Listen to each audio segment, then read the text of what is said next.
Right. Time. Are we good?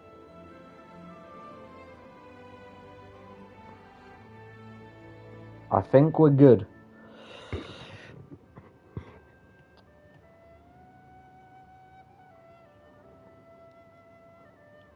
I think we're back up and running.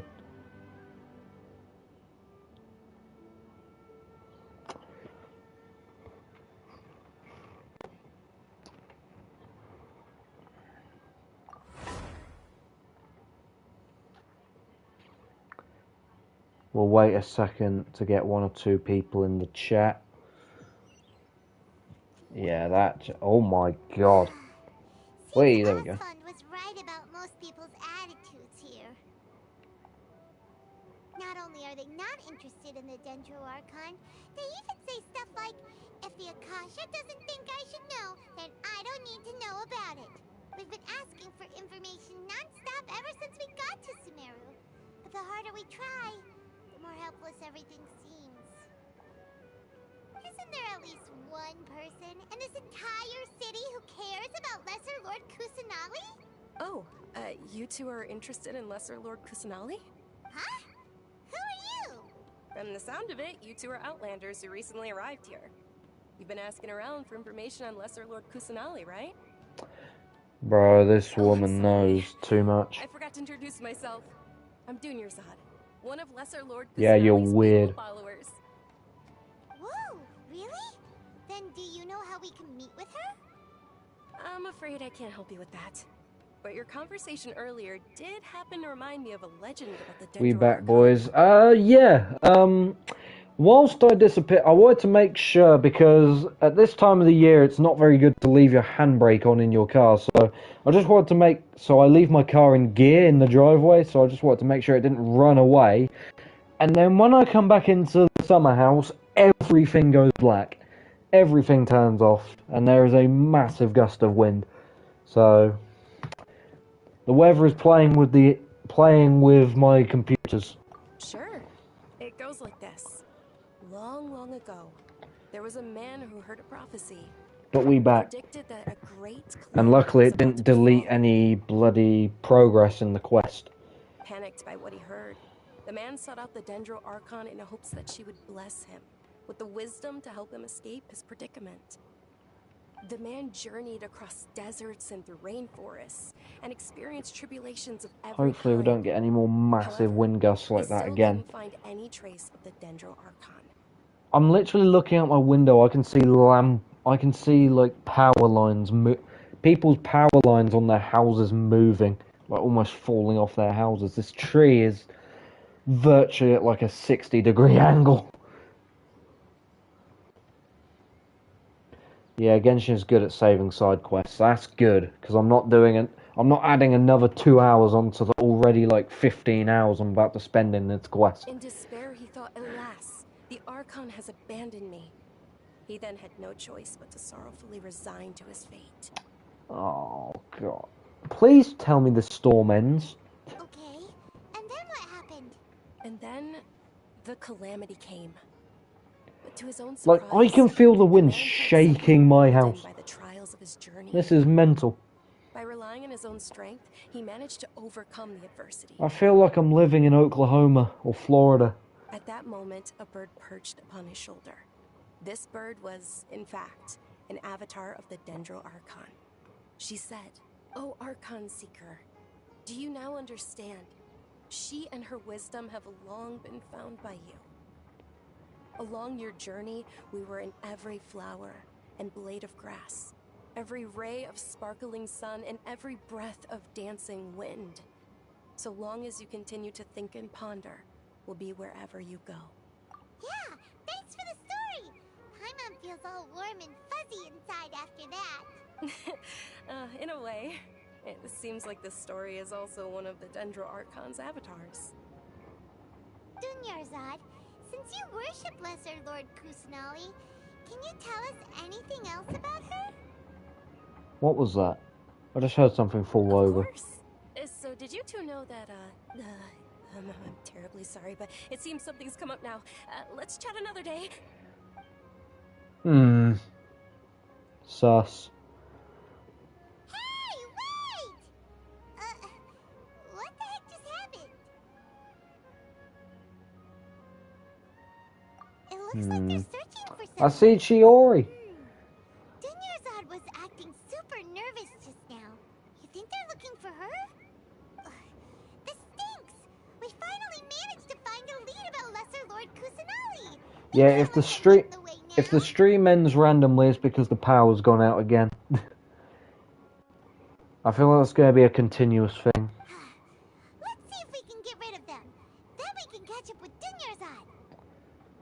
Hey, have you two seen a brown-haired girl wearing a purple top and a long blue dress? We're looking for her. Did she have bandages wrapped around her wrists? Yes, that's her. Did you see which direction she went? Oh, you are not about to snitch. Yeah, she went that way. Quick, after her! Get him, boys! Quick after her, proceeds to walk at slow speeds. For a while. Let's hurry and find Dunyarzad. We're about to get evicted for our shenanigans. Hee. Oh, he. There you are, Dunyarzad. We thought you might have been long gone by now. Oh, it's you two. Oh, you startled me there. You can relax now. We threw those people looking for you off the trail. Hey, there they are. Really? Thank you so much. Unfortunately, I believe there's still more of them out there looking for me. Uh-oh, looks like there are some coming this way. Hide. Huh? More of them? Then what are we standing here for? Run! No, wait, my body isn't in the best shape. It's difficult for me to run. No, it's because of that stupid dress you're wearing. Okay, sounds good. There's a tavern on the other side of the port we can go to. Oh boy. They probably wouldn't expect me to hide in a place like that. Anytime I hear a wind gust now, I'm expecting everything to go black. All right, let's move out. Stay behind us. We'll keep an eye out for anyone looking for you.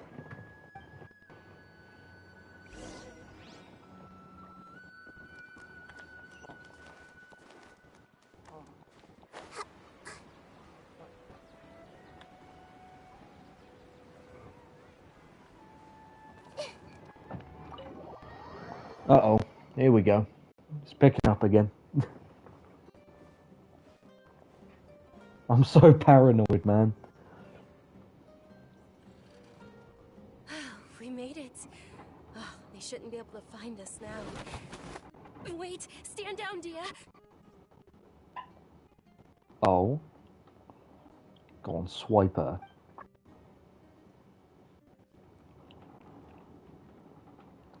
My lady, who are these two? They're travelers that I met on the street just a moment ago. They happened to notice that you were all searching for me, so they helped me hide. I see. In that case, you two should scram. There's nothing here for you. Wait a sec. Who the heck are you? And why are you shooing us away? I'm Miss Dunyarzad's bodyguard, here to see that she returns home safe and sound. My lady, let's get going. You've been gone for so long that your parents are worrying themselves sick. And if I refuse to go with you? It'd be easier for the both of us if you cooperated. But if you insist on not going, then I'll have to carry you like a sack of potatoes. Hey, Dunyarzad already said she doesn't want to go back. Why are you still pushing her? Stay out of this. You don't understand the situation. Sorry, my lady. Even though I'm your bodyguard, your parents are my employers. I have to answer to them. How much? Wait, what? How much more do I have to pay you to become your employer?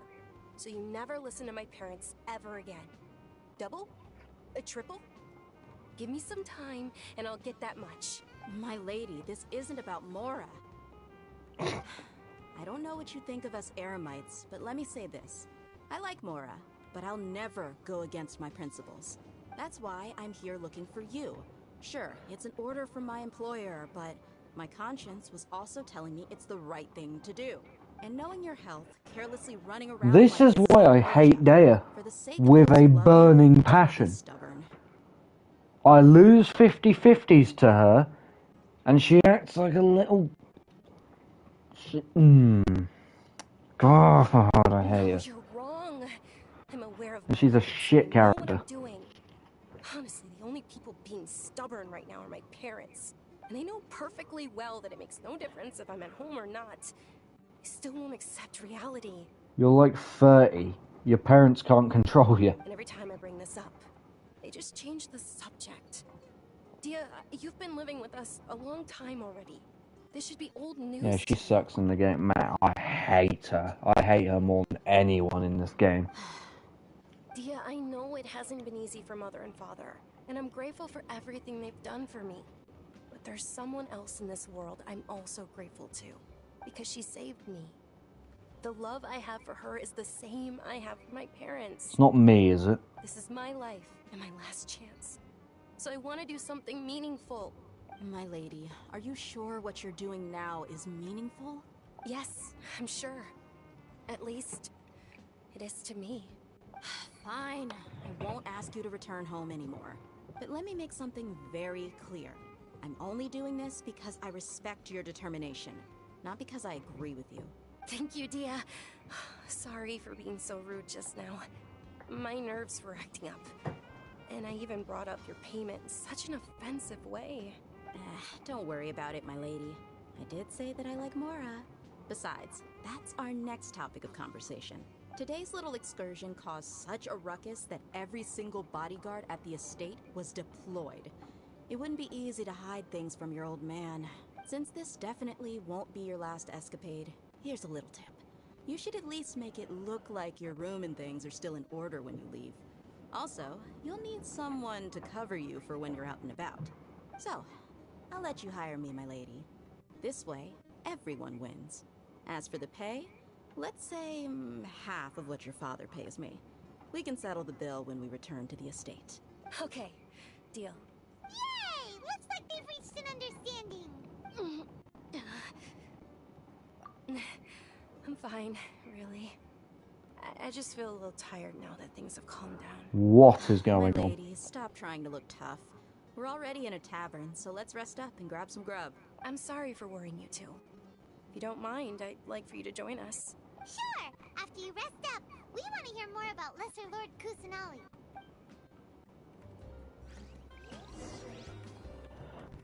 Joke's on you. I am her. What is going on? Ha! Well, if it isn't Dia. Haven't seen you in nearly half a year. Word on the street is that you're a bodyguard for the Homayani family now. Ha! Don't you find that kind of work boring? Well, my pal's Get gonna used go to out it. again. How about a menu over here? You got it, huh? Isn't this little Miss Homayani herself? We don't get to serve personages like you very often. We'll be sure to prepare our very best. This guy sounds like the Terminator. Thank you, sir, but there's no need. I don't have a lot of Mora on me, and I really ought to save as much as I can. But please bring these two the best food you have. They're my new friends, so I want to be a good host for them. Yeah, we're already super grateful for everything you told us about Lesser Lord Kusanali. How about our charcoal-baked Agelenach cakes? They're our Here we go, here we signature go, here we snack, go. and they run cheap. Going for it. Look, other customers over there are eating some now. They look kind of burnt and dry. Paimon will pass. Hey, come on! Paimon has personal preferences too, you know. I'm just waiting for this blackout, man. Dunyarzad, we asked a lot of people when we first arrived, and almost nobody gonna was happen. interested in Lesser Lord Kusanali. So When is this wind gonna let up? follower? Well, remember when you asked me if I knew how to meet the Dendro Archon? Even though I don't know how, I think I've actually seen her before. Seen her? Yeah, because that's me. Really? Yes, it was when I was a child. At the time, my illness had kept me bedridden for the better part of a year. I was stuck inside and couldn't make any friends. Why does everyone have an Parents did their best illness? to find treatments for me. But even then, the Akasha didn't have any helpful information. My younger self no longer had any hopes or dreams. One flare-up was so Get bad that I this was in a city some semi-conscious state for doctors, several dude. days. Jesus Christ. Then one night, I woke up alone in my room. I was terrified. My body was paralyzed. Even if I cried, there was no sound. At that moment, an ethereal voice spoke in my mind. Dunyarzad, don't be scared. You don't have to cry. Dunyarzad, Oh no. don't be scared. You don't have to cry. Who are you? How do you know my name? How do I explain this? You might not be able to understand, but actually, I know everything about you. Oh, hell no. Really? If I hear that in my sleep. Of course. I know that you're scared of thunder, that you hate taking medicine every morning, and that you love counting the petals on your mom's skirt. Houses should be built where the power lines are underground. I mean, yeah, that makes more sense. But how annoying would that be if, like, some bloody worm or something went underground and touched a power line, instantly just blackout? How annoying would that be? Because literally the tiniest tap and it's just gone. Wow, you really do know everything. Dunyarzad, is there anything you want? What? Not really. I can't go anywhere or do anything. Huh? What the hell are these Aren't screams? you a child? All children have wishes. Tell me what you want, and maybe I can make it happen. I think the lines have metal tube. Yeah, they will do. They're still quite sensitive though, even if like a branch touches it, it's just like. Because I think that's what just happened, because my power went out for like 30 seconds and it came back again. So it's weird. I mean, I can literally see there's a house opposite of mine. I can see their power pole on top of their house just going all over the place. Can you make my illness go away? No. Oh. I'm sorry. But I'm not powerful enough to do that. You are the Dendroarchon. Come on, do your job. Then, can you be my friend? No. Oh, here we go, here we go, here we go. After that, Brace, the voice brace. said, okay, I'll be your friend. Here we go. Although my body was suffering during those days, that voice encouraged me and told me many wondrous things. Oh my god. Beyond my window was the flourishing Sumeru city. Beyond the city was a lush rainforest.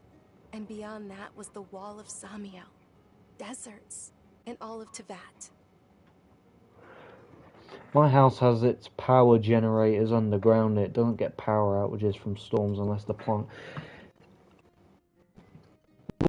I don't think we don't have generators here. But, what we very rarely have our power or internet affected by the weather, mainly because our weather is so tame. But this is the one occasion where like the wind is so strong, it's actually tinkering with like the power and the internet and stuff.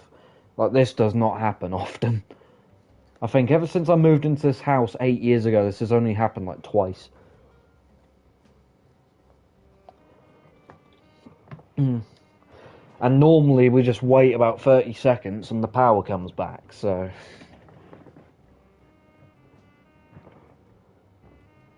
Once I finally made it through that bout of illness, I couldn't hear that voice anymore. Because we've got power lines all over the place in this little village. Been dreaming. But I know that that voice wasn't a figment of my imagination. Before that, I had never heard of Teyvat. Yes, for sure.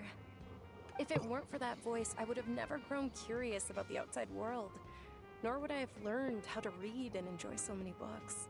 That voice sparked a desire for wisdom. It had to have been the Dendroarchon. I've been hoping for a chance to repay her kindness. In fact, I was running around today to help prepare the Sub-Zerus festival for her. Let me swap into Nahida real quick. What's the Sub-Zerus festival? It's Lesser Lord Kusanali's birthday, which was the day that she was found by the sages. It's actually an old holiday that originally celebrated Greater Lord Rukkhadevata's birthday.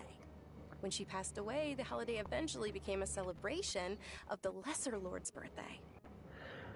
Right. I don't know if you can hear it on the stream, but on odd occasions my audio keeps going like kind of cuts out. I don't know if you're hearing that on the stream or if that's like the internet or if it's like my headset playing up, but audio's being a bit funny from time to time. Overjoyed when they welcomed her back to Sumeru. In those days, Yeah, it keeps cutting out. was a Yeah. huge deal. Okay, at least it. Well, no, it's not a good thing. It's freaking internet having a shit. I think it's just yeah.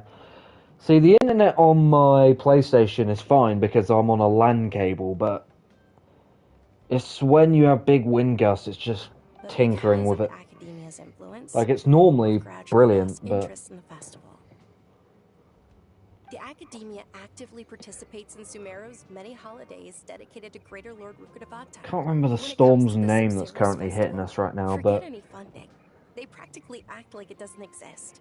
we've got like weather warnings for like strong winds and all that. Maybe It's they see Lesser getting Lord crazy. Kusanali's birth as confirmation of Greater Lord Rukkhadevata's death, so they're reluctant to celebrate it. Aw, but that's awful. It is. It's absolutely terrible. Sure, the Greater Lord founded Sumeru, but hasn't Lesser Lord Kusanali been the one quietly protecting us for the past few hundred years? Just remember that we're still out in public. Don't get too carried away now.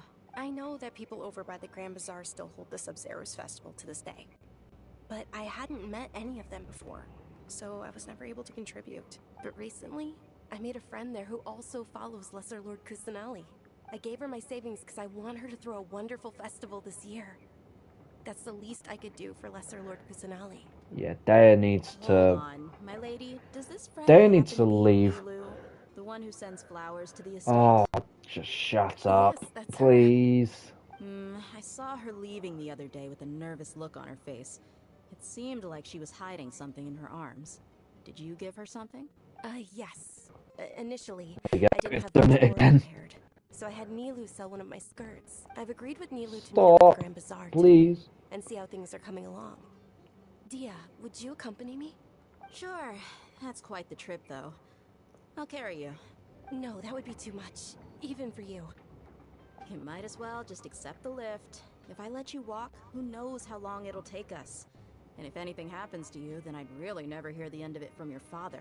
Oh, shut up about parents, Jesus But of Christ. course, Nilu will be thrilled to hear there are more people interested in Lesser Lord Ah, Kusanali. your parents are gonna complain. Oh God, you got security guards on it. Shut up.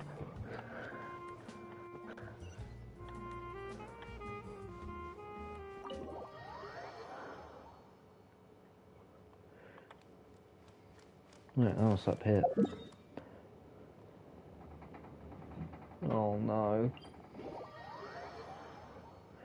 It looks bleak outside, man.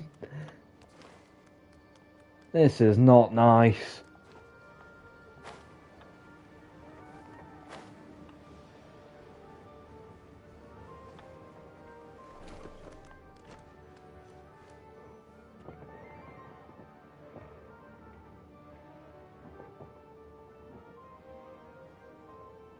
I can hear stuff falling over. Sorry I'm late, Nilu. Oh, Dunyarzad. It's the Hydro character I want. So long that I assumed you got trapped at home, but you made it in the end. Uh-oh. But if Dia's here, that means you got caught, right? You could say that, but everything worked out. She's on our side now. Not completely. Oh. And who are these two? Oh, meet the Traveler and Paimon, my two newest friends. They're visitors who just arrived at Sumeru City and are looking for information on Lesser Lord Kusanali. So you're followers from another land? That's wonderful. You two absolutely mustn't miss the Sabzeruz festival. By the way, Dunyarzad, we've already started decorating the Grand Bazaar. It looks spectacular, thanks to your generous contribution. You're very welcome. It's the only thing I could do. Probably? Oh, I accidentally skipped that Don't bit. sweat it. We've already finished renovating the stage. Come on, I'll show you. Nilu's pretty, man.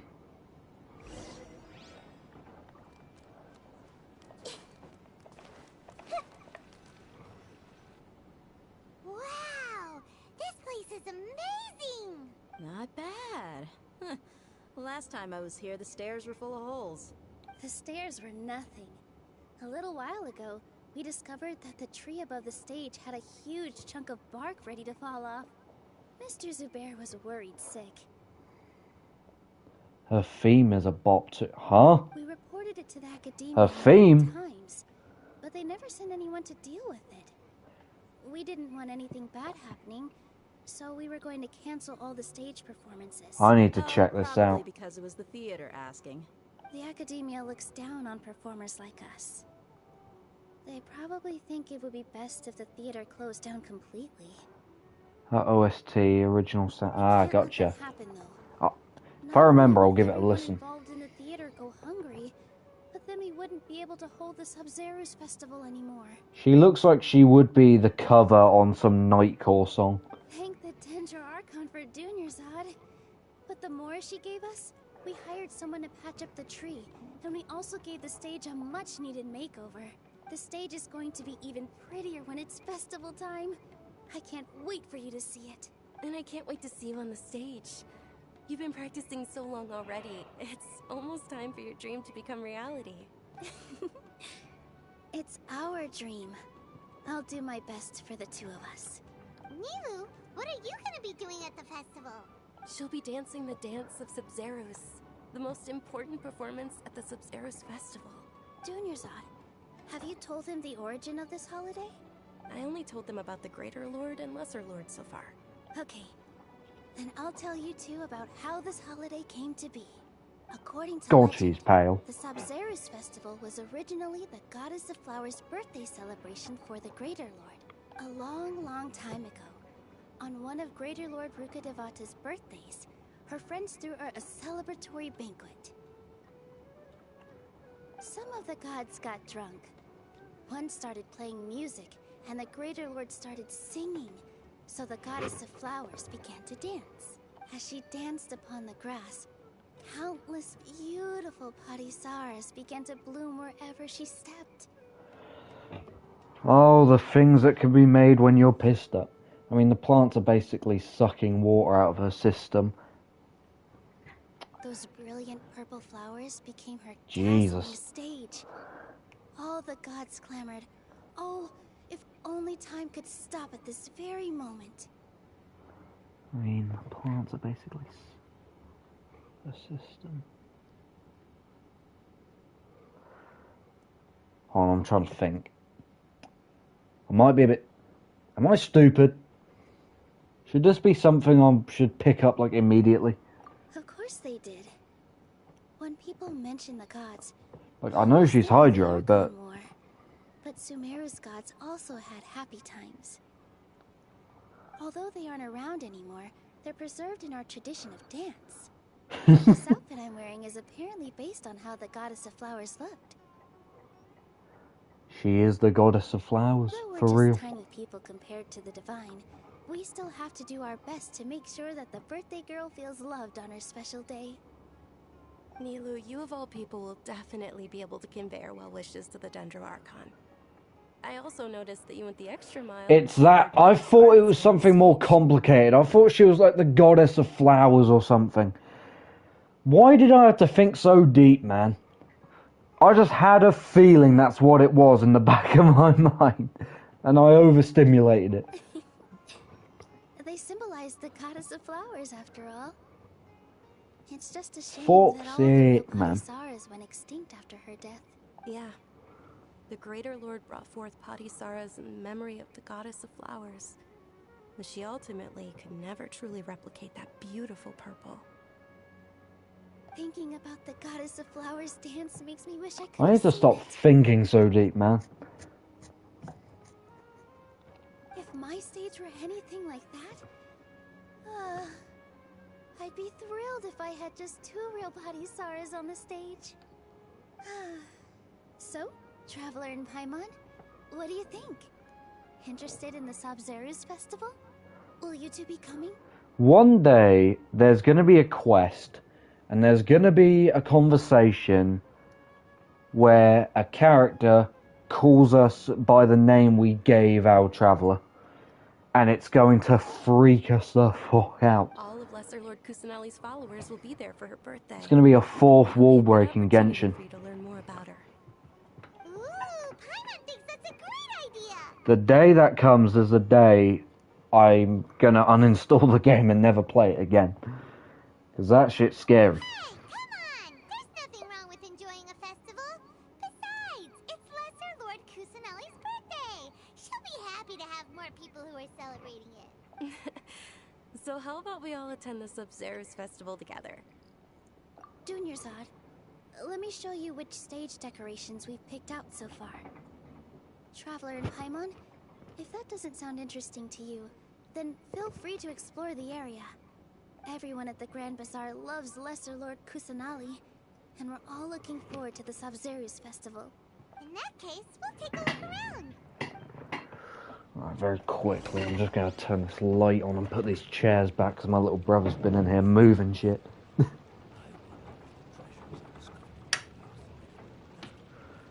Because it is dark outside, man.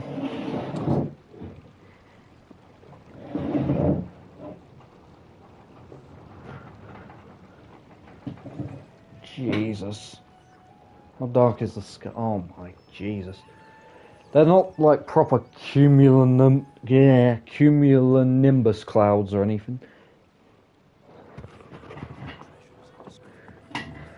Isn't it midday for you? It's 10:45 a.m.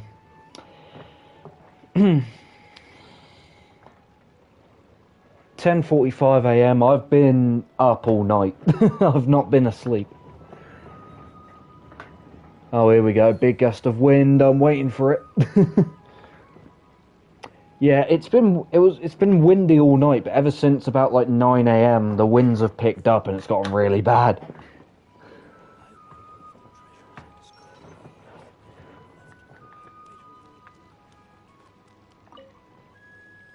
Whoa! What's with your yellow hair? And why do your clothes look so funny? Are you an Outlander? I'm gonna go to sleep soon. It's almost 1 a.m. Jesus. You're clearly not in Are you in America? Because I swear, like, the west of the US is 8 hours behind us. Did you know Not 9. the Sabzeruz festival is about Or to 10. happen? There'll be loads of fun things to do at the festival. But the best part is when Ferris, the Knight of Flowers, passes out Ah, candy to right, gotcha. everyone. So I was gonna say, yeah, in the west it's like 8 hours behind, but you're like 10 hours behind us. I'm 10 behind you, yeah. I'm trying to think of a country that's like 10 hours behind us.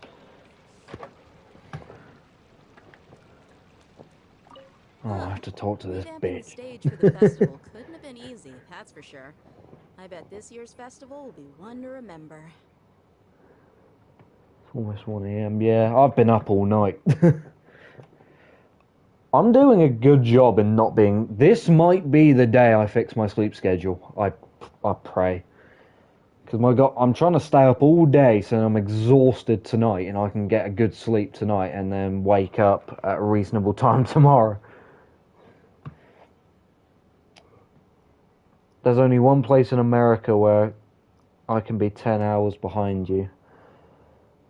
Where's that? Because I know California, like the West, like Nevada, California, stuff like that, are like 8. Center of the US, like Oklahoma and stuff like that, is like 6 hours, and then you got the East, like Florida, is 5.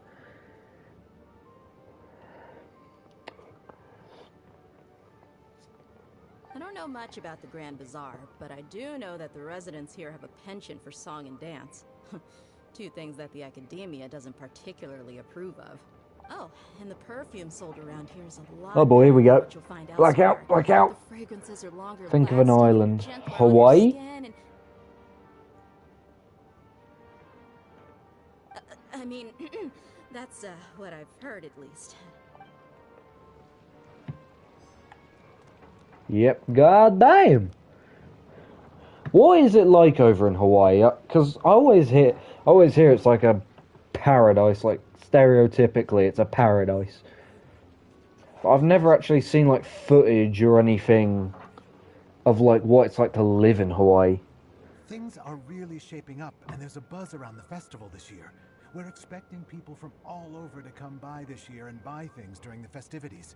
Don't be fooled into thinking that Sumeru City has the best of everything. Some festival snacks are only offered here in the Grand Bazaar. See, the weather here is weird, because we have a similar weather pattern, just not quite as extreme compared to the US. It's fairly similar weather pattern, like it goes the same sort of direction, and our worst weather is... But our worst weather is in the west, or up north, when in America all the worst weather is in, like, the Midwest and in Tornado Alley and stuff like that, which is in the center of the country. But all the worst weather here you get in the west. And then by the time any weather gets over here to the east, it's just dead.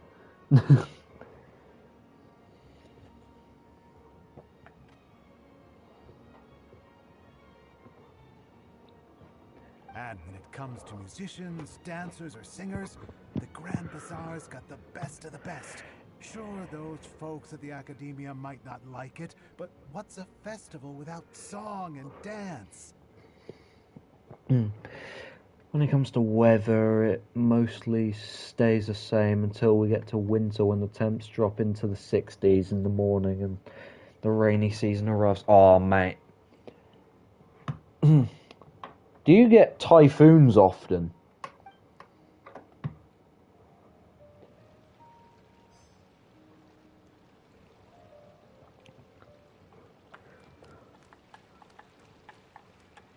Never. Oh, right. I always thought Hawaii had, like, shitloads of typhoons. Ooh, your outfit looks amazing. I don't know why, but... Different about you from Because I know Hawaii gets lovely weather, and then when they do get rain, it is mental. I thought I'd add a little extra pizzazz to my dress for the festival. Wow, did you sew all that yourself? Because I live pretty far... I live on, like, one of the most eastern... I live in one of the most eastern towns in the UK, or, like, eastern... No, I say eastern towns. I'm just outside of one of the most eastern towns in the UK, and normally when bad weather gets to us, it's normally died down and it dissipates right around us. At worst, we would just get a minor thunderstorm, and even that is rare. Jesus. God damn. I know Hawaii never gets tornadoes. And if they do, they only get like a tiny like EF0 that lasts like 2 seconds. Uh-huh.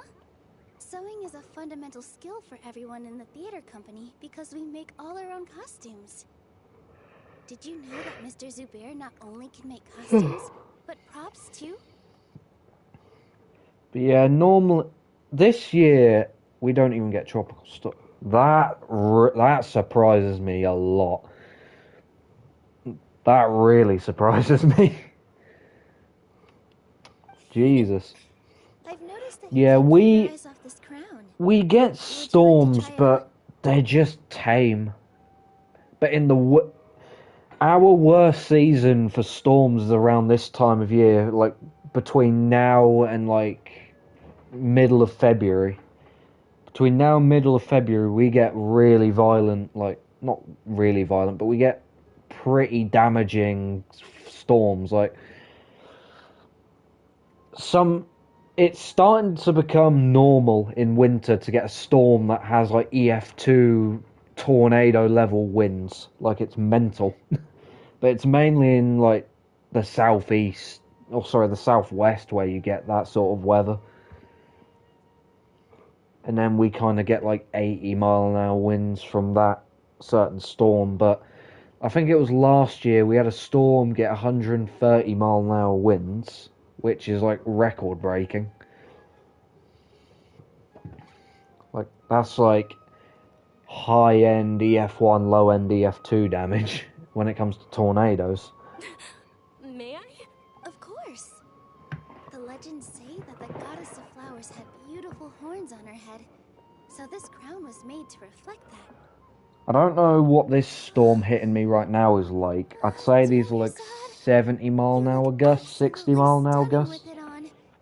It's like I'm looking at the goddess of flowers herself.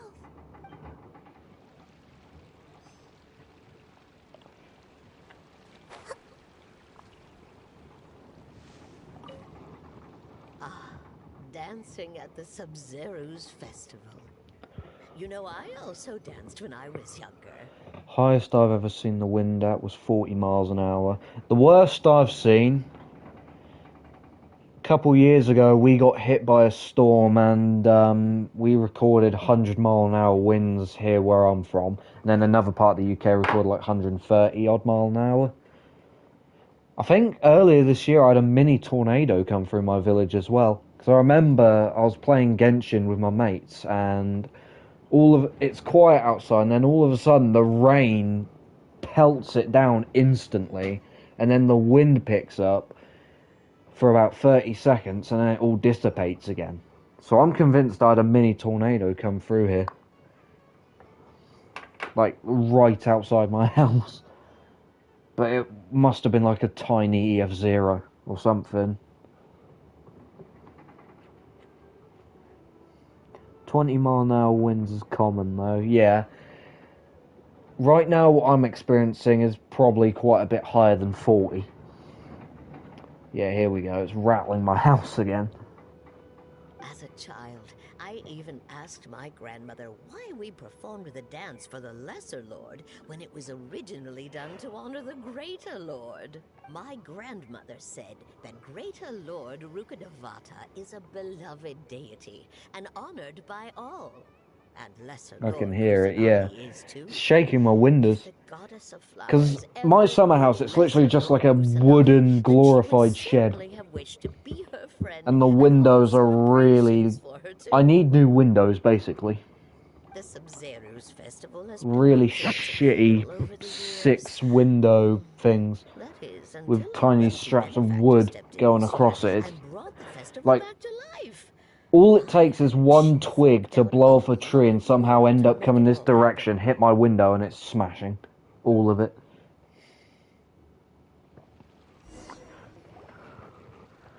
I think the structure itself is relatively sturdy, though. It looks like Catherine.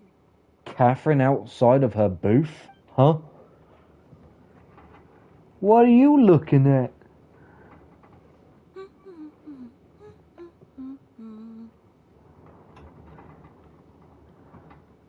Oh god. Come to think of it, Hyman's only ever seen her behind the counter at the Adventurers Guild. This is the first time we've ever seen her taking That's a what break. I'm saying. My first time seeing her away from the counter. Catherine never gets out of her booth. Yeah, she lives there. Oh, hey! It's the Traveler in Paimon! What's shaken? Nobody uses that terminology.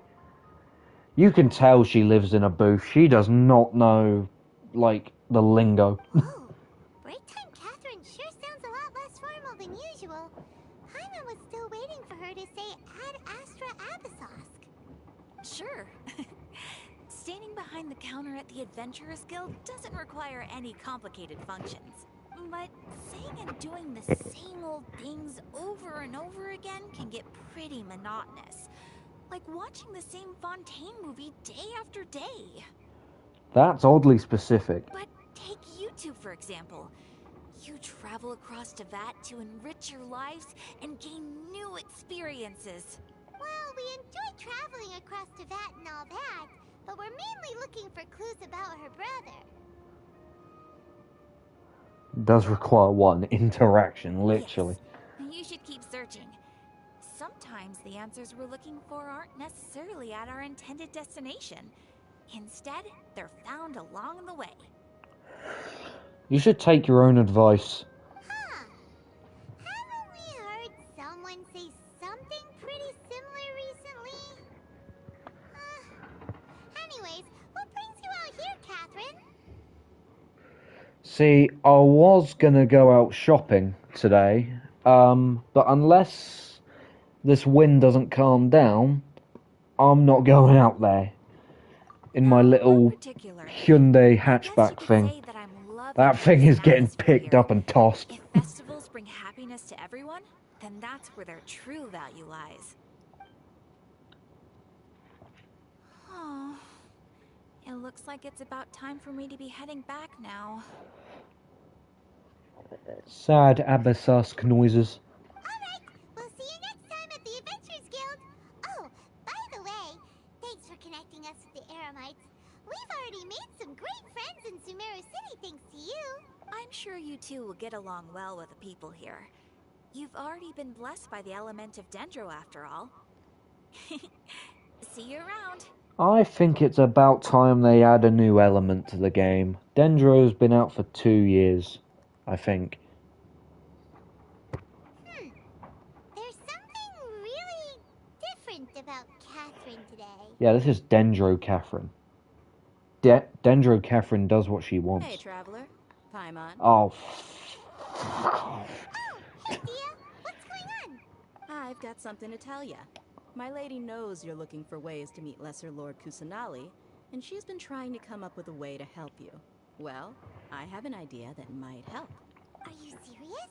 We'd love that. It might not necessarily pan out, so don't get your hopes up too much.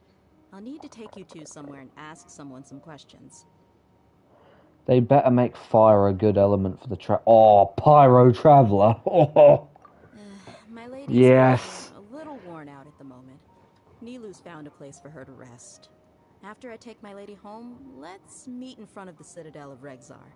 Nah, I don't feel like it.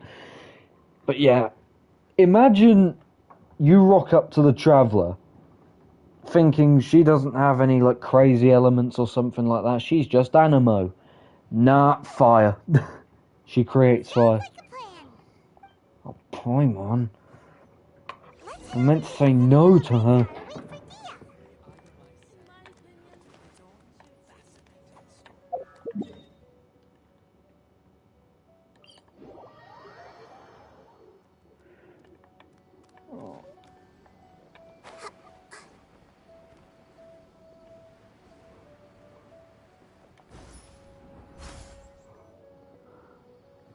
Natlan got released, but we don't have a pyro element available for the Traveler. Sorry, Yes. late. It took some convincing for the master. That doesn't and make mistress sense to believe me. That Miss Dunyarzad was only sitting in the port for a while because she was in a bad mood.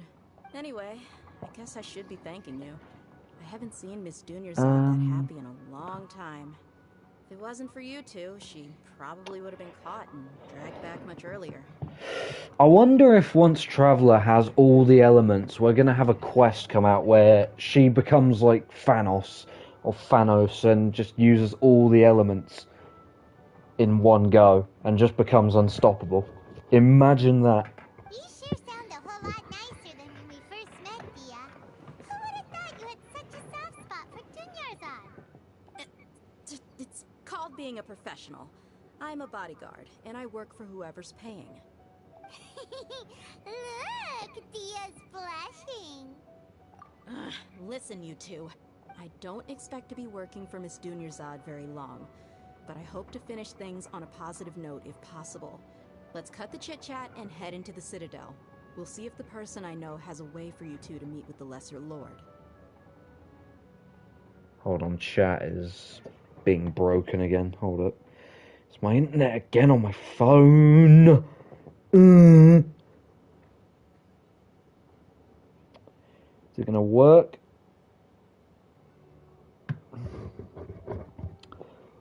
Please!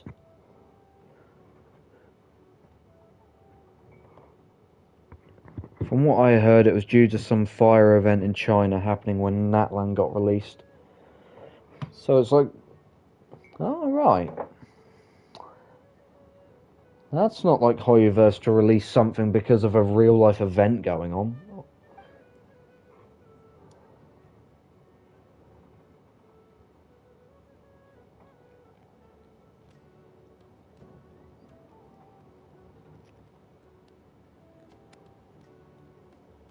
Oh, hey, Chief. Ah, Dia, what are you doing here? And well, didn't expect to see you three together. I take it you all know each other already? Mm-hmm. We met this morning after the Adventurers Guild pointed us to Ozfon for more info. No kidding. Huh. So, where's Ruksha? I thought I'd help these two out by asking about the theft. Anything you can tell him? Rookshaw's gone over to the Academia. The Grand Sage recently ordered Sumeru City to begin bolstering its defenses. So people from all over have been called back to the city. Since you've already mentioned the theft, I suppose I might as well Yeah, tell that's you all. what we know. They probably had it scheduled already, but once they heard about the whole thing, they made the change at the last minute. What is this fire event in China? Was this like a disaster, or was this like a actual like themed event or something? Appreciate it, Chief. So I haven't heard about any fire event in China. Theft? Sorry, what the heck are you guys talking about? Just recently, the Academia lost something, and there's a chance the item is connected with the Dendro Archon. This case A might disaster. just Oh somehow help you in shit. meeting her.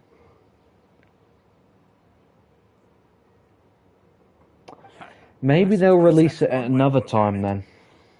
But if you ask me, the case is more That about is very poor timing though, releasing a pyro location as soon as that happens. Let me fill you in. The Academia recently sent a convoy to pick up an important package from Aru village. It's almost like it's scripted. It got out, and the convoy was robbed on its way back. The Grand Sage took the whole matter very seriously. Not only did he dispatch the Matra, but also enlisted our help in the search for leads. All we know so far is that whatever was stolen is currently in Port Ormos. Is Asfand and Dea are Asfand and Dea related? I feel like that, I don't know why, but I keep bringing that screen You up. two have heard of Port Ormos, haven't you? It's the largest commercial port in all of Sumeru. You can travel there by leaving Sumeru City and heading south along the river. The Academia's grip isn't long enough to reach all the way to Port Ormos, so the city's a little more laid back, meaning the population's also a mixed bag. You never know who you'll meet there. Apparently what was lost has a great deal to do with the Akasha, knowledge, and even the gods. Knowledge. I'm afraid I don't have any other details for you, though. They also search for story Ooh. They are literally just trying to make Traveler Thanos. That's what they're doing. They're going to give her every element, and then there's going to be this quest where she just becomes unbeatable. Uses all the elements in one. She's going to be like All For One from My Hero. If you're interested, My Hero Academia. maybe you can head to Port Ormos and ask around yourselves. Or All Might. If you want my advice, try introducing yourselves as students of the Academia once you're there. Are you serious, Chief? All the Academia students are in Sumeru City, you know. Why should they pretend to be students in Port Ormos? They're going to drag out the Natlan story and then release the ice map. The ice map? We already have Dragonspine, and that's painful enough as it is. See what happens. I mean, it's going to be a cool biome, but I've got plenty of work to do here for the Homayani family. it's going to be a pain in the ass to explore. And take it from me, if you two really do decide to visit Port Ormos, you'd best watch your backs. Let's just say that the Eremites there aren't nearly as friendly as those here in Sumeru City. There are even some extremists who go around shouting slogans like, "Retake Sumeru for King Deshret." Word is that more and more are joining their movement. They're becoming a real headache for Chief and the others. You bet they are. King Deshret's been dead for thousands of years. Now they start spreading rumors of his return. Ridiculous.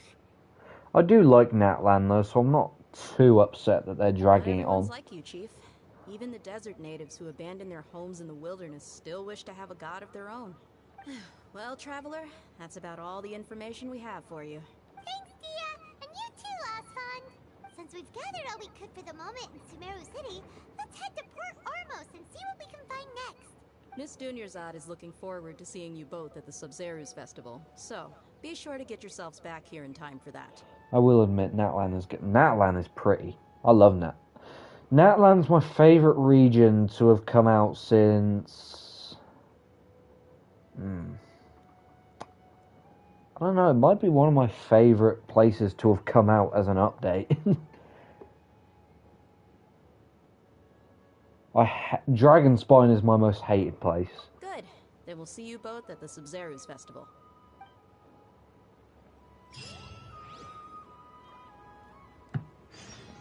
Mate, the amount of shit you get from these quests is so good.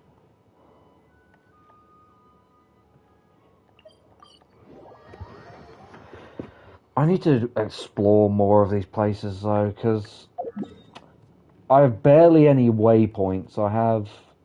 Yeah, I hate the desert, as you can tell. I do not like this place. I need to explore... Oh, is this a new area? I swear this is new.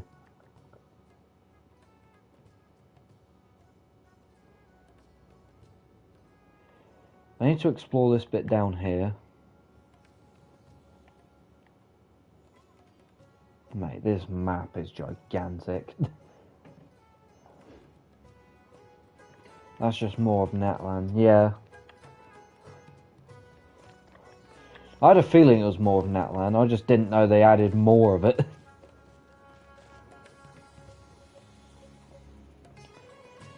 Mate, once the map is like done growing, like once everything is out in the game, Jesus Christ, it's gonna be gigantic. Come and have a good look yourself. Traditional spices of the highest quality, made with pride and experience. You've got a deal. I can't thank you enough for always looking after my business. Believe me, I'm not making this up. Several Eremite mercenary groups are nearly in open conflict, but does the core of 30 care? And that's not all. Did you know that... Wow! Talk about hurling! Did you know that? Don't leave me on a cliffhanger, I want to know what he said. That's only to be expected for the largest port in Sumeru. Maybe it's because of what Dia told us earlier, but Paimon can't seem to shake the feeling that there's also danger lurking in these crowds.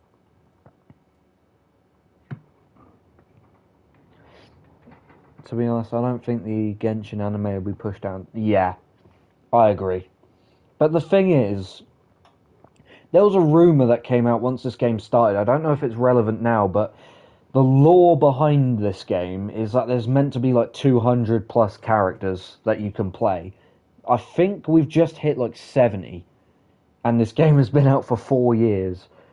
I don't know how many we had at the start of the game. Let's just say there's been 50 that have come out. Or no, there'll have been, I imagine, 55, maybe not quite 60, right? In the last 4 years. If we do the maths, let's say 60 characters in 4 years. We have roughly about 70 characters, so 130, 8 years. 190, 12 years. It's gonna be like 15 years until we get the Genshin anime. Let's get our bearings so we can start looking for leads. We know that whatever the Academia lost is related to the gods. But other than that, we don't have much else to go About on. 15 years, yeah. Osman told us to try God, this game is never gonna die. Paimon checked the Akasha on the way here, and the Academia doesn't seem to have any research facilities in Port Ormos. Paimon doesn't get it. Won't we look even more suspicious going around saying we're academia students and asking about the stolen item? I'll be honest, I don't think Genshin is ever gonna die. Like, yeah, people have their opinions on it. There's a lot of people that dislike it, but the community around this game that play this game regularly is so strong. They're never gonna let it die. And every game that has come out to try and dethrone it has failed miserably. So the only one that has come close is Honkai Star Rail, and that's just a single-player futuristic Genshin. So.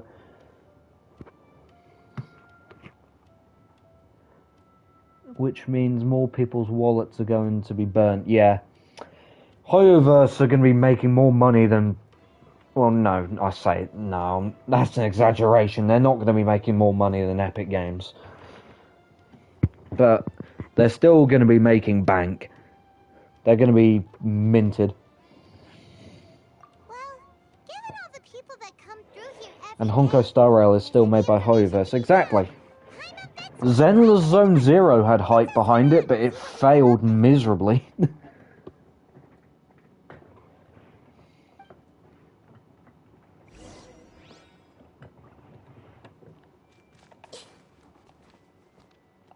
Again, made by Hoyoverse.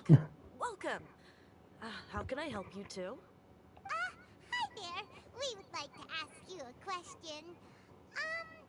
Do students from the academia ever come to Port Ormos? And then once the fit girls start getting added, it got popular. Yeah, exactly. Of course. Especially around this time of year. Students from Sumeru City that are about to graduate often come to Port Ormos to... Not what they say. You see cheeks, you're on there for weeks. Many people often talk about how hard it is to get accepted into the academia, let alone graduate.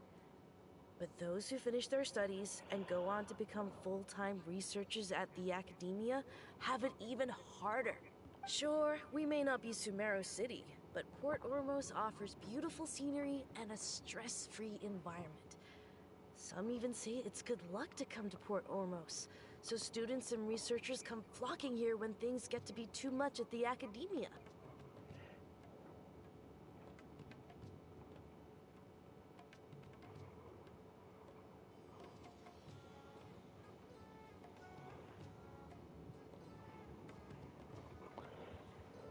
When they're fit, Genshin's lit.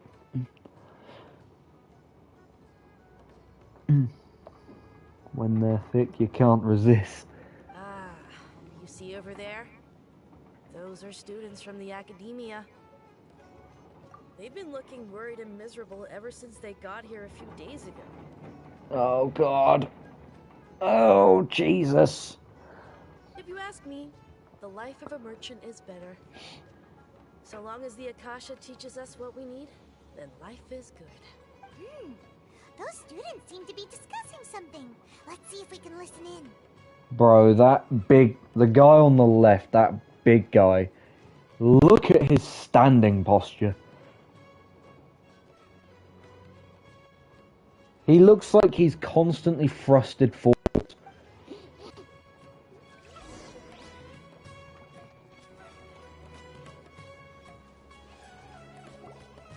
It's no good. I've tried asking around, but I haven't been able to learn anything useful. Not to mention that a bunch of scary-looking Eremite mercenaries have been posted along the streets now. Oh, God. There's been a lot of fighting between the different Eremite factions in Port Ormos. If we choose to move on our own, then it would be this is wise bad. to steer clear of them. Especially the group that's constantly shouting some stuff about King Genshin and resurrection. I've even heard that the Citadel of Rexar is starting to get fed up with them. What was that group called again? Okay, it's fixed itself. Mate, that is... My power was holding on by a thread. They're called Ain El Akhmar. Today, I heard that the thing we're after might be in their possession at the moment. My power was holding on harder than Sergio Perez to his Red Bull seat. Wait, come again? Don't you see? Many of the Eremites in Port Ormos deal with trading this kind of thing. They're usually pretty wary of outsiders, but not so with students of the academia. It's because the kind of goods that students are looking for aren't the kind of goods that Eremites are after. As long as they know you're a student, then deals can be made. I've heard that Ain al-Hakmar likes to set up shop at the Jafar Tavern. What is his name? If you're willing to part with 500,000 more, Ain al-Hamma. Also, Max won the championship again. Yeah. One of my best mates is a die-hard Max Verstappen fan, and he is going nuts in our messenger group chats. Wait, did you say 500,000? If information alone costs that much, then how could we ever afford to buy what we're Yeah, looking for? pain. I feel your pain. Give up on trying to graduate this way. He's not winning next year, though. I wouldn't worry too much. Our field of research is very Without niche. Adrian Who Newey, else could they possibly are be after screwed. that kind of shady knowledge? I bet it's practically worthless to anyone aside from us. Well, I guess that makes sense. And the only thing left for us now is to find a way in. Why don't we all just pool our money together and pay for the information? Next year, thanks to Adrian Newey's pen, Goat Lonzo's winning his 3rd championship. 20 years after winning his first. Even after Red Bull blew their budget. After only a third of the season was done. Hold on, wait, let me read that again. My brain just shut off. Even after Red Bull blew their budget after only a third of the season was done. Yeah. I mean, they built a monster at the start of the season and then it kind of went downhill. Here he was at the start of this year thinking Max was going to win every single race. Yet we have just had the most competitive season since 2010. Like, in terms of everyone else in the field. Like, if Max didn't have the demon start at the start of the season, this would be 2010 all over again. It's because they blew their cost cap. Yep, they need to stop having expensive dinners, man. So, what's our plan? Wait, didn't you hear what they just said? Buying information is going to cost us 500,000 mora! Have you lost your mind? Mind you, I was wondering for quite some time, how did Red Bull come from this powerhouse to being at risk of losing both the drivers and the constructors championships, even though they're losing the constructors easily. It's just between McLaren and Ferrari now. Oh, alright. Paimon never thought she'd agree to parting with that kind of mora. But if you know what you're doing, then we should give it a shot.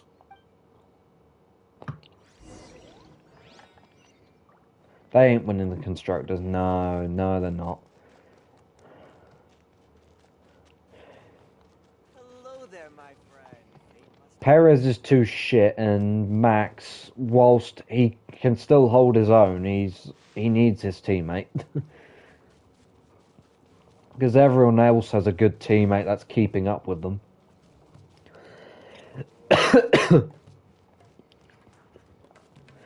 Right, hear me out. I have a hot take. I have a very hot take, actually. Oscar Piastri is going to beat Lando Norris next year, meaning Oscar Piastri wins the championship in his 3rd season.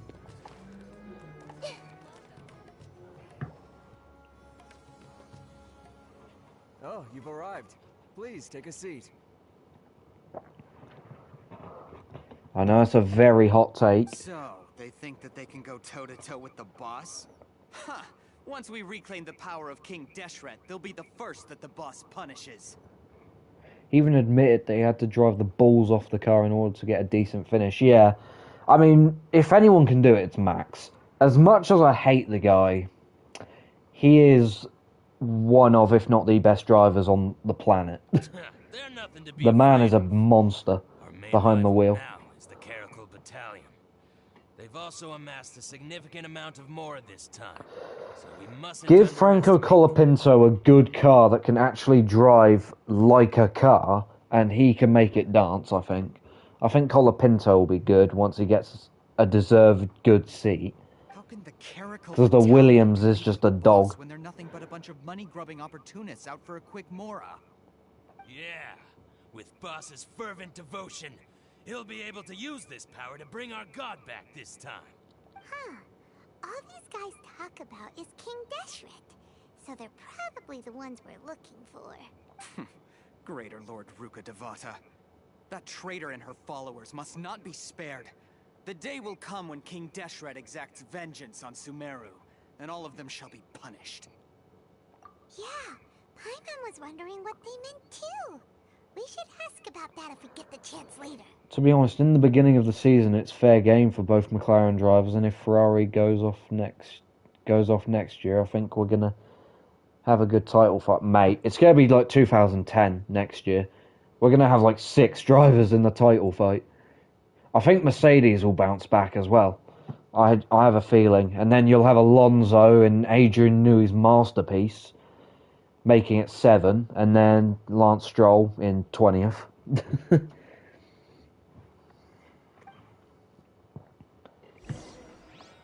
Yeah, next year is going to be a different level.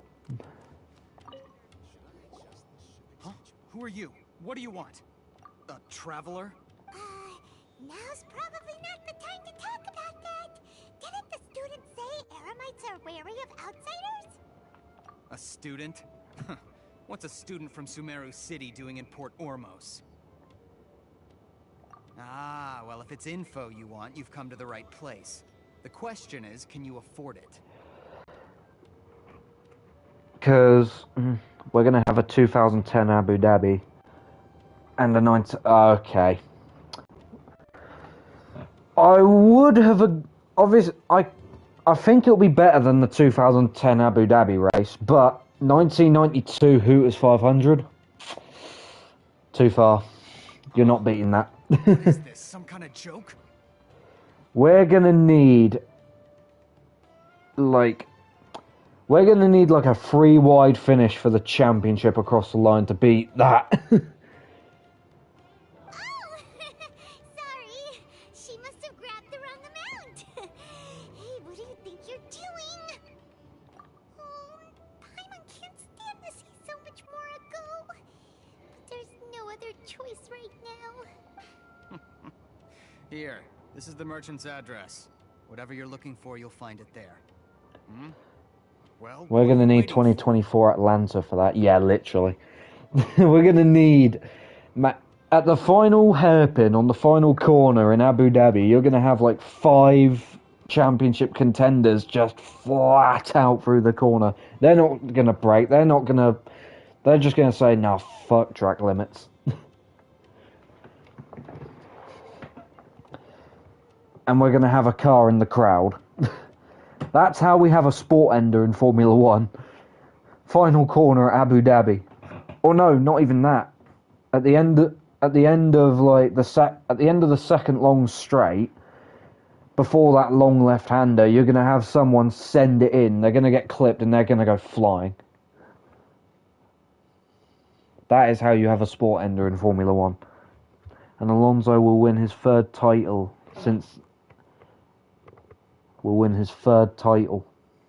Yep.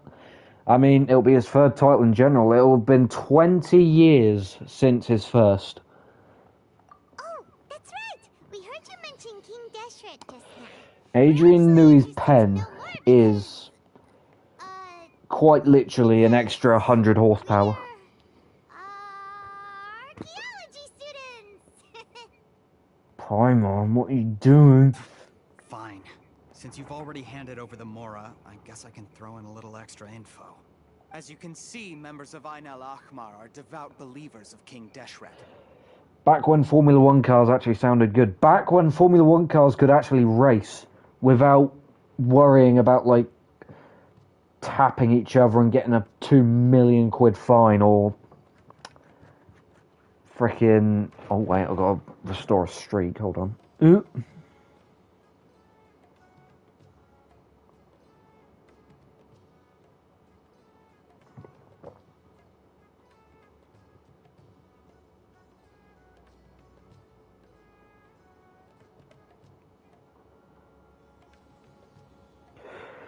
Yeah, that was back when F1 cars were actually small and they could race each other without tapping.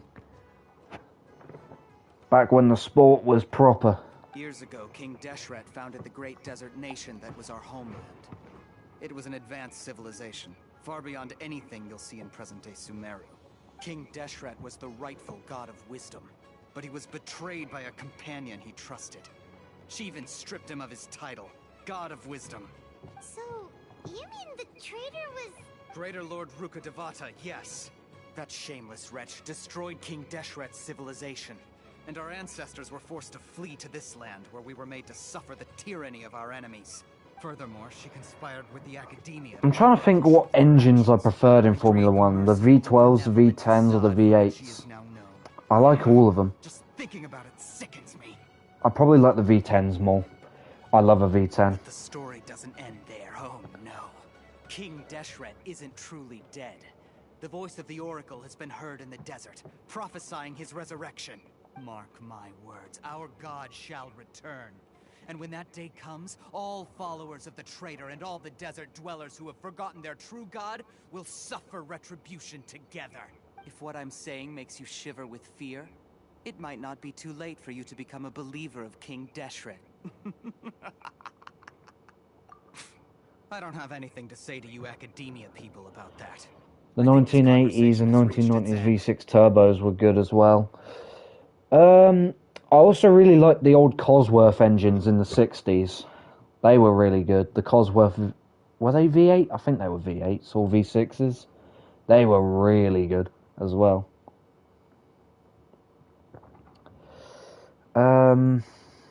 Yeah, I love a turbocharged engine. Not just yet. And a V10. This man is a fraud. Al Haytham. They were DHV V8s. Yeah, I thought they were V8s.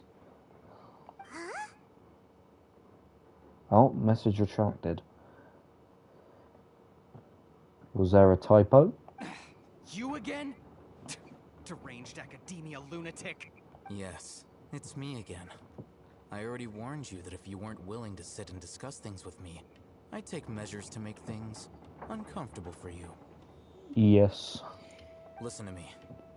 That address he gave you is fake.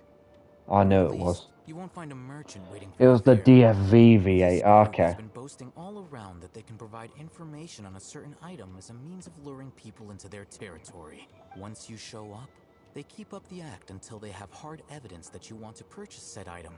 Then they use that to squeeze you for all the more you're worth. Hey! Shut it, Al Haytham! What are you playing at, trying to ruin our business like this, I told That's you the extortion. other day, I wish to discuss my terms with your boss. F1 should return. Oh, not with these cars. Maybe the 2026 cars. Because I have a feeling how massive these F1 cars are. If they went to Long Beach, one car spins out, it's going to be like the Chicago street course. Track blockage. Ha! The boss made it perfectly clear that he won't negotiate with you. It's going to be like just an IndyCar, your average IndyCar meme race. Yes, and in no uncertain terms. But that was then. It does not preclude him from changing his mind in the future. I'm warning you. Don't push us, or this could get ugly. We don't usually get rough with people from the Academia because it just complicates things. For a lunatic like you, though, we might just have to make an exception. Oh yeah, Virginia would be very good as well. The only thing they'd have to do with Virginia is probably put some gravel traps somewhere and in places and just make it a grade A circuit. Could also do with a repave if F1 was to go there. Suggesting that we escalate this from a verbal exchange to a physical one, I accept. After all, even the Archons used war to negotiate the ownership of Tevat. If, on the other hand, we can't agree on any means of negotiation at all, then I'm afraid my next course of action will sting a little more than the mere falling through of a few business deals. I will jeopardize the Eremite's reputation, which I know you value above all else. I am quite confident that if I began to take such action, your boss would willingly approach me himself. However, I fear that by then, some things will have happened that cannot be undone. Road America would be cool for Formula One. I think that would genuinely be a good F1 circuit, Road America.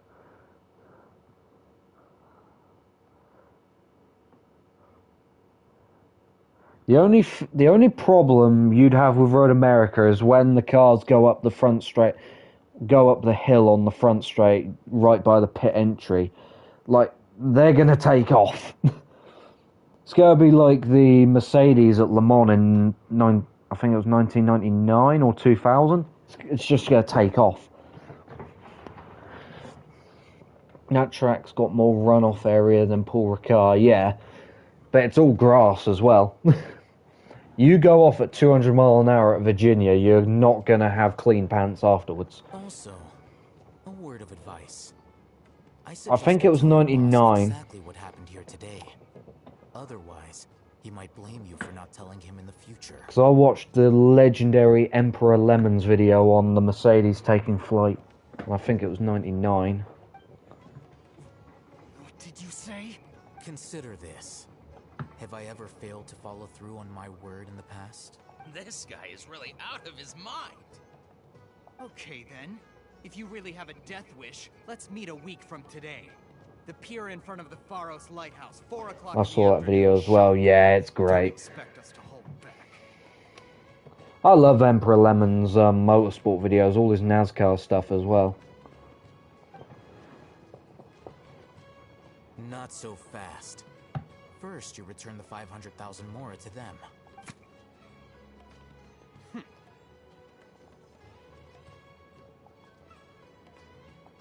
Please, I beg you, don't provoke them. We can't afford any trouble with this crowd. They haven't even paid for their food yet. Ah, Mr. Iman. There appears to be fewer staff in the restaurant recently. This wouldn't happen to be because they're all busy spreading the word to the students, would it? Well... Someone who chooses to do business with a group like that really... Common Al Haytham W. ...the instant someone confronts them about it.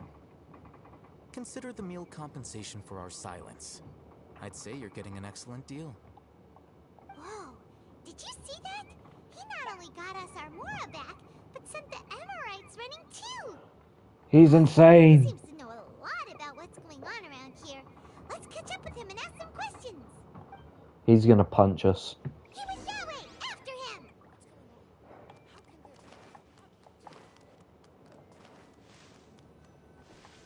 Hello. Wait up! It's Al Haytham, right? What do you want? No need for thanks. My goal was to get to them, and you two gave me just the opportunity I needed. We're even. Oh, I advise you to keep your distance from them.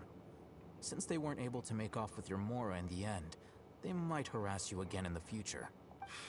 Alright. Goodbye. Hold your horses! We still have something to ask you about! Since you tore through their scam right in front of them, you must know the real story about certain something, no? Who exactly are you two? And why are you inquiring about that? A student. Right. Look, you should know that those thugs conducting business with you had nothing to do with your lie. Huh? Oh, yeah! She's really strong! Weren't you saying something about a physical exchange? We can help with that. She doesn't even have a vision. Forget it. Maybe not, but she can still use elemental energy. Otherwise, there's no way we'd go asking for info from from guys like that. Those high-headed thugs are definitely gonna bring a lot of backup for your next meeting. Even if you don't go alone, you won't regret taking us with you. Alright, I accept. Got a pen and paper? If you're searching for someone who sells that kind of merchandise, I'll give you one of their addresses, and you can try your luck. We'll reconvene at the appointed time by the pier. It doesn't matter if you show up or not. So, since you were happy to give us this merchant's information, does that mean you can tell us exactly what we're after? You were willing to part with 500,000 Mora for something and you didn't even know what it was? Okay. Well, if you truly are as skilled as you claim, then you can beat the answer out of them when they become hostile. Look, if you've been making inquiries, then you have to know something by now. Tell me what you know so far, so I don't waste time repeating information. We know it's connected to the academia somehow. Oh, hey from W. That is facts. In it, but some students want to get a hold of it too. What else? You know almost everything there is to know, but you're unable to compile this information because you've never seen the object before. This is what you've been looking for. Green light. Paimon can't tell what it is. It looks like some kind of ornament. It's a green light. This is a knowledge capsule. To put it simply, it's a vessel that can store a fixed quantity of canned knowledge. It's like a miniature Akasha. Anyone who links it to their personal Akasha terminal instantly becomes privy to its contents. Green Ninja, your element is green. Correct. Anyone. Unlike Great the timing. Akasha, which heavily regulates who can access what information, knowledge capsules confer their contents without any requisites. That's amazing. That's amazing. It's essentially a convenient and harmless vestibule for knowledge. Unfortunately, it's illegal in Sumeru to privately possess or trade them. They were created as a means for scholars to transfer knowledge gained from Irminsul into the Akasha, and are intended to be destroyed immediately after use. But despite strict regulations, some of these knowledge capsules will always escape destruction. After all, there will always be those in this world who are dissatisfied with life as designed for them by the Akasha and wish to change their fate. Over the past century, a wide variety of canned knowledge has been leaked from the academia. Now, in Port Ormos, the valuable ones are a means to Mora for the Eremites. Meanwhile, those which the Eremites deem to be useless to them occasionally prove useful to the common citizens and hapless academia students. Well, I think that about sums it up. Oh, so that's your true objective. With our current arrangement, I don't believe I can offer an answer. You're still resolved. Fine. Let's talk somewhere with fewer people.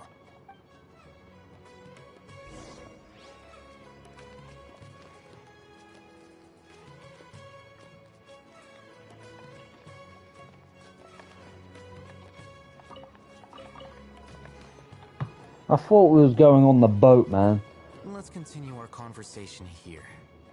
If you wish to learn more about Of course you wouldn't. All you do is read books. This man has too much knowledge and he's not using it right.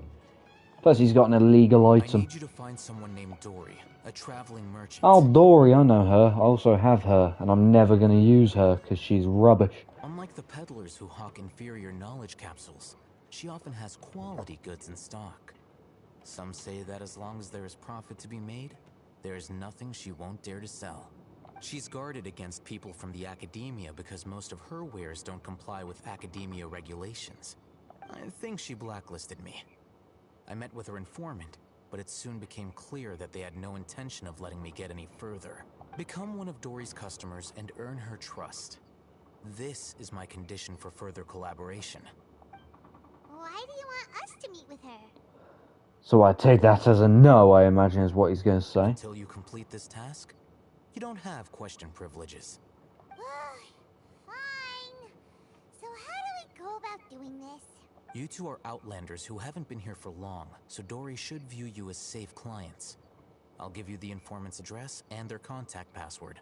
Beyond the password, though, I have no way Hell of yeah, knowing what black tricks man. she might have up her sleeve. You'll have to improvise. This is kind of nerve-wracking. The true challenge begins after you meet her. She has a keen nose for Mora and a shrewd eye for wares, and she only likes customers who she deems to have good taste. I'll prepare some funds for you. Buy her highest quality wares and earn her approval. But we only just saw a knowledge capsule for the first time. Paimon, shut up, man. Is that something we can learn quickly? that's true. Have you two heard of elemental sight? Oh? That's a surprise. Guess I'll have to hold you in higher regard. Anyway, that ability should resolve your issue.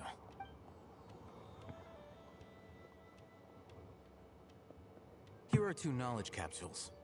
Tell me, can you detect any difference in their quality? One is bright, like white, like more white. They look the same to Paimon. Paimon should have been shoved into a Happy Meal. I don't remember them having sandwiches in Happy Meals. I'm just saying. She is a Paimon sandwich. Try inspecting them with elemental sight. How'd it go? Did you see anything?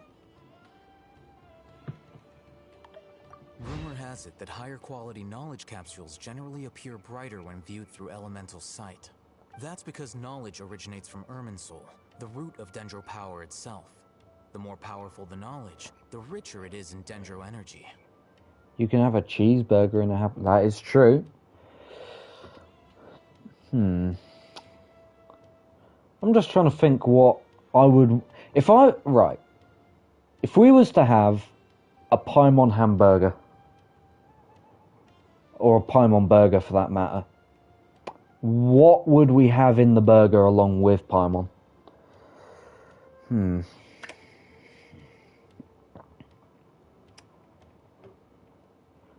However, some canned knowledge with a high concentration of elemental energy is of little use in contemporary times, so those capsules are of little value.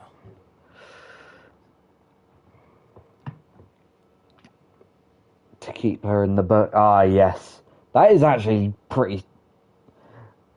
You're thinking outside the box. Just gotta make sure she doesn't spot any other food. Otherwise, she's gonna leave the Otherwise, she's gonna leave the burger. Using elemental sight is merely a stopgap measure, but it should suffice for earning Dory's trust.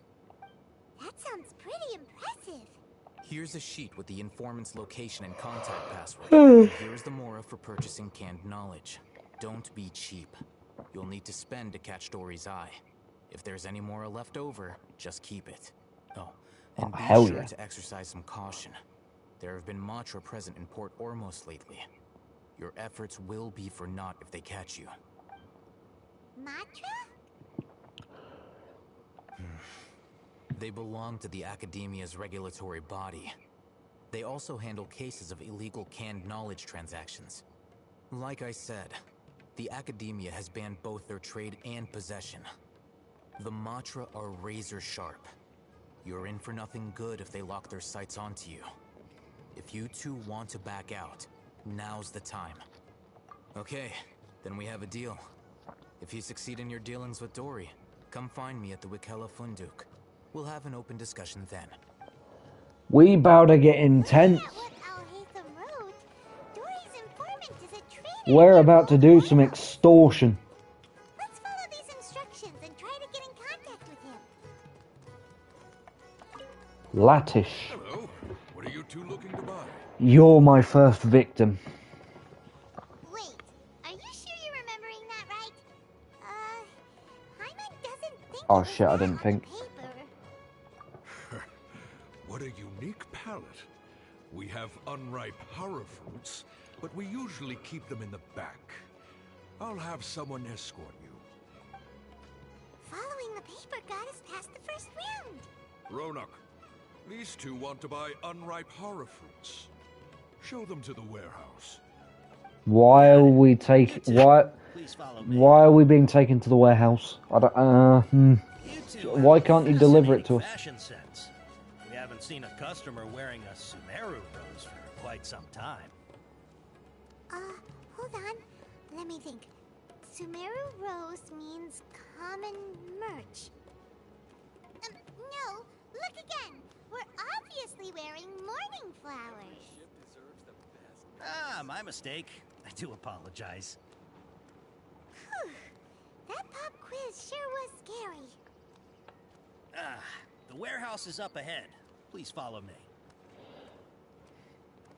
Sneaking, sneaking, weave, weave, weave, weave, weave, weave, potatoes, tomatoes. Before I retrieve your products, I need to confirm a few things. Please forgive me, but we may not have sufficient stock for you today. Oh my god, the sun's poking out and the sky is just black. May not have sufficient stock.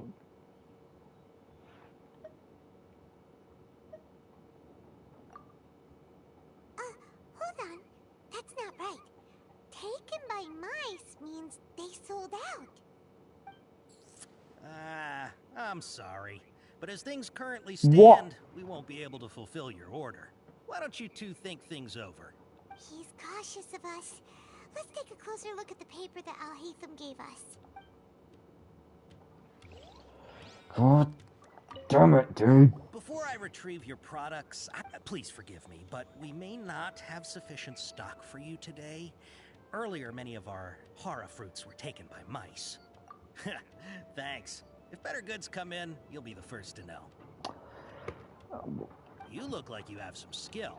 Why don't I pick out some fruits that'll make you dizzy? Yep, that's the right answer. Yes. Eating hara fruit that makes your head and ears ring sounds like a bad life decision. So we just gotta be humorous. This is a simple man. This is a simple man, alright? He likes...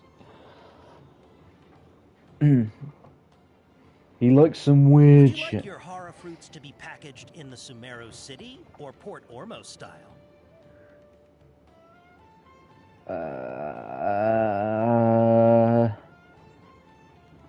Wow. Yes. You sure are generous customers. We'll be sure to package your products beautifully. Okay. Everything has been confirmed. Miss Dory is waiting for you up at... Shoot! It's the Matra! Run! What? The matcha? Where? Al-Haytham said we're done for if they catch us. We gotta get out of here. We don't know this area, so let's follow that informant.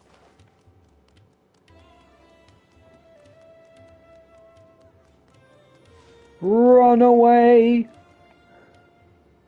He ran that way.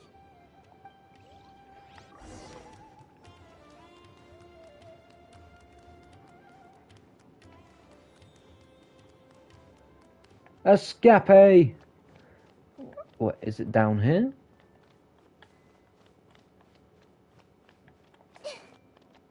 Bro, where is he? I've lost him. Where did this man go?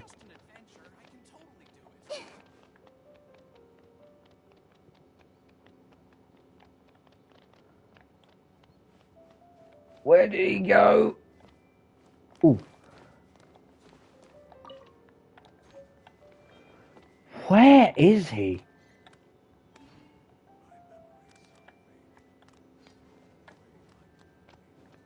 Oh, he's up. He's up there. Oh.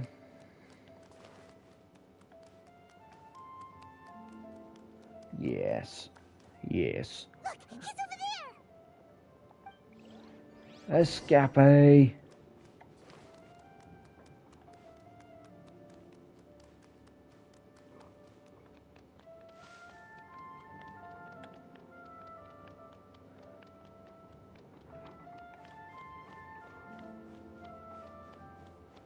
I have a feeling this is a trap. Hey, if you're hiding from the Rishbaland tiger, come this way. Another password. Huh? Oh, that voice came from... Alright, I'm gonna go to bed. You can stop running now. Send me a DM when you're gonna watch Chili Bowl. Yeah, no worries, man. Will do. I mean, we'll be watching. We'll probably be reacting to other bits as well before the Chili Bowl because that's in January anyway. So got a little while, but yeah, we're gonna watch the Gateway Nationals together as well. So that'll be good fun. It's. I don't know if you've heard of the Gateway Nationals. It's just late models on a tiny track that's like twice as small as the chili bowl. It's carnage. We're going to watch that together at some point when that happens. I'm down for Gateway. Yeah, that'll be awesome. Send me a DM. Will do, brother. Cheers for sticking with me in the stream. Greatly appreciate it.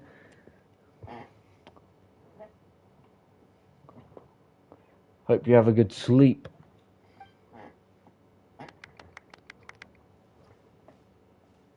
So you were the one who was calling out to us just now. But yes, 2 a.m. I've got to get some sleep. Yeah, I don't blame you, mate. I've been up all night, so I'm not going to sleep anytime soon. But yeah, no worries, mate. Hope you have a good sleep. I'll speak to you soon. These two good customers wish to buy some horror fruit, Miss Dory. And if there's nothing else, I'll just excuse myself. Oh, very good. Thank you. We're going to get scammed.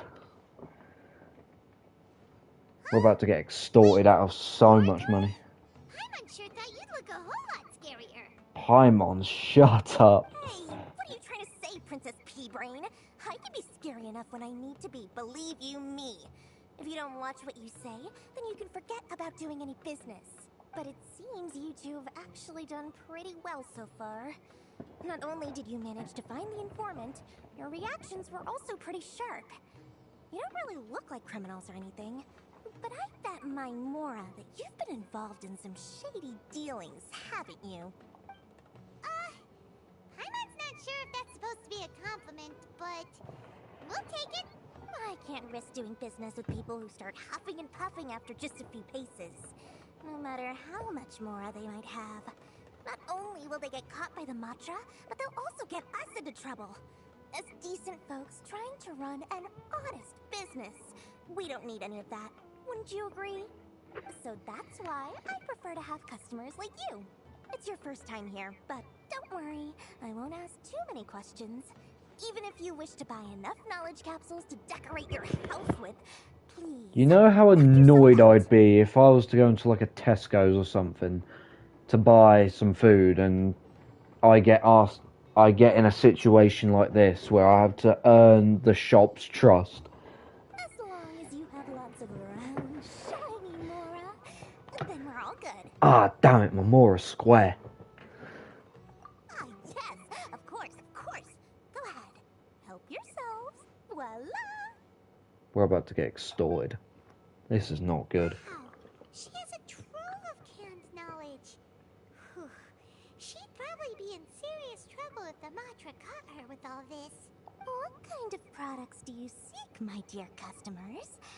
Don't worry, I'm not interested in your reasons for buying. I can, however, offer some Mate, suggestions. she is shady.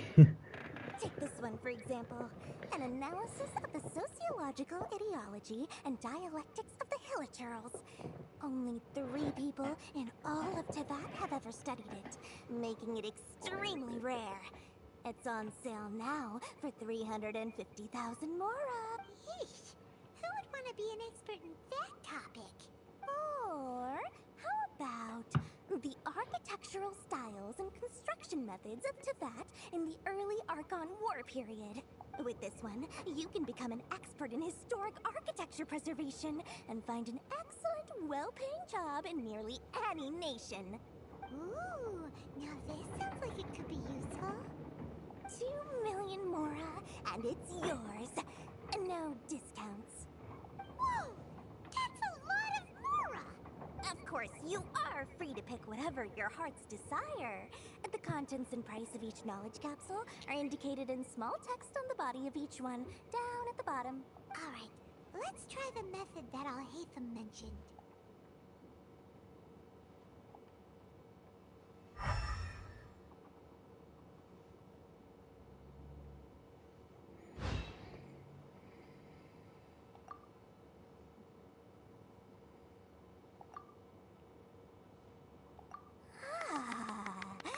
You've really got a good head on your shoulders, and quite the eye for quality. We'll take these, please and thank you. My oh my, you are blessed with a taste for both the exquisite and the extravagant. Customers like you are a rare breed. 1 in 100. No, 1 in 1,000 even. Listen, I have a special offer for you two. If you spend just 100,000 Mora more, you can pick any knowledge capsule of your choice up to a value of 1 million Mora. Say what now? Hey, did you hear that? Spend another 100K and we get a capsule worth a whole million! But all the canned knowledge we just bought is easily worth 500,000 Mora. If we spend just a little more, we can get something worth 1 million Mora. Isn't that a fantastic deal? Think about it. We've gone to all this trouble to get this canned knowledge. And so far, everything we bought belongs to Alhaitham. Aren't you even the least bit curious about how this whole canned knowledge thing works? We're talking instant knowledge here. Don't you want to try it yourself? Come on, come on. We still have around 100,000 of Alhaitham's Mora left. So let's put it to good use by finding something useful for you. Ahem. You've got a deal, Dory. We'd like to spend an extra 100,000 Paimon. Mora. No. No. Excellent. Then please, select from this fine collection of Oh. canned knowledge over here. Paimon. Hold on a second. Paimon thought we could choose whatever we wanted. Why can't we choose the ones from over there? Oh, but my dear customer, the knowledge capsules over here are worth 1 million Mora each. I'm sure discerning customers like yourselves will be able to find something to your liking. Please, take your time. Uh-oh, Paimon has a bad feeling about this. Let's use Elemental Sight again to check these.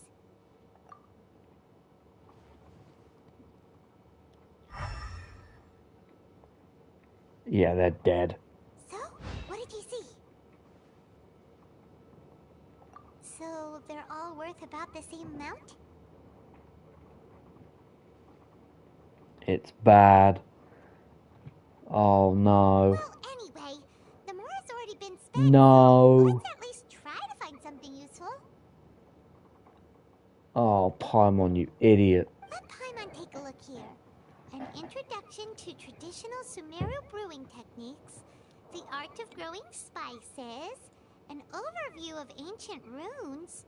Oh, how about this one? Sword fighting techniques 8. Not sure we'd ever find volumes 1 through 7, but at least this knowledge should be useful, right?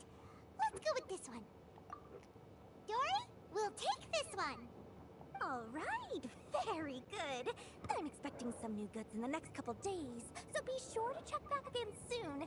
Whether it's canned knowledge or anything else you need, bring your Mora to Dory and doors will open. Paimon, you have just absolutely canned us. Our dealings with Dory went smoothly enough. Let's head to Wakala Funduk and meet up with Alhaitham.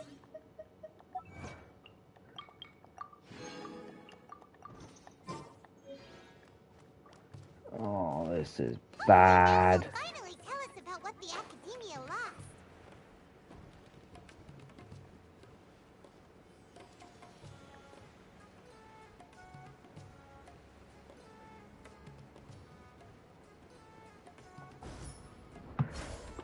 Ha! You two made it.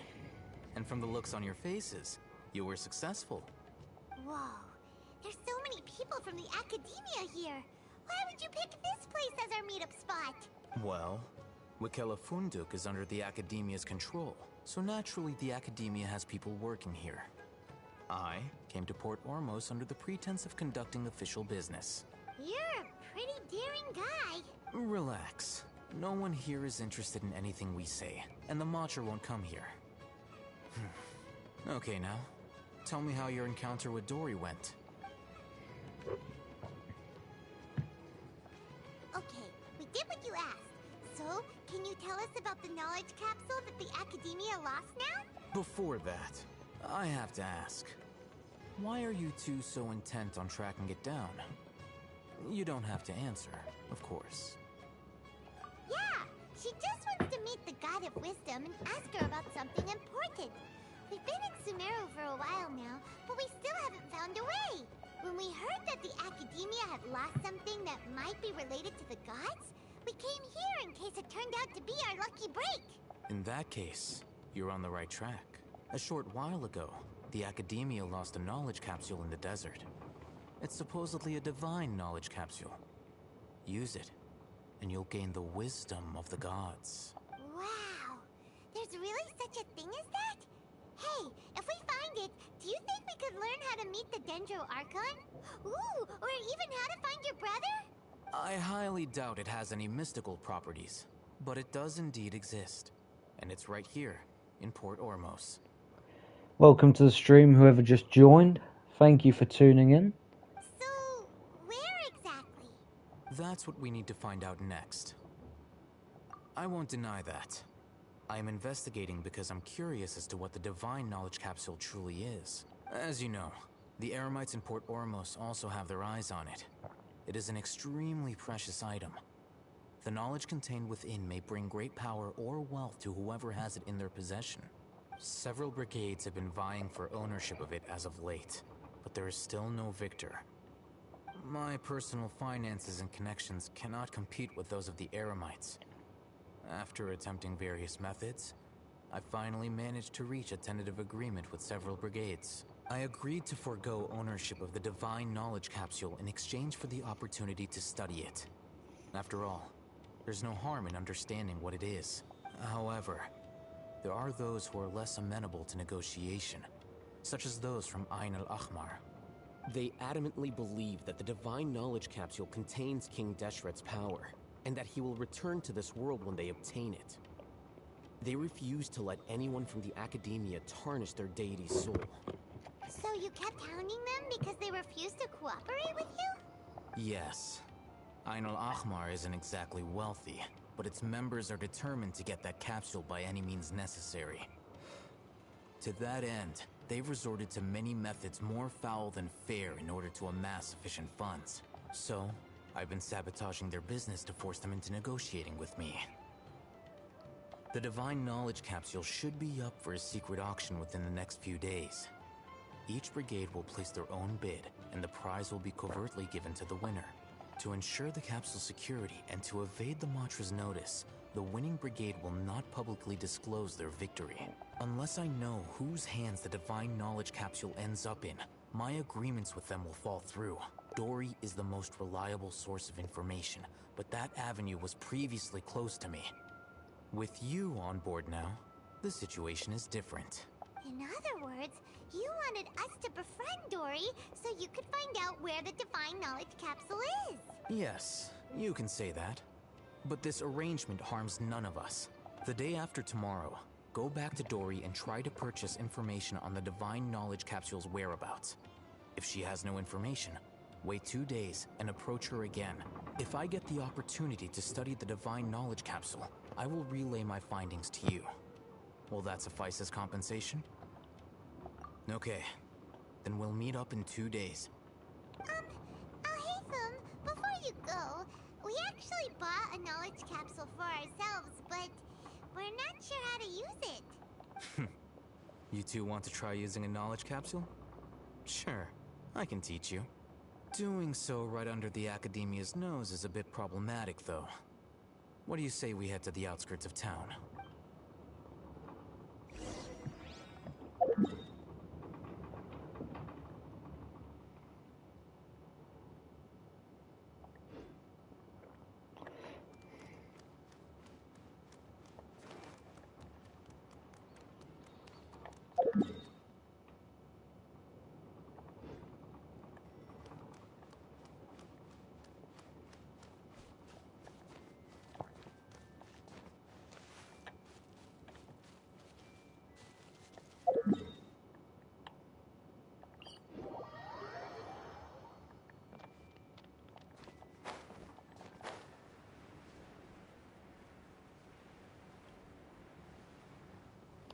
Right. Time to get some knowledge.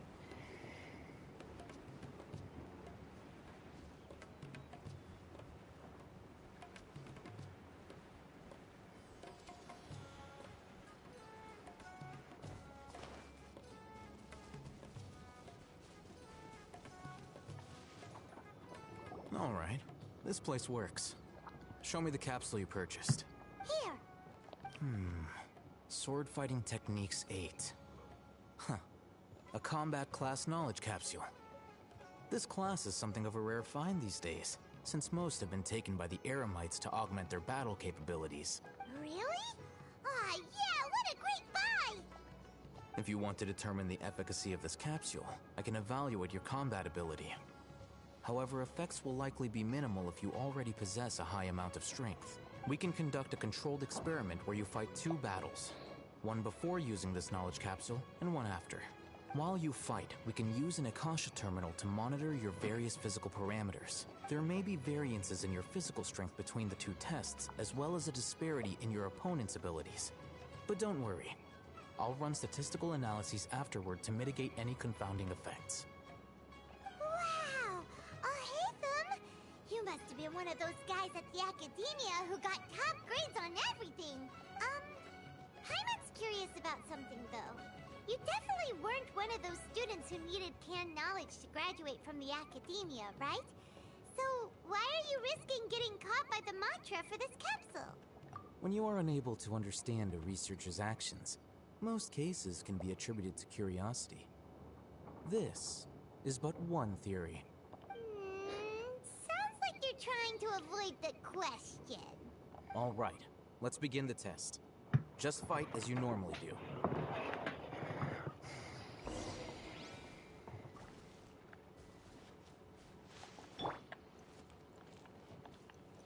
Who wants the smoke? You want the smoke.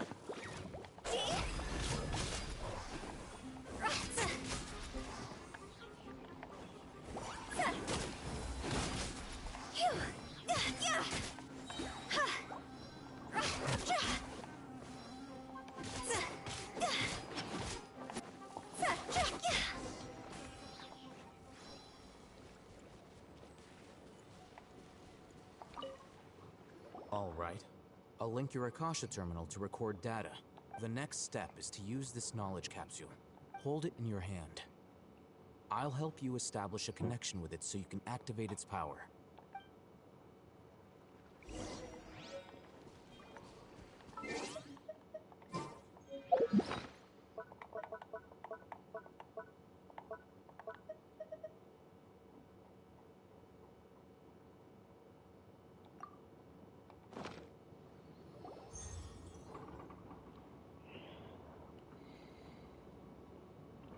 As if I saw countless sword-wielding figures fighting one moment, and then in the next they disappeared into the recesses of my memory. How are you feeling? You mean that it worked? Alright. Time for round 2. Fight with the same composure as before.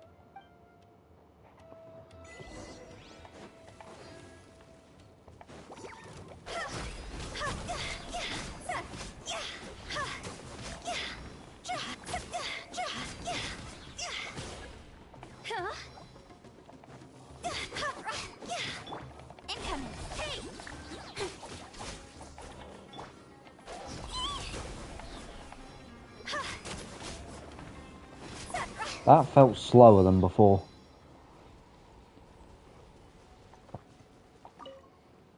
Now, I'll start recording data again. Hatham, how's it going?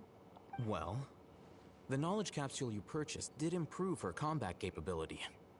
During the second fight, her overall fighting performance increased by 0.073%. Wait, how much?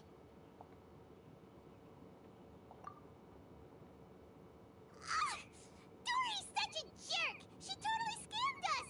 1 million Mora? This thing isn't worth a tenth of that amount! Of course, this could be because she is so powerful that the capsule's contents were unable to produce a substantial increase. At the very least, this test allowed me to gain more insight into you two. Our deal seems increasingly worth my investment.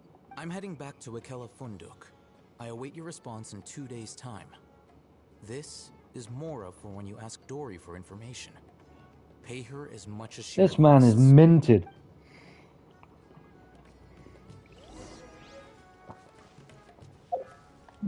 Oh, great.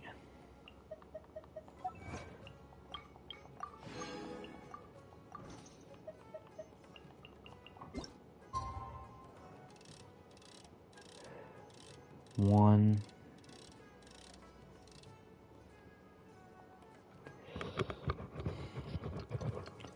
Great, we have to wait a while, dude.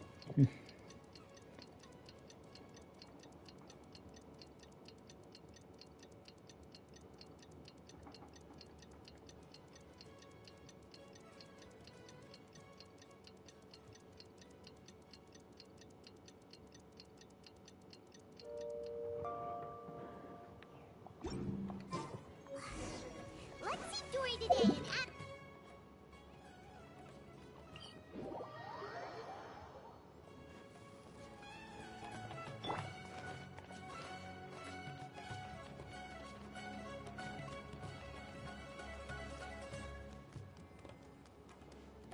Hello. Here, over here!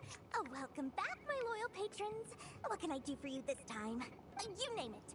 Can knowledge, supplies, or anything else you need. I'll find a way to get it. Where there's a waterfall of Mora, there's a way. Can you really get us anything we want? Anything at all? Aha! So it appears that canned knowledge alone is no longer sufficient for your opulent appetite. Then please, oblige me. Tell me what you have in mind. Oh! I knew customers with pockets as deep as yours would undoubtedly crave something more profound than ordinary canned knowledge. But you know, that kind of information isn't going to be cheap. After all, I had to work really hard to weasel my way into the auction site. Not to mention that if anyone found out that I was the leaker, I would be in big, big trouble. But how can we be sure your information is accurate? Paimon's curious how you just happen to have this kind of info the moment we need it. Because to me, anything of value is what I consider to be my supply. Therefore, I must always be aware of what's hot on the market in order to secure more sales. As for the information's authenticity, well, you've no need to worry about that. I used a camera to take a picture of the transaction. That way, no one can dispute it. 10 million more. It's always a pleasure doing business with such sterling patrons. Now that you've paid in full, here's the scoop. The Divine Knowledge Capsule was purchased yesterday by a certain Misery, the leader of Ain el Ahmar. Aww. Ain el Ahmar? You mean the Eremites who worshipped King Deshret? Ah, so you're already familiar with them. The group has done everything in their power to obtain the Divine Knowledge Capsule. After all, they believe it contains the power of King Deshret. That Divine Knowledge Capsule is unlike any other canned knowledge I've seen before. It was glowing bright red. The capsule is clearly visible in the picture I took. You can look for yourself. Thanks for the info, Dory. Please, it's my pleasure. It's all thanks to discerning customers such as yourselves that my efforts yesterday were not in vain. Please, don't hesitate to contact me if you ever need anything else in the future. Mora for Dory opens doors. Well, we figured out where the Divine Knowledge Capsule is. It turns out it ended up in the hands of Ain el Ahmar.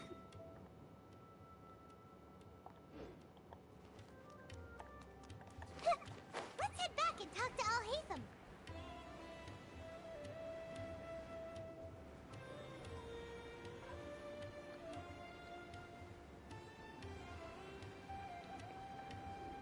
Yeah. Al-Haytham, we got the info you wanted. Really? All right. Let's hear it. Dory even gave us evidence to verify the intel. Have a look. Huh, look at that. Clear as day. It must have taken some guts just to infiltrate the scene of the Eremites' transaction. But then, to get close enough to take a picture like this. Bold move, Dory. Very bold move. All right. The person in this picture is indeed Misery, the leader of Ain el Ahmar. And the glowing red capsule he's holding appears to be the Divine Knowledge Capsule. In which case, if we play our cards right, when we confront them next week, we should be able to force them to show their hand. At first, Paimon didn't get why you were provoking these Ain el Ahmar guys. But now, it sort of makes sense. Everything's playing right into your hands. after we defeat them, we can finally have a serious talk with their boss and get them to lend us the Divine Knowledge Capsule. Thank you for your time and efforts. Take a few days off while I make some preparations. Let's meet up again on the afternoon of the arranged date, 3 o'clock sharp. See you then.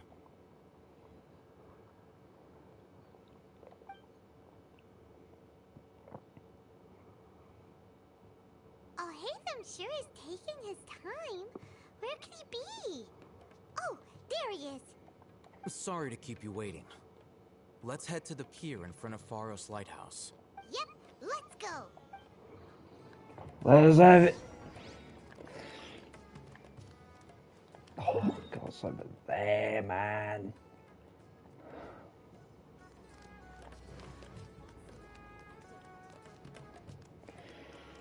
Mate, I now see what Bailey means by how long this takes. This is insane.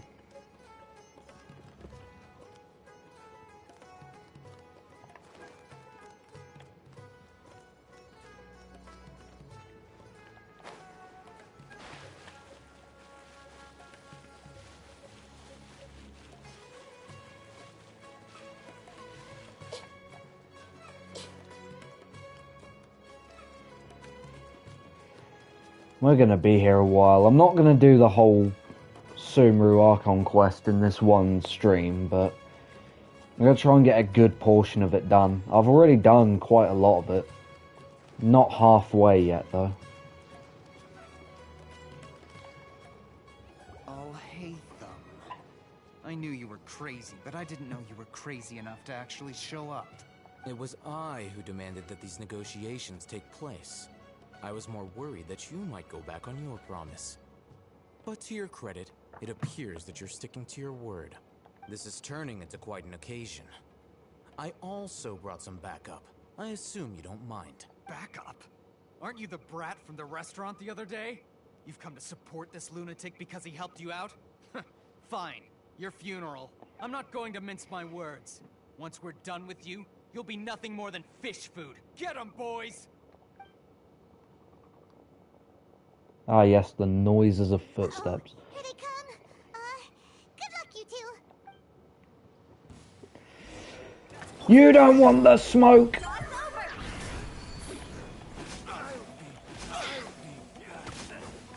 You're all dead already!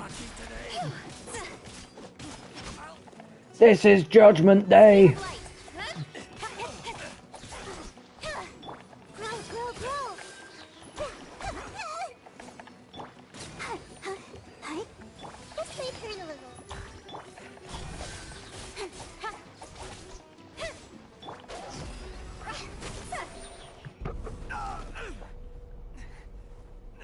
What's with the quality? Academia scum!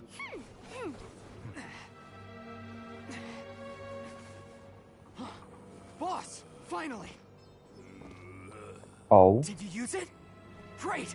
Now we can...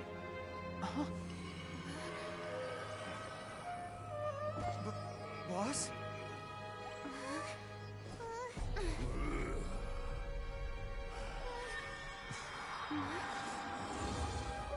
What?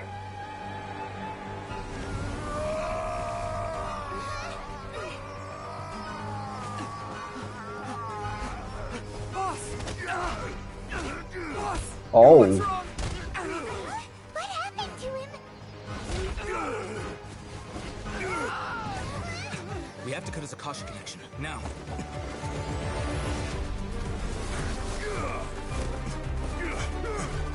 Well, I'd be damned.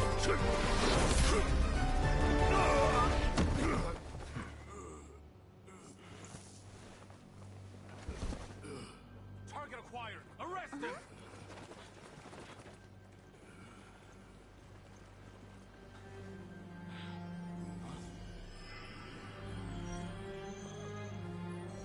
Do not impede our work. Is that understood, Al-Haytham? Of course. I was only trying to help. Take him away!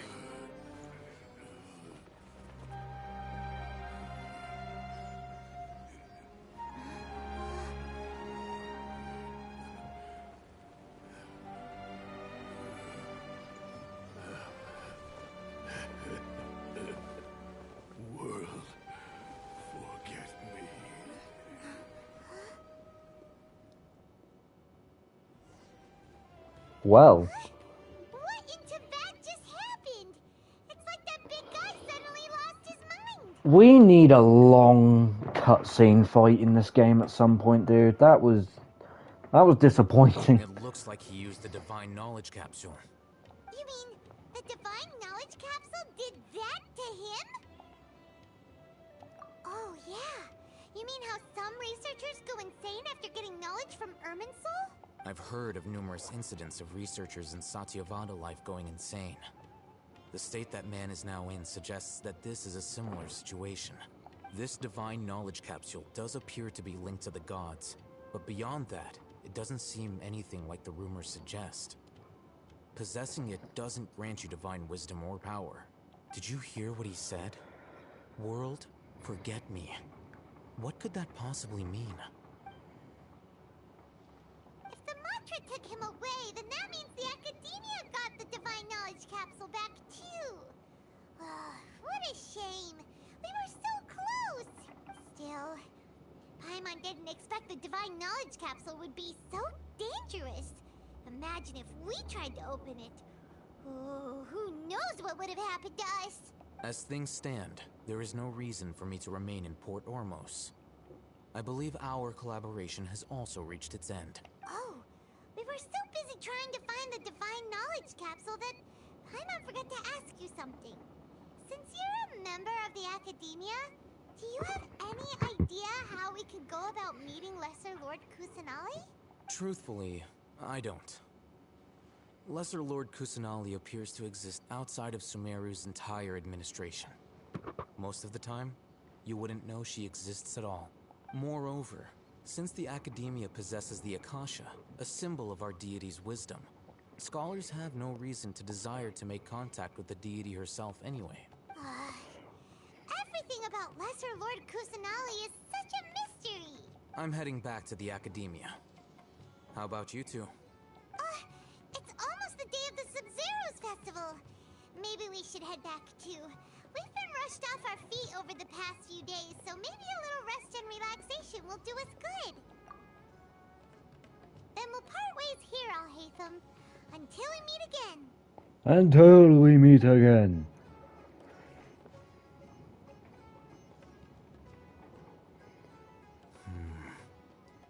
Now, do I deal with this thing first? Or should I produce the report that the higher-ups require? Just keep it.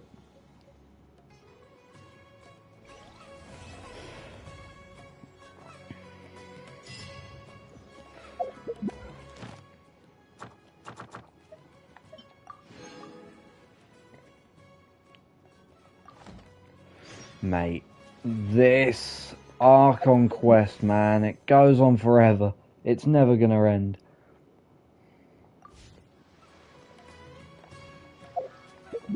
Wait, hold on. I have a wish.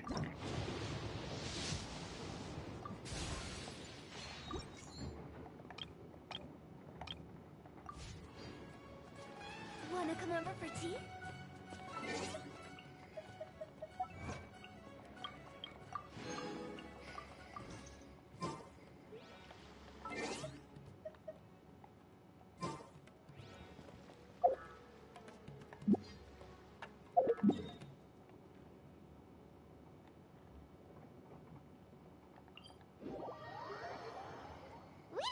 The Sub-Zero's festival, right? Let's hurry and find Dunyarzad. Paimon thinks she must be around the Grand Bazaar, since she showed us around there last time. Oh, it's in there.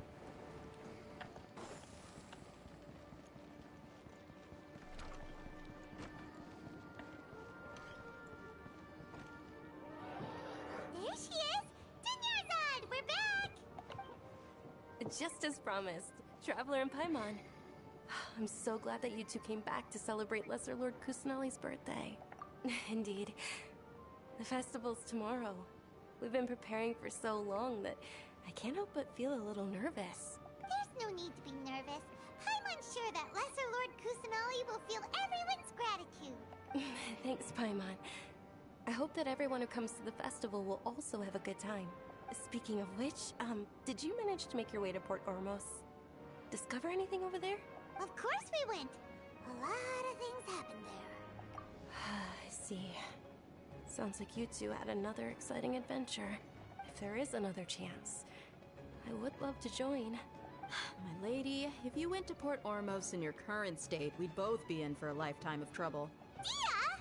You were eavesdropping! It's called covert protection. Keeping an ear out for what's going on around my employer is part of the job. It's alright, Dia. I merely said I would like to go. I know better than to think my body could handle it. The festival's tomorrow. I've been doing nothing but causing trouble for you.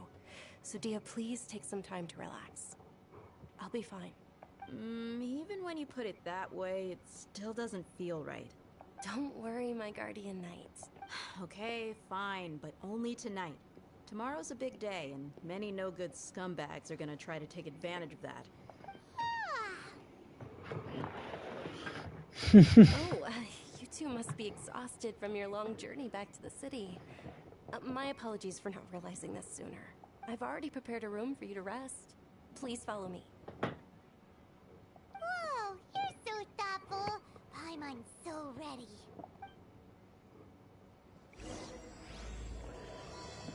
Act 2 started. Gee, when is this gonna end?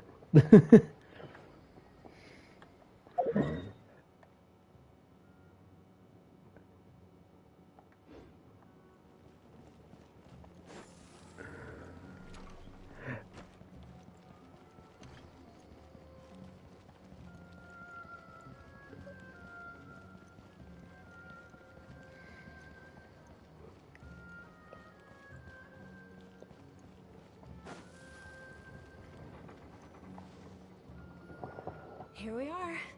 It's also fairly close to where I've been staying. It looks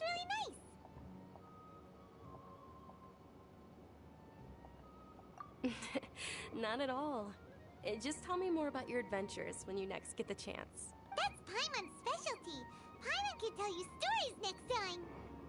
Oh, if you don't mind, how about we all walk around together tomorrow? All of my friends will be working the festival, and Dia is still insisting on her covert protection. Yeah. It'll be pretty hard to relax and enjoy the festival if Dia's constantly hovering over you, right? Then let's meet at the nearby bazaar first thing tomorrow morning. Have a great night. It's a deal. Good night, Dunyarzad. I may be too Sneak excited away. to fall asleep tonight. See you tomorrow. Get away from that. I really look forward to the Sub-Zero festival too. Will there be Get away lots of from yummy Dea. food? She drives me nuts. Oh no. Just her breathing. Just gonna keep Paimon up all night. The earlier we sleep, the better. Let's go inside, traveler.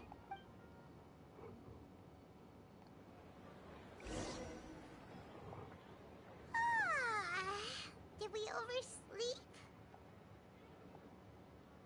We should go meet Dunyarzad right away.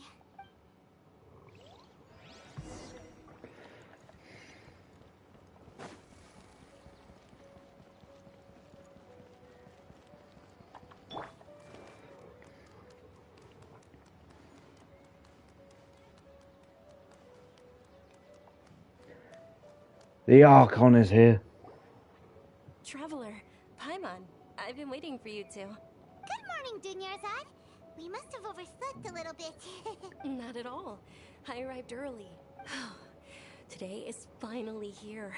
I must cherish every moment as if it were gold. You've worked so hard for this day. You gotta enjoy it to the fullest. You know it.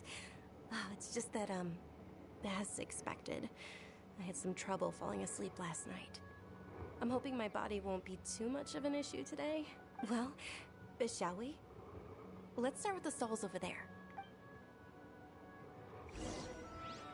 Many vendors came out of the blue to support the event, and they insisted on covering costs themselves. Let's go give them some business. They paid for everything out of pocket? Oh, sounds like they're not in this just for the Mora.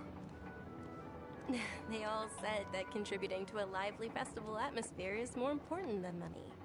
Especially since we don't often get to celebrate Lesser Lord Kusanali's birthday. This is a stall offering foods from the Haft Mewa feast. Look at them apples. Look at them watermelons. Why is everything so big? Look at the size of everything. Oh, you could tell straight away. I thought most people nowadays wouldn't know. Mushrooms, flowers, and all kind of fruit? It's all vegetarian stuff. Oh, Paimon's a little disappointed. So, what's the Haft feast you mentioned just now? It's another Sub-Zero's festival tradition. People used to set their tables with 7 different foods. Generally speaking, the most common selections were foods like Rukashva mushrooms, Nilopala lotuses, Sumeru roses, Sunsettias, Kapulatas, Hara fruits, and Zaytun peaches. So, the Sub-Zero festival is a vegetarian holiday? You don't have to be a vegetarian to enjoy the spread. We just use the 7 foods to symbolize the 7 virtues of the Dendro Archon. Wait, but if that's the case, if Sumeru uses vegetarian food to represent the Dendro Archon, then wouldn't the Pyro Archon's festival be full of food like roasted fowl, juicy meatballs, grilled steak? Oh, Traveler, we have to go to Natlan as soon as possible! I hope your wish comes true one day, Paimon. Thanks! Alright, how about we also check out some of these other stalls?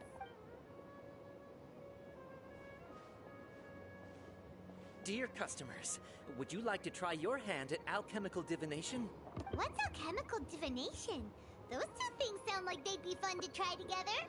Right? I thought the same when I first heard about it. It is said to be a mysterious craft invented by none other than Lesser Lord Kusanali herself. So, how does it work? It's quite simple. After you give me any 2 alchemical reagents, I'll use them to perform a random transmutation. Sure sounds random. So random that it will probably fail. That is precisely what we need. After the transmutation fails, your one and only diviner here will interpret the remnants. Well, according to Lesser Lord Kusanali, everything is interconnected, and all that occurs can be traced back to fate. You could say this is a pearl of old wisdom. Why does everything sound so much more credible when Dunyarzad says it? Are you guys working together? So that's the true wisdom behind it. This young lady sure knows her stuff. So, how about it? Want to give it a try?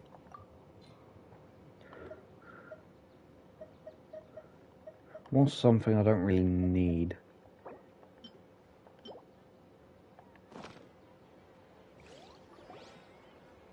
Okay, one moment. It's the moon. Paimon wants to take a look too! Is it?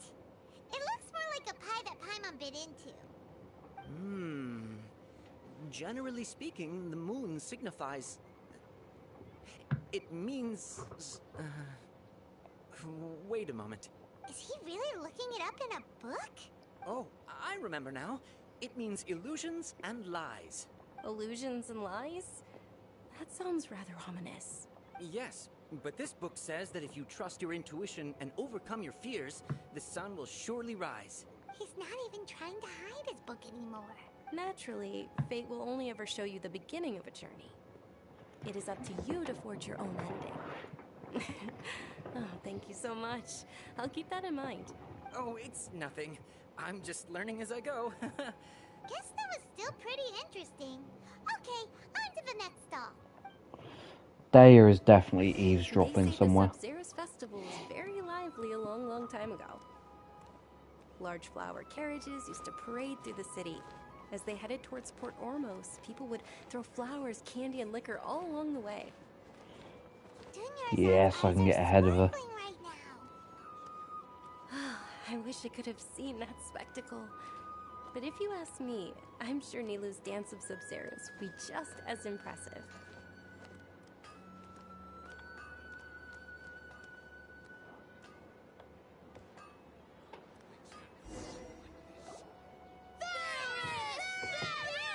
What?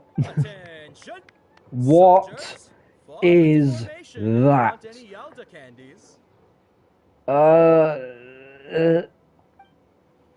Jeez, no, kids, leave. Leave immediately. Jesus Christ. Miss Dunyarzad, the children love you even more than the Yalda candies. In the few short days it took to prepare for the Sabzeruz festival, the children have all grown very fond of you.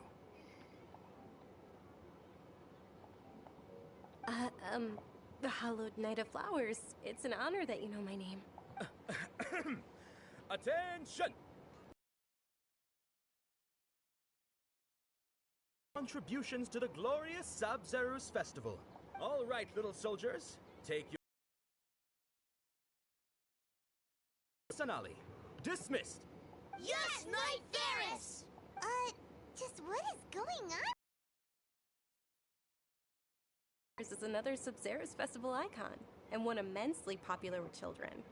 In the past, the actor portraying Ferris would also sit on a flower carriage. It's all thanks to Miss Dunyarzad's sponsorship that the children can make such wonderful memories today. As are we to you, Vihar. Oh, no. They're a festival staple, and I happen to have some boxes readied here. Take a look and pick whichever one you want. Whichever one? Don't these boxes all look the same? That is the fun part. Each box contains a random flavor. It's up to the luck of the draw. Flavors include lavender melon, hara fruit, sunsetia. Ooh, those all sound pretty good. And there's also lizard tail and oni kabuto. Huh? What's up with those two flavors? Oni kabuto is a little spicier than lizard tail.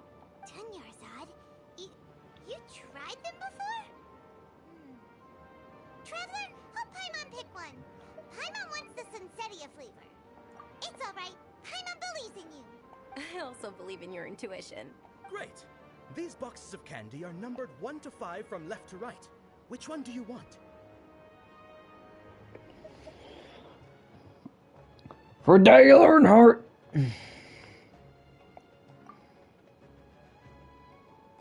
Attention! That's unfortunately lavender melon.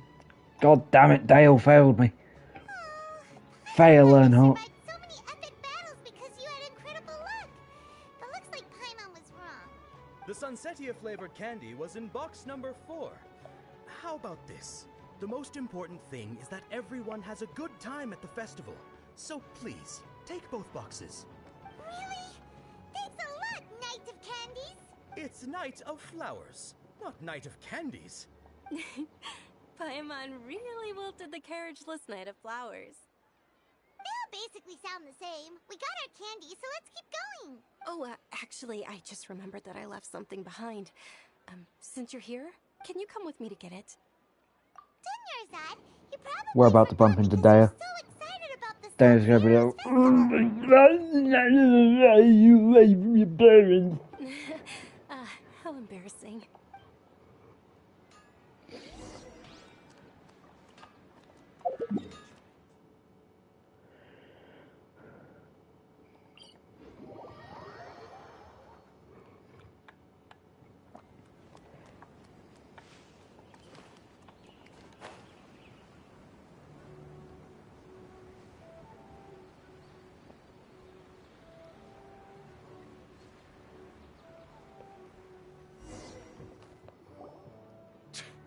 We're too late.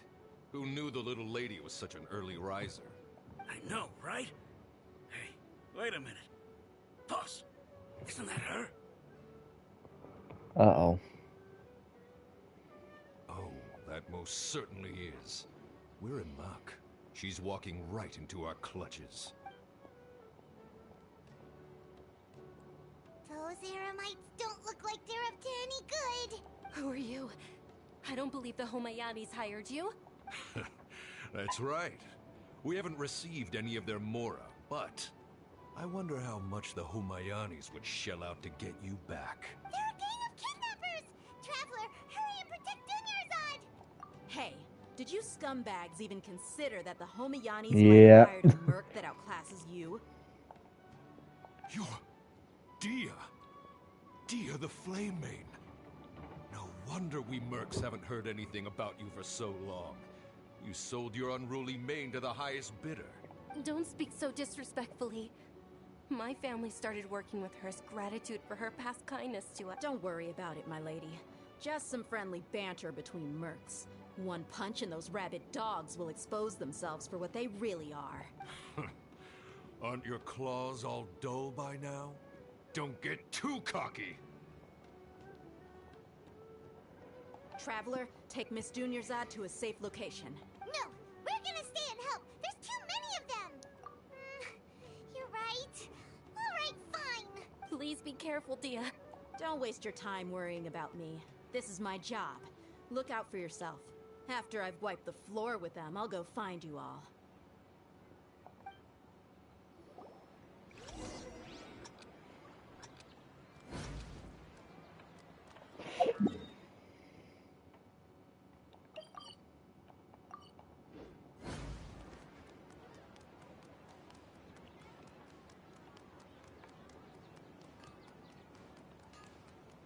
Easy.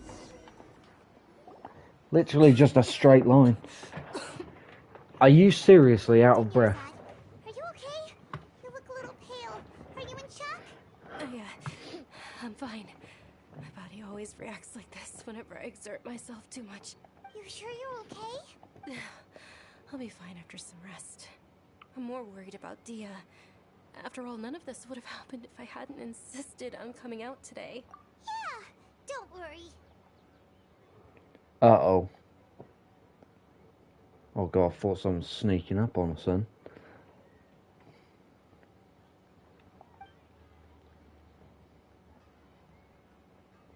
My lady, Traveler, found ya. Dia! You took care of them so fast! Any more of them? Or rather, did anyone follow you? Dia, your arm. Oh, this? I'm fine. It's just a scratch.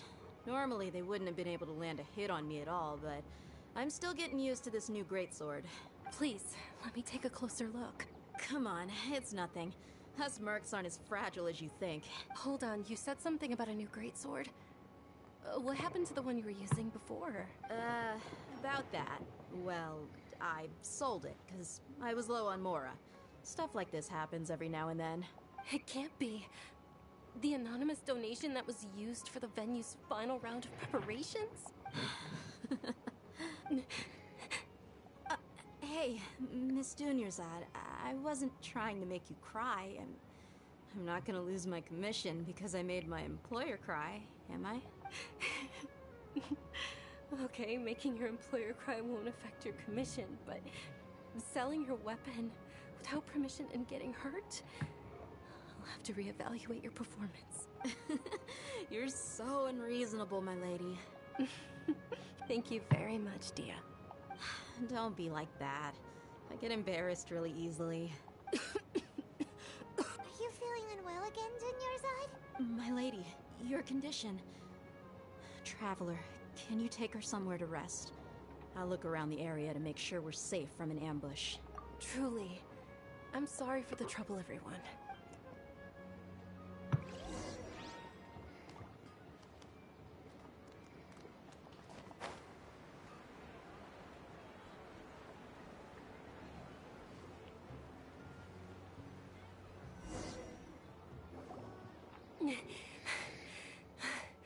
Are you feeling better, Dunyarzad?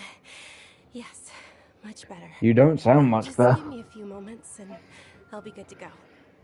I didn't realize you were concerned about it. I guess I shouldn't continue to keep it a secret. I was actually born with Elazar. It's terminal now. Oh. Can't believe it's Elazar. Oh, you've already heard of Elazar. Well. In case you probably know about its severity. Sumeru's current medical advancements still haven't been able to find Welcome a to cure. the stream, whoever just The joined. disease's Thank you for progression tuning can in. only be delayed through environmental therapy. Dunyarzad. There's no need to be sad. I've always lived with Elazar and I came to terms with it a long time ago, compared to the simple fact that I'm afflicted with this. Its effects on my life have How been long much do I more have left to painful. go in this Archon quest? I know that my family loves me dearly. They've done all they can to provide the best environment for me, so that I can live for that much longer. However, I know I will one day succumb to this. Did you know? Before I ran away from home this time, the world outside of my home didn't even know that I existed. Since I was a child, all I could do was sit on my bed and stare at everything outside of my window. I'm sure my family's worried and disappointed in me for running away, but I just didn't want to have any regrets. Live life to the fullest, YOLO fish. To me, there's nothing more beautiful than being able to meet and speak with others. Not to mention the incredible time spent preparing for the festival. The joy on everyone's faces here. And all the support I've received from friends like Dia. Oh, Jesus. This way, when my final day does arrive, it will be less sorrowful. At the very least, many people will remember that I once existed in this world. Right? As long as you don't forget Paimon. Paimon also won't forget about you. No, even if you forget Paimon, Paimon will still remember you. Thank you two so much. Jesus, I man. apologize for the depressing When conversation. did this get so deep? This is out of character for me. To be honest, Lesser Lord Kusanali gave me the courage to do all of this. If it weren't for her encouragement, I wouldn't have taken that first step. Thanks. There will always be frustrations in life, but I know that the point of living is not to leave behind any regrets. Oh, right. Isn't it almost time? Huh? Almost time for what? Isn't the Well. dance of Sub-Zeros about to begin?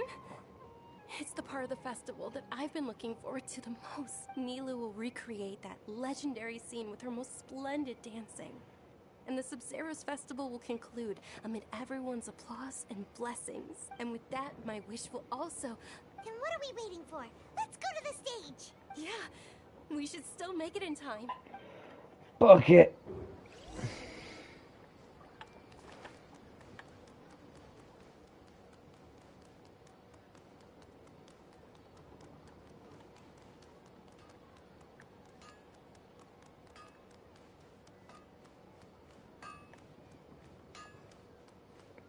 Damn, I'm actually getting pretty good at navigating Sumeru. Like, it's not as painful as it used to be. Were you not aware that the law prohibits this type of performance from taking place without prior permission? There's a law on what dance you can do? Over there! Someone's yelling at Nilu! I think I just saw the Academia's Grand Sage. Why is he here in person? But the Dance of Sub-Zeros is one of the key parts of the Sub-Zeros Festival. If we can't perform it... The Sub-Zeros Festival. The law also prohibits the private hosting of large-scale religious festivals. Only the Academia can host such an event. If you continue to resist, we will have to order an investigation into every single event organizer. The Grand Sage has already granted you much leniency. I advise that you exercise tact. How did things turn out like this? The Academia was originally responsible for the Sub-Zeros Festival, but they failed this responsibility for many years. I need to speak with them. This is a hard pill to swallow, but you're right. Things would only get worse. Art, dance.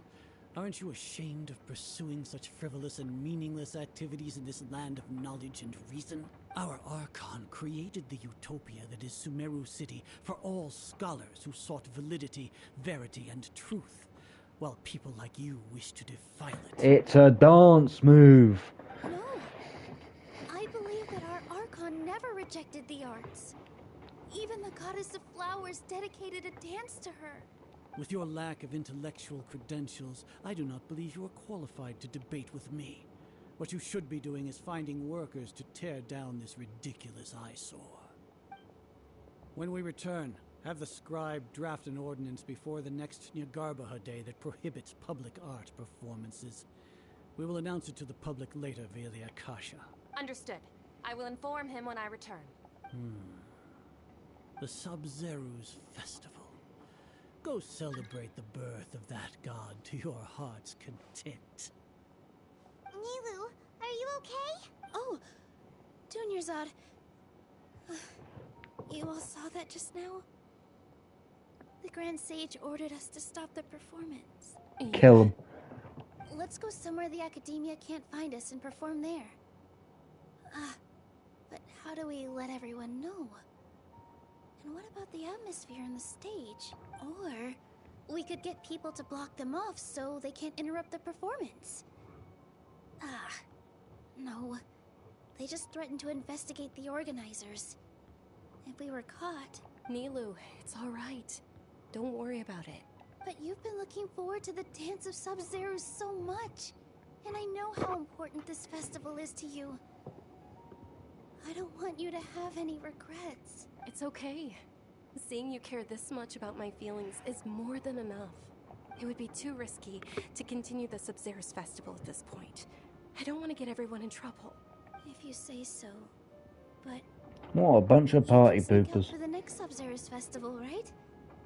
We'll make sure the next one is a smashing success. The next one. Yes. Okay. It's a promise. It will be a smashing success. Oh my. Alright then. I can't believe this is how things turned out. Those heartless geezers. It really is okay. There's nothing we can do about it. Murder him. Still, I'd be lying if I said I had no regrets. I would have loved to see Nilu's dance.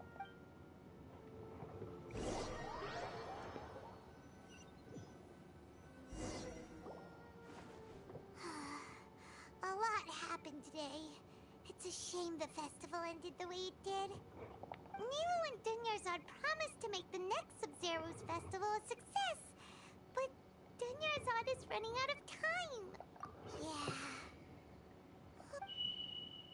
Huh? All connections have been secured to construct the most stable framework possible. The project has entered its most critical phase. Power has begun to flow from... What was that?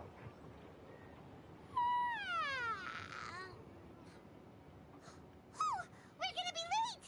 It's all because you wouldn't get out of bed! We should go meet Dunyarzad right away!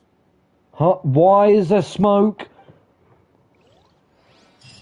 Why is the building on fire? Oh, it's not on fire. Oh, it was this bloody thing.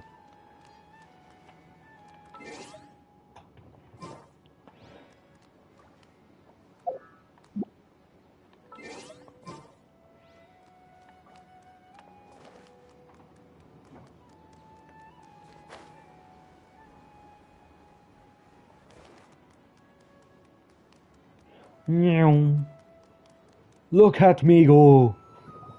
Good morning, Dunyarzad. Sorry we're late. Not at all. I arrived early.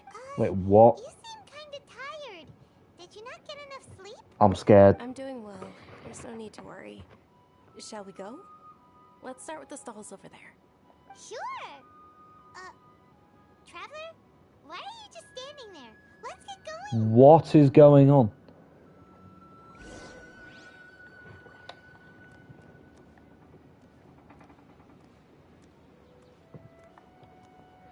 Ooh, they're selling food over that way. Let's go take a look. I'm scared, chat. It's literally a repeat of earlier. Why is this happening?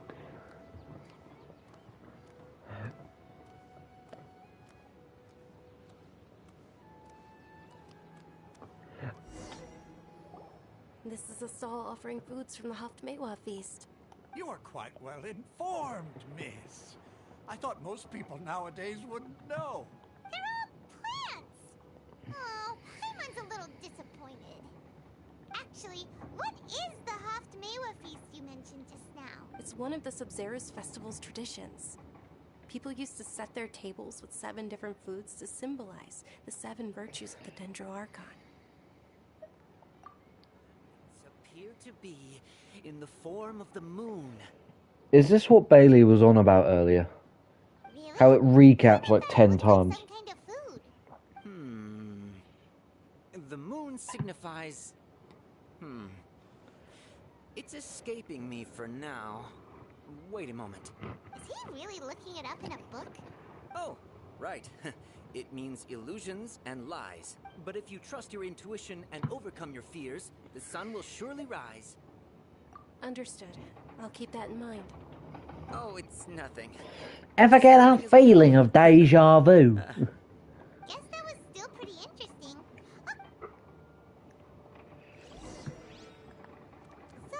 I'm really scared.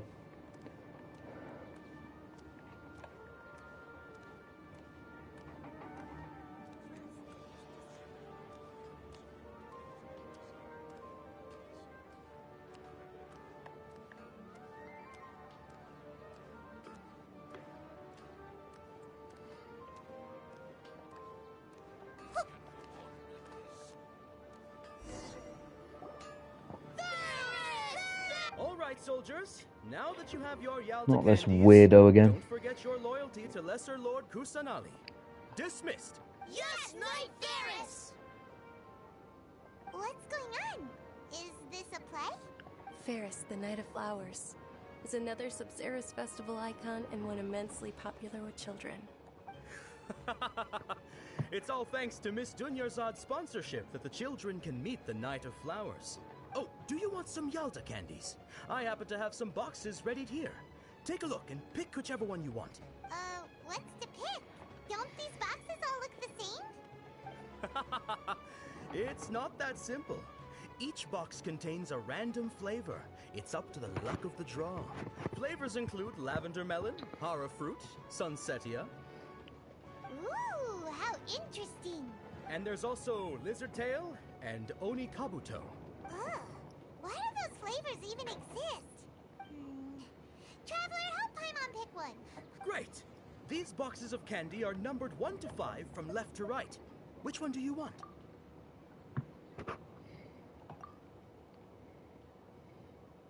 Ah, excellently chosen. Number 4 is indeed Sunsetia.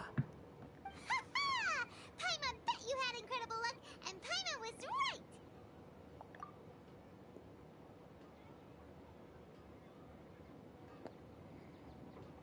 Huh? How's that possible? It's obviously random. Maybe we didn't sleep very well last night. Or maybe we slept too much. Bro, what is this? Oh, sure. Huh?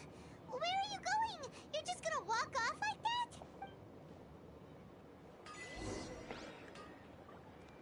Oh, Lord.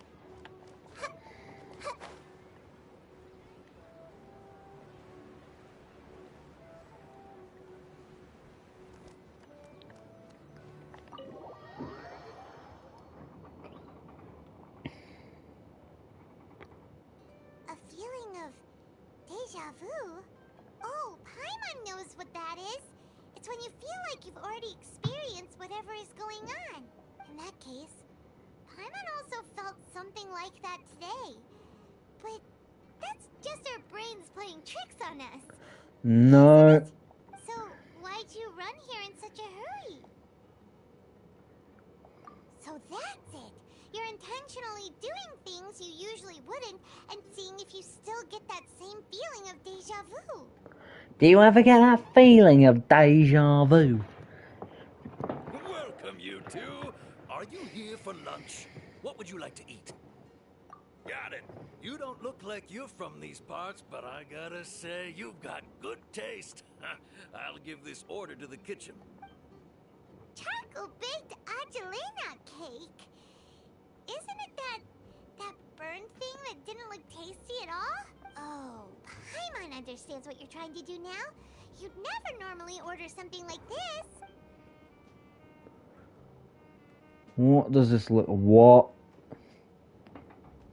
What is that? That thing? Are you really gonna eat it?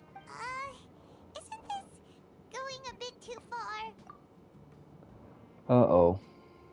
What is that face? How was it? The look on your face is telling Paimon that it tasted awful. Then, you mean... That's impossible! We were just talking about how gross it looked! So, would this be a case of taste bud deja vu? Paimon also gets the impression that we've been here many times, even though we aren't regulars. How about we go out again and try something else? Chat, I'm scared.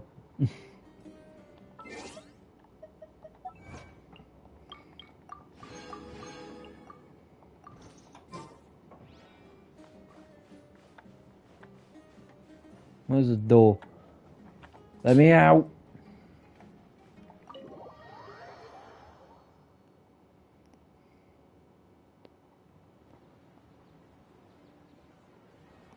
Huh?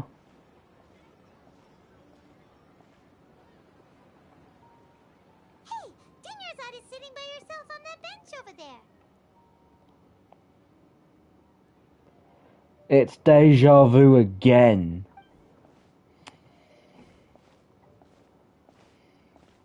She's gonna be out of breath. She's. What a coincidence, Dinyarzad. We meet again. Why are you sitting here all by yourself? Oh, I ran into some Yeah. kidnappers just now, but thankfully Dia came to my rescue. I started to feel unwell after that, so I sat down here. Kidnappers? Oh my goodness, are you hurt? I'm okay. Dia's arm got scratched, but it isn't serious. Whew. That's a big relief. But, Dunyarzad, you seem a little down today. It's the Sub-Zero's festival. Traveler knows what's going on. Looking forward to it so much. Not at all. I've always been like this.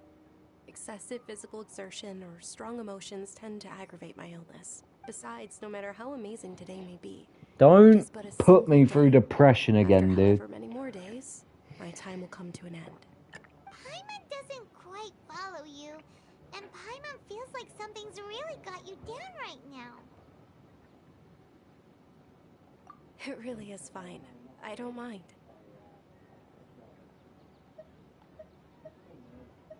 Huh? Did something happen? Dunyarzad, have you ever felt deja vu? You know, like when you've already experienced something that's happening right now? Deja vu? No. But my days have been the same for years now. Even if I were feeling deja vu, I suppose I would already be used to it. That's horrible. Oh, Paimon sees. Then, is it only the two of us? It's almost time. Huh? Time for what?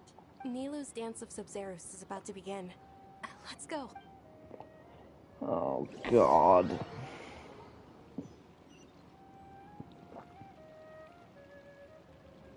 It's another dream. No, it's not. With your lack of intellectual credentials, I do not believe you are qualified to debate with me. What you should be doing is finding workers to tear down this ridiculous eyesore. When we return, have the scribe draft an ordinance before the next Nyagarbaha Day that prohibits public art performances. We will publicly announce it later through the Akasha. Understood. I will inform him when I return. The Sub-Zero's festival.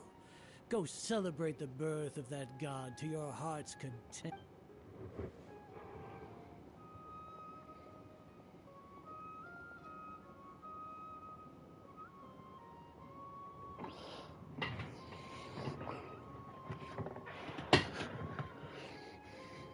Nilou, are you okay? Oh, Dunyarzad. The Grand Sage ordered us to stop the performance. It's okay. There's nothing we can do about it. But you've been really looking forward to this. I don't want you to have any regrets. It truly is unfortunate, but I don't want to cause trouble for anyone. Didn't the Grand Sage say that he might investigate the organizers? True, but... well, okay. We'll just have to try again next year. The next festival. I probably won't be around by then. Wait, what did you just say? Huh? No, nothing. I'll be heading back to rest. Thank you for your help, everyone. Jeez. Is this gonna get darker each time? Because it's gonna happen again, I just have a feeling. What those heartless geezers did!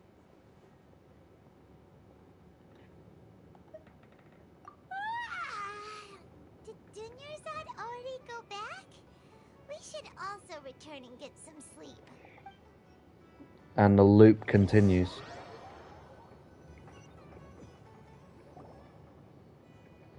So, in the end, you still couldn't figure out what that deja vu feeling was all about?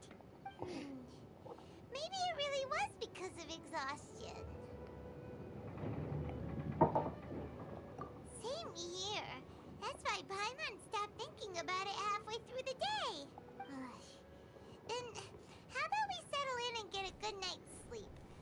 What? We can chuck things up to exhaustion. Did you see that? Thinking tomorrow. Ah, here we go again. Observing a modest drop in the output of jnana energy, but values still remain within normal parameters. Continue to monitor the variances of the data and find the cause as soon as possible. Here we go again. Day 3. Why does Paimon feel so tired after so much sleep? Anyway, we should go meet Dunyarzad right away. I cannot get comfortable in this chair all of a sudden. Here we go. Day 3.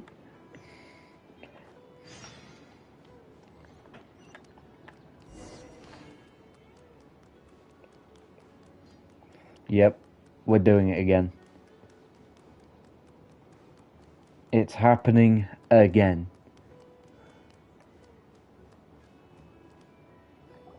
Good morning, Dunyarzad. Sorry to keep you waiting. Not at all. I arrived early. Huh? Paimon thinks you sound kinda tired. Did you not get enough sleep?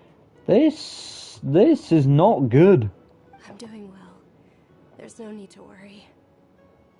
She's gonna die on this day. Let's start with the stalls over there. Great idea. Let's get going. Traveler?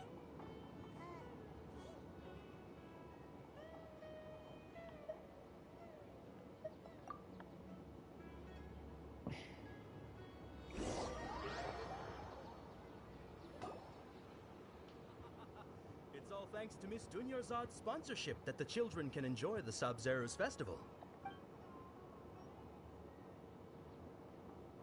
Oh, are you interested in Yalda candies? I have some boxes of candy here. I don't like this.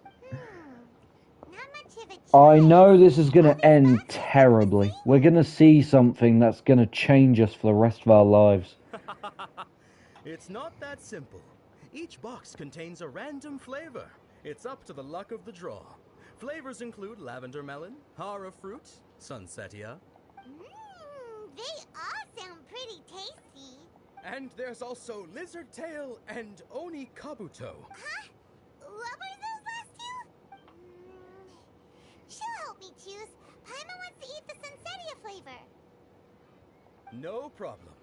These boxes of candy are numbered 1 to 5 from left to right. Which one do you want? Yeah, all of these are number 4. All of these are number 4. Oh, I like your confidence. No hesitation at all. What is this? Congratulations! Number 4 is indeed Sunsetia.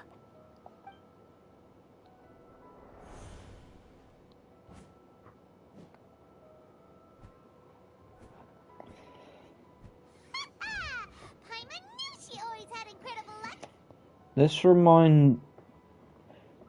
reminds me of that bloody, what's it called? It's like a dating sim game, but it turns into like a horror game. Paimon's not really interested in the other flavors. Ah, wait. How did you know? Don't tell me that you already knew which flavor was in each box. What? She was right about all of them? That couldn't have been luck. How is this possible? I packed all those boxes this morning and they've been sealed ever since. You couldn't have known beforehand. Mind reading? X-ray vision? Or some kind of magic trick? This is way too freaky. Tell us what's going on. Since when did you get superpowers? Traveler? Oh.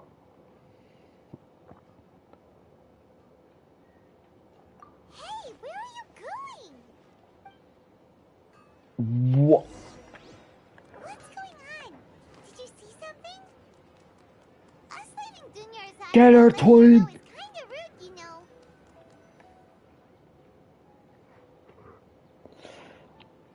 Get her! Stop looking! Come back here, twin!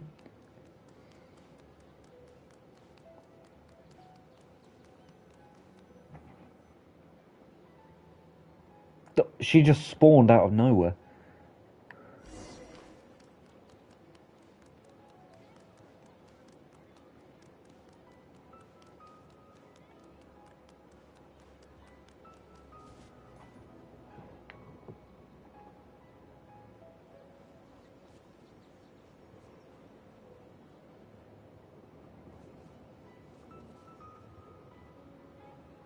What are you looking for? Why did we come here?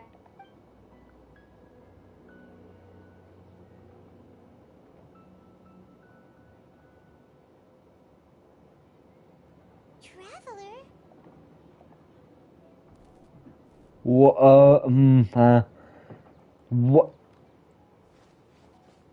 That's... Oh.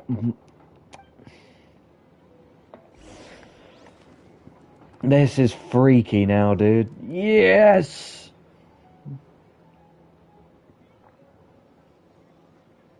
And let me guess, she's gone. No, she's not. That's a hologram. That's not her. It's a hologram.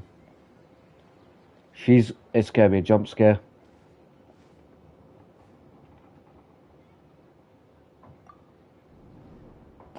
What? Isn't that Dunyarzad? What's happening here? Why are there two Dunyarzads? You already know that this isn't your first Sub-Zero's festival, don't you? I'm sure you already know how to use this. Knowledge capsule? Where did you get it? What's inside? That's a gold one. You should use it too, Paimon. You know Paimon? I'm scared. Well, this seems kinda sketchy, but Paimon feels like this is what we should do.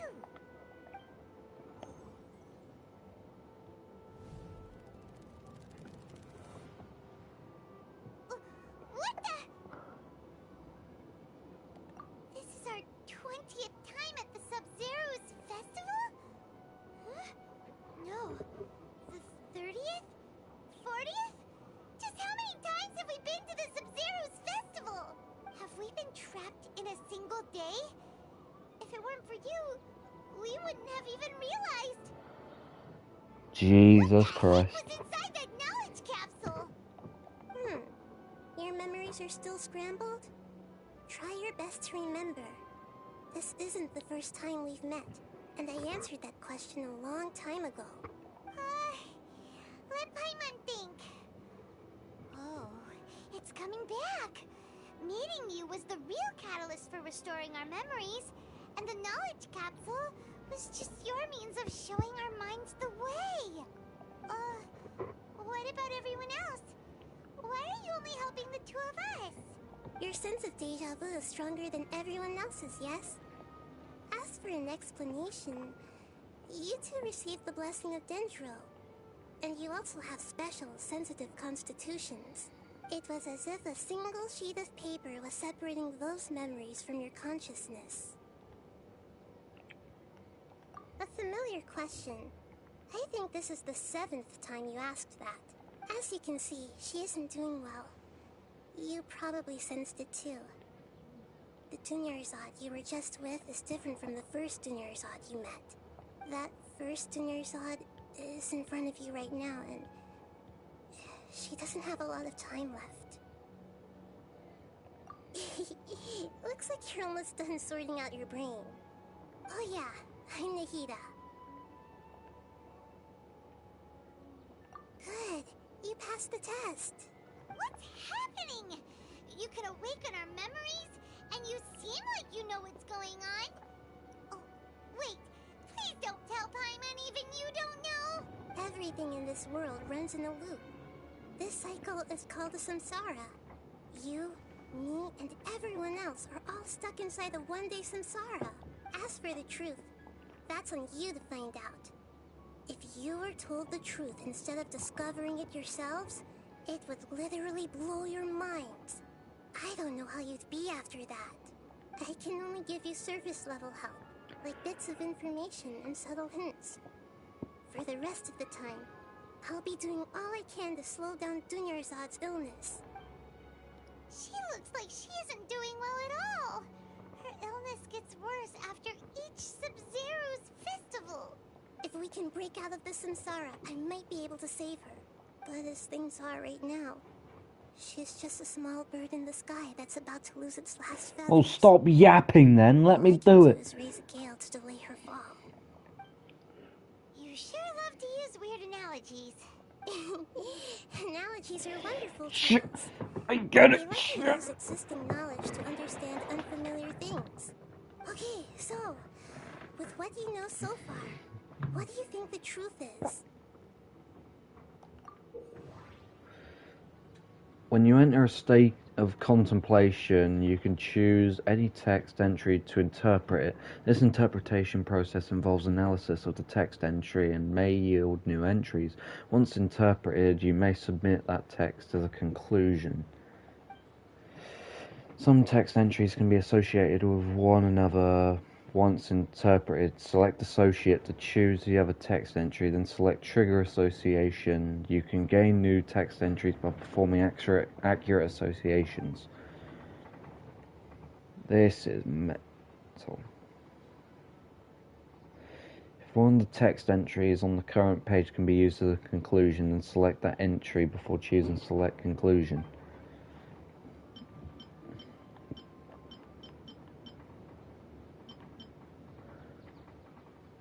We've already experienced the Sub-Zero's festival many times, and the day of the festival seems to be in a perpetual samsara.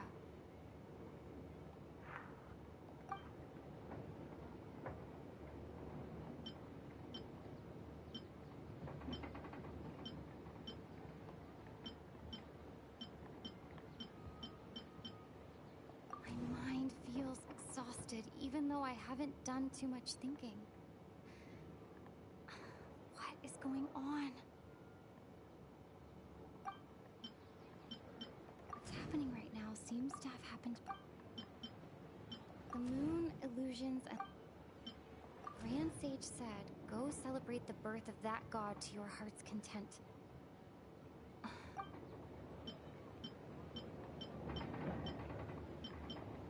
What's happening right now seems to have happened before. That doesn't sound right. I need to carefully think things through.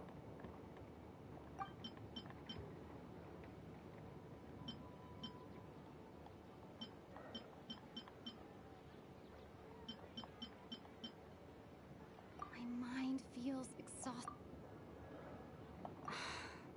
That doesn't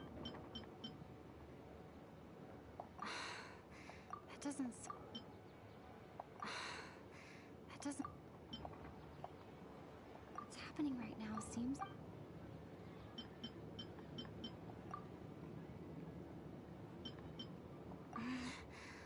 I can't seem to cohesively piece everything together. There we go.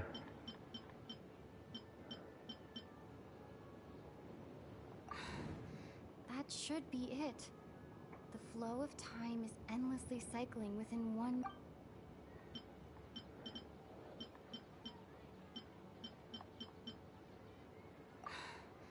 That should be... A time loop.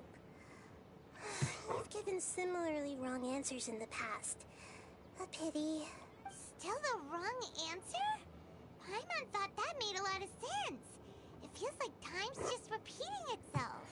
A simple time loop can't explain some of the phenomena. You two are still missing a lot of information. Unfortunately, I can't give you any more hints. Dunyarzad! The Sub-Zero's festival is happening every day, but that doesn't mean we can waste an infinite amount of them. Hurry and find the truth before today's festival ends.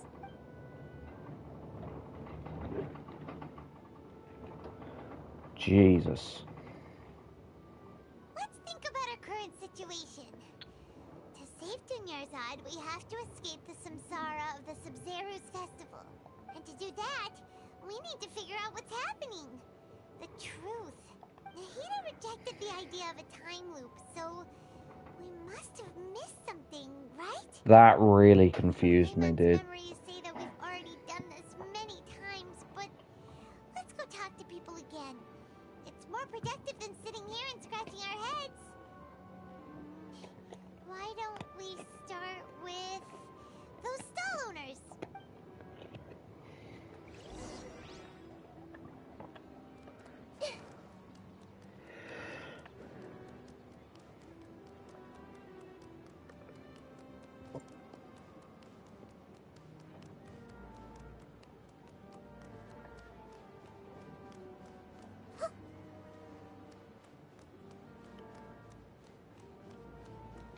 We're back here again.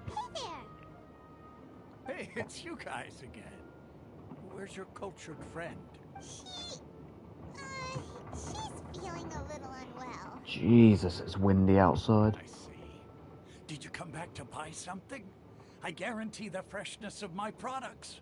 I harvested them from the forest just yesterday. Huh? What brought this about? I hurried back from the forest yesterday, and I'm selling produce here today. I haven't felt anything strange.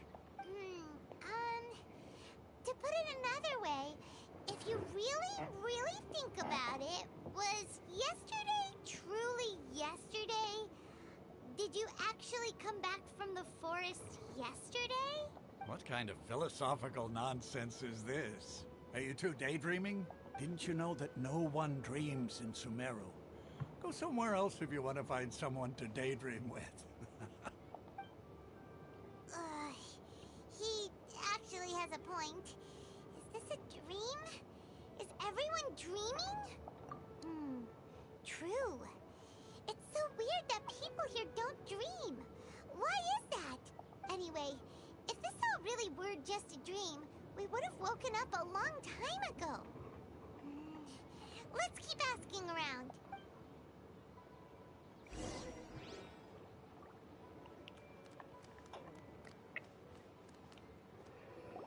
Oh, it's you two.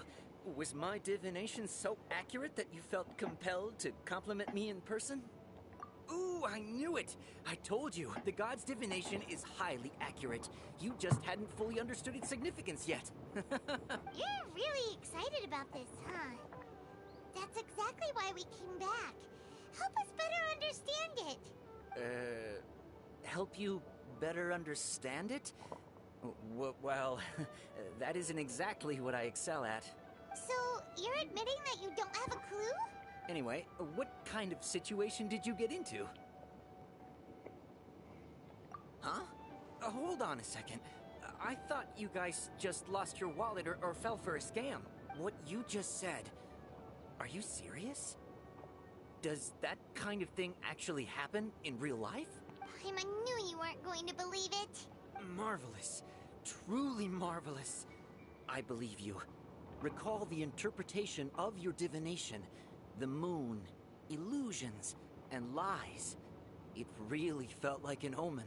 When you say it like that, the divination does sound like it's related to what's going on. Can you read any more into it? I believe that the Archon's revelations are never more than vague hints. Anything more specific is beyond the reach of mere mortals. The book only says, if you trust your instincts and overcome your fears, the sun will surely rise. So that's how it is. Looks like fortune-telling is just fortune-telling. It's no good for practical problems. We haven't made any progress. Who else can we talk to? Paimon remembers that we tried talking to her a couple of times, but she always thinks we're playing pranks on her. You think she'll brush us off again? Yeah. If we tap into Dia's strong sense of responsibility as a mercenary, then she'll definitely take us seriously. Or you'll get punched. Dia's probably just finished beating up those kidnappers. Let's go find her.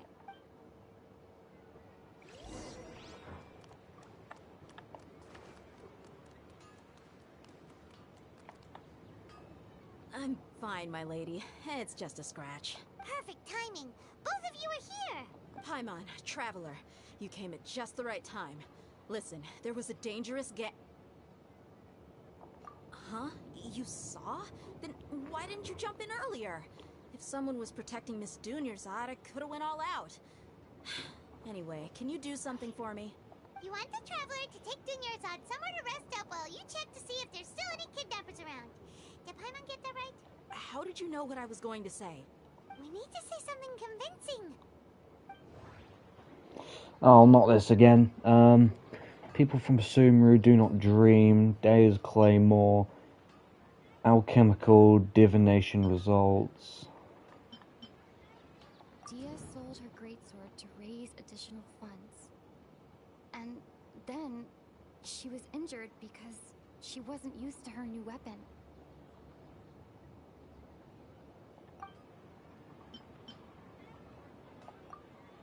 Tell her, Traveler! I didn't tell anyone about that. Including Miss Dunyarzad. You couldn't have known. And just now, you literally took the words right out of my mouth. What's going on? Alright, so this is the situation. It's kinda hard to believe what you just told me. First, let me make something clear. Most of us desert dwellers might not be the scholarly type, but we do have basic common sense. She's quieter than usual.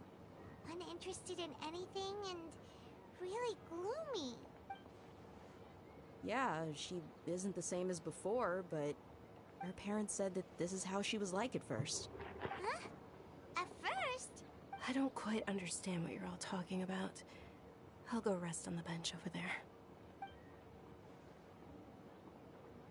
My lady, are you angry? All right, I'll give you the benefit of the doubt since you knew about my greatsword. Let's make this a quick trip.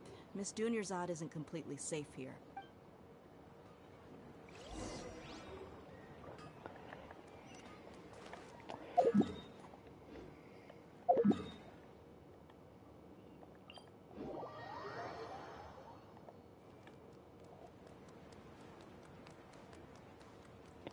Mate, this is some psychological horror type shit, dude. This is the last game I was expecting to be a horror game. Hello, Nahida. Twin. Nahida! We brought a friend! Are you busy? I thought I told you that it won't help to bring anyone here. We just wanted her to see the real Dunyarzad's condition. The real Dunyarzad? Where and who are you talking to? Huh? I told you that you two are special. Other people can't see me or Miss Dunyarzad here. Oh my.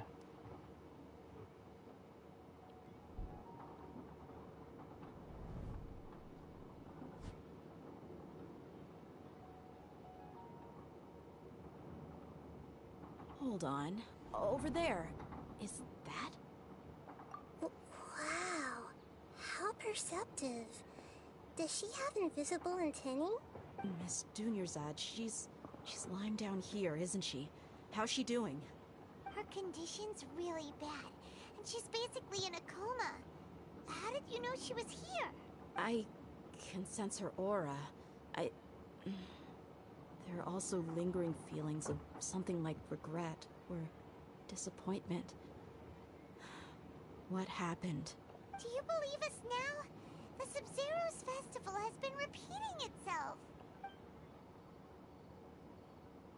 So, you think the sages are behind this? Yeah, they've always been against us. Wouldn't surprise me if they're using the Akasha to intentionally repeat the Sub-Zero's festival as a sick joke. You have a point. Aside from the Dendro Archon, the Academia's sages are the only ones in Sumeru who could pull off something like this. Maybe there's more to the Akasha than we know. Right! Didn't you awaken our memories using something that looked like a knowledge capsule? That means you must know something about the Akasha! The Akasha relies on the power of a gnosis to operate, as it is the manifestation of the God of Wisdom's power. It compiles the wisdom of the entire populace, and it grants knowledge to the people. A Gnosis can do that? No wonder the Akasha is so magical. It's being powered by the Gnosis of Sumeru's Archon. So, this Nahida you mentioned, what did she say? She said, and Paimon quotes, the Akasha relies on the power of a Gnosis to operate, as it is the manifestation of the God of Wisdom's power. It compiles the wisdom of the entire populace and it grants knowledge to the people. Compiles the wisdom of the entire populace and grants knowledge to the people.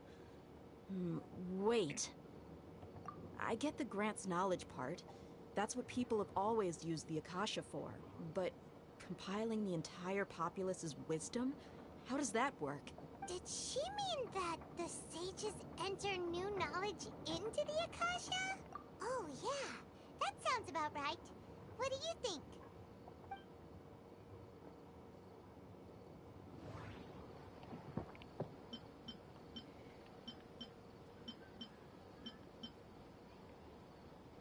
Okay, Nahida said, the Akasha relies on the power of a Gnosis to operate, as it is the manifestation of the God of Wisdom's power. It compiles the wisdom of the entire populace, and it grants knowledge to the people. That doesn't...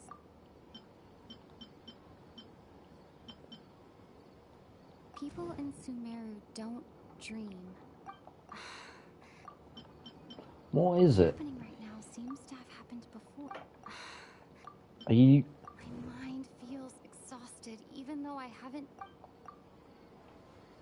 You mean the Akasha is causing our mental fatigue? Huh. Now that I think about it, my head's been feeling unusually heavy. When the desert dwellers set off on their quest for knowledge, a sage once said, knowledge always comes at a price. Compiling the entire country's knowledge. You think the Akasha pulled a 180 and is extracting information from us? Who knows? The Akasha can put knowledge into our heads, so... I'm gonna quickly move onto my couch. I feel really uncomfortable. We don't know any specifics.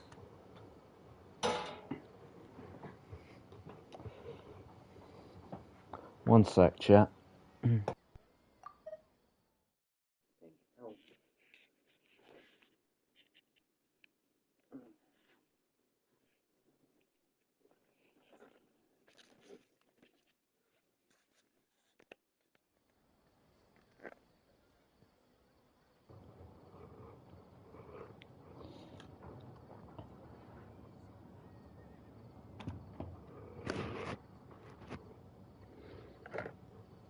One second.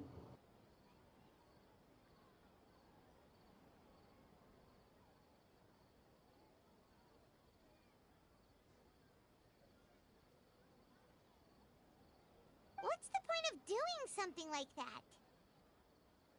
Just think about it.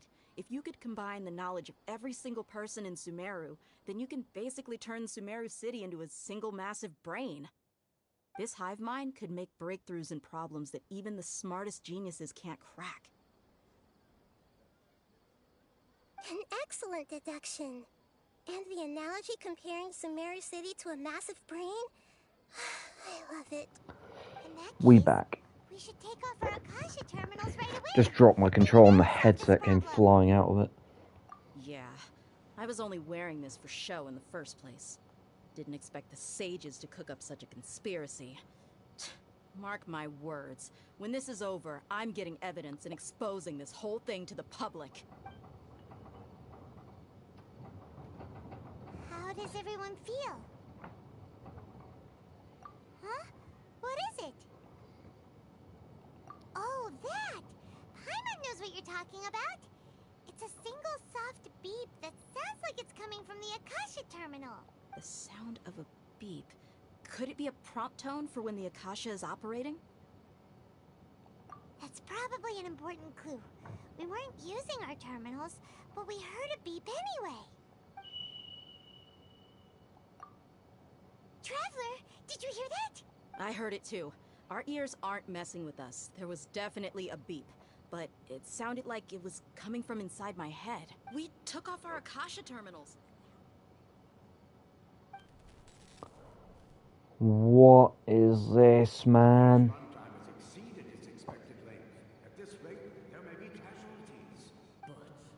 We cannot lose all of our progress. Yeah, this is creepy now. This has been creepy for a while.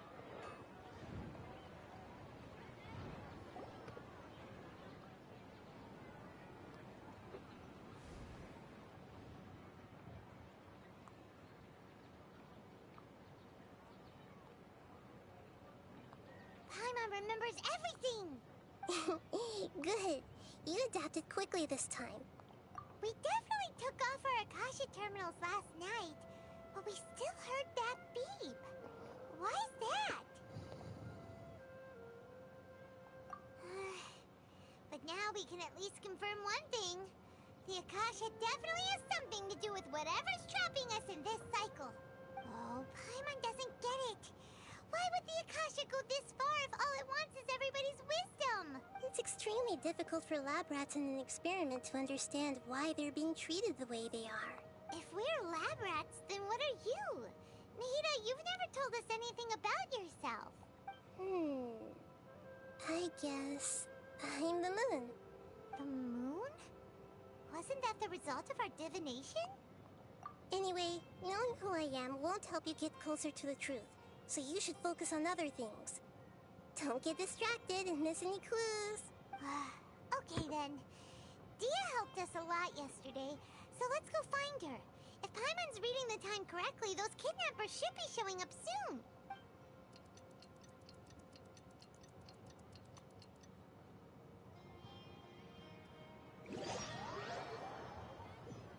I hate this. This is horrible. Ah, there you are. I've already taken care of those kidnappers. My lady, did you get hurt? Dia? What's wrong? Why are you both gawking at me like that? You didn't get hurt this time. Huh? What do you mean this time? Why are you so surprised that I managed to get out unscathed? Those kids were amateurs. Shh! How did you know about my greatsword? I haven't told anyone about it. Please, don't tell Miss Dunyarzad. So Dia's lost her memories after all. Anything strange? You already know that I got a new greatsword. If I had to say something, it's weird how such a new weapon could feel so familiar. It's as if I've already used it to fight a countless number of battles. You're saying that although you don't remember using it, your body feels like it does? That's right. Both mercenaries and warriors heavily rely on muscle memory. Only knowing the theory of battle won't get you anywhere. Traveler, what do you think? Yeah, Paimon's feeling really hopeful. Oh, you're right! Earlier in the Samsara, something like this would have never happened. I have no clue what you two are talking about, but it's still dangerous here, so... So you want us to take Dunyarzad somewhere else to rest while you check if there are still more kidnappers around, right? How did you know what I was gonna say? Can you read minds? Forget it. Go and do your thing.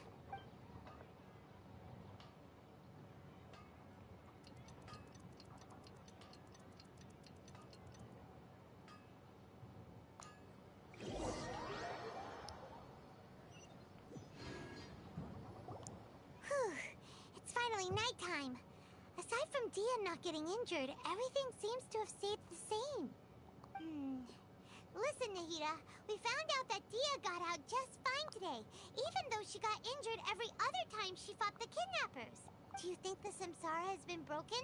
Have we saved Dunyarzad? Really? Good job on all that progress. Get some good sleep tonight. Hey, what kind of an answer is that? Tomorrow will come. Everyone assumes this is common knowledge, but the only way you can know that for sure is if you experience tomorrow. How many todays has it been? Is it possible that today will be followed by yesterday? Does tomorrow truly exist as anything beyond a made-up concept? My head hurts. It's even possible that this entire world is a lie, and the history of the whole world has just been one endless Sub-Zero's festival. Okay, no more. Paimon's brain is already shut down. That's why it makes no sense to waste your energy thinking about things you will learn tomorrow. Get some good rest. You know, use the bathroom and flush your anxiety dookie away. Huh? Hold on, what did you just say? Did Paimon hear you correctly? Huh? People always say they feel a sense of relief after they take a duk-duk. A duk-duk. That's why I suggested you could try that. Is that so strange? It's so strange and so against common sense that Paimon's at a loss for words. You were sounding kind of smart just a minute ago. Yeah, even though it's happy and lively at the Sub-Zero's festival every day, it feels like it's been a long time since we've really gotten to relax. Let's go back to our room. Continue the harvest. Compared to what we stand to achieve, these sacrifices are trivial.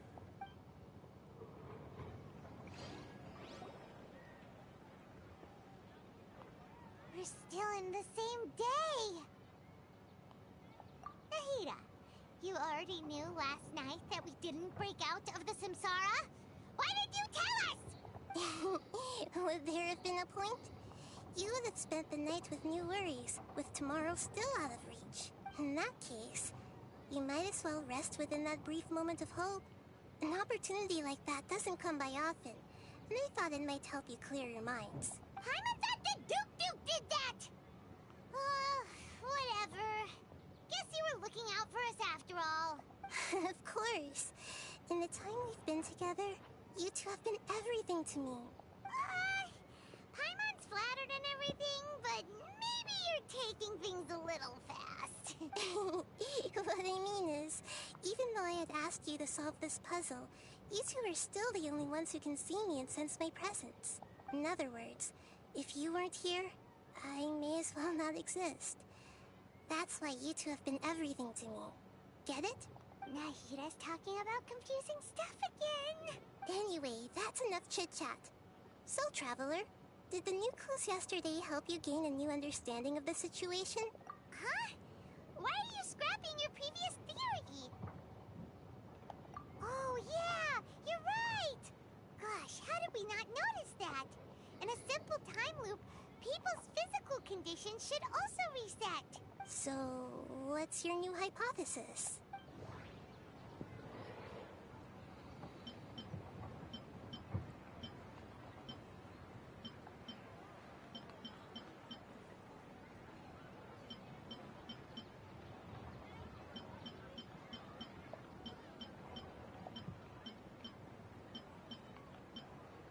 The moon, illusions, and lies.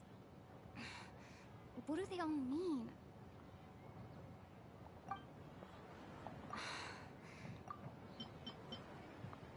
Okay, Nahida said the we've already experienced the Sub-Zero. The beep. Mercenaries rely heavily.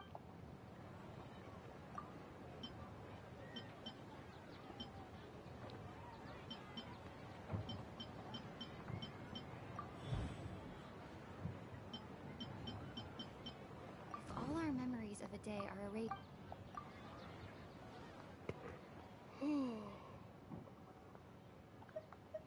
Oh!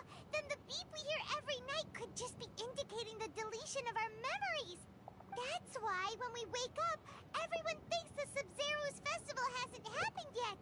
It's already the next day, but everyone still thinks it's the day before! But muscle memory can't be erased! That's why Dia has been getting better at using her greatsword! Now everything makes sense!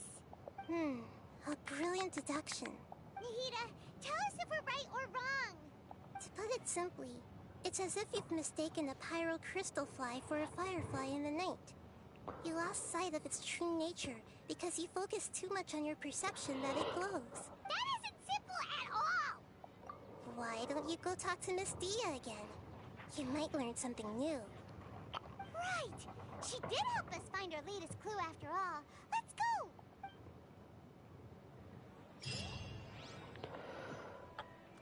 Oh, I'm gonna be here forever. I hate this.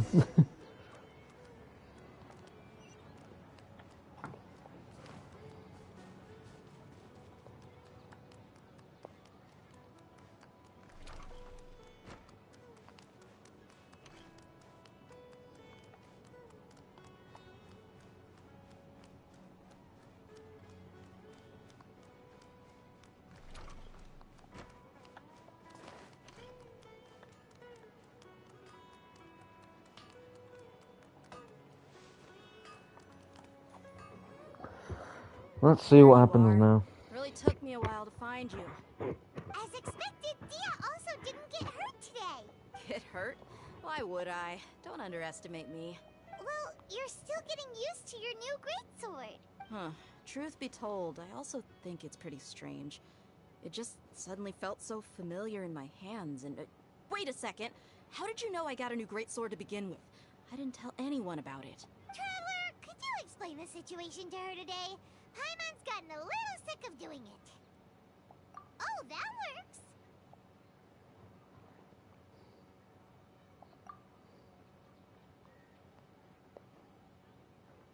What happened to you guys while I was gone? Did you get brainwashed by some cult? Don't think too hard about it. Just take what we're saying at face value. Alright then, let me get this straight. You're telling me that my body's already gotten used to this greatsword, but my brain just doesn't remember it? Yes, your memory's being erased every day. Then I'd have to disagree. That's impossible. Oh? Why do you think that? If we've actually been reliving the Sub-Zeru's festival day after day, then what happened to the things we used, the money we spent, the food we ate? Common sense says my wallet should have emptied itself a long time ago. There's no way I wouldn't have noticed that. Right! They could use the Akasha to record what everyone did that day, and then use the city's resources to replenish everything! It's not very likely, but it's also not impossible. No, it is impossible. I've got proof. You have proof? Where? You two are surprisingly serious about this nonsensical discussion. Fine, I'll play along for a little longer. Come with me, Miss Dunyarzad. Please come along as well. I still can't guarantee that this area is safe.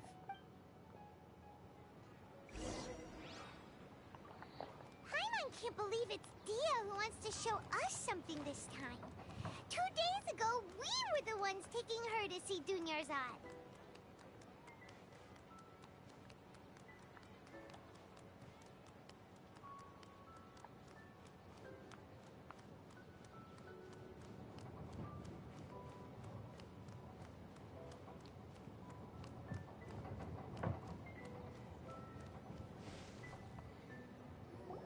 This is it. Huh? This is a wooden training dummy. What about it? See those marks on the dummy? Those are the result of several days' worth of practice. Let's say the sages didn't replace it every day. Shouldn't it be hacked to pieces by now? That's true, but what if they did? Then the sages would have had to reproduce every mark I left during previous training sessions. I'm a professional fighter. My martial school has always emphasized the importance of refined control. The force, angle, and entry point of each strike is calculated and deliberate. That's why I remember every mark on the dummy, as well as my state of mind as I made each strike. It's just as they say, each swordsman has their own unique style, and even the same swordsman can't make the same cut twice. It would be impossible to copy these marks. Is it really impossible? What if they use some fancy machine to carve every single mark? People often say that a camera's photo can never replace an artist's painting because the former has no spirit to it. The same thing applies here. At a mere glance, I can differentiate carved marks from the results of combat training. Whew, hope that cleared things up for you. Hey, is this that new brain exercise game that's been super popular with the scholars lately? It's surprisingly fun. Anyway, it's getting late. I should escort Miss Dunyarzad to Nilu's stage. See you later. Well, back to square one. Is our memory deletion theory also wrong? But at least we've reached some other conclusions in the meantime. Yep, that's true. So, can we think of any new ideas right now? Strange?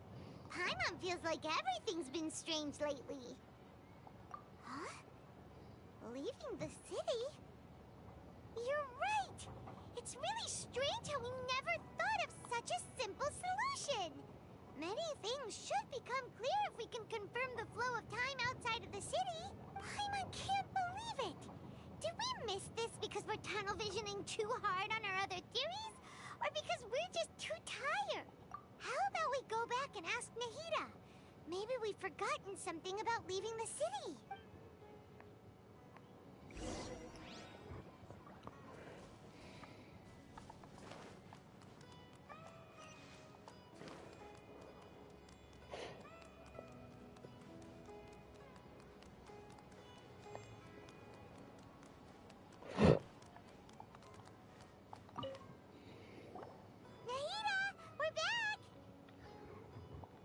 Early today.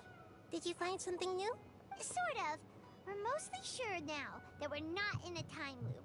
And we also aren't in the real world. But at the same time, we have a new question. Leaving the city. As far as I remember, you've mentioned your plans to do that twice before. We did? But we don't remember anything. What happened after we talked about those plans? What did we say when we got back? Let me think. I don't think you ever actually told me what the outcome was.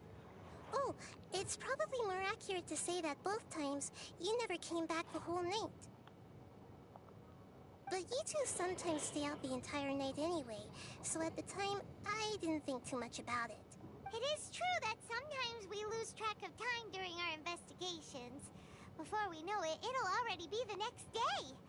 But still, neither of us remember anything about leaving town. Really? That's kinda strange. In theory, I should have already awakened all your memories. Yep. Something here's definitely fishy. Let's get to the bottom of this tomorrow. There wasn't any talking, that was just a beep. About that. Well, where should Paimon begin? Traveler, aside from your memories that were just restored, I have another message for you. Listen to it and you'll understand. Can't go back. There are countless spaces here. Our Sub-Zero's festival in Sumeru City is just one of them. Traveler, you should be missing 2 days worth of memories. Paimon will fill you in. Huh? It's time to carry out our plan from yesterday. Okay, let's go.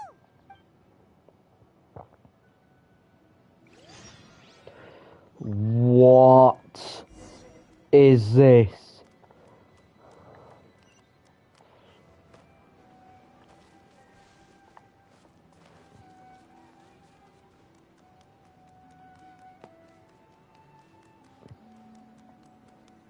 I don't want to do this anymore. Why can't we leave the city? What is the Academia up to now? Don't ask me. It's not like I can tell you anything. This is a direct order from the Grand Sage. Just wait until tomorrow. I have a real emergency. My goods have already arrived at Port Ormos. If I don't hurry, they'll be stolen. That's your problem. Make sure you make a request in advance next time. But it's not like you can just predict business matters in advance. It looks like the Academia already announced a lockdown for Sumeru City today. How completely unsurprising. Let's go and question them. Hello, sir. Why can't we leave the city today? Here we go again. Don't ask me. I don't know either. We just received an order that no one is allowed to enter or exit Sumeru today. They didn't tell us anything else. Angering me won't get you anywhere. If I had that kind of insider info, I would have left this stupid post long ago. It looks like he really doesn't know. If we can't get anything out of him, let's take matters into our own hands. Why don't we climb over the walls? Those guards can't be everywhere at once. This is a good spot, and the guard hasn't noticed us at all. Let's hurry! Huh? Why? Are you going to leave Paimon behind? But what if things get really weird out there and you get into some trouble? Then Paimon won't be able to help you. Oh, Paimon knows that Paimon can't do much, but we've always been together, haven't we? Okay. Paimon will wait for you. Promise Paimon that you'll come back as soon as possible. Just a quick look. And please, be careful. And then I got twatted in the head. Memories!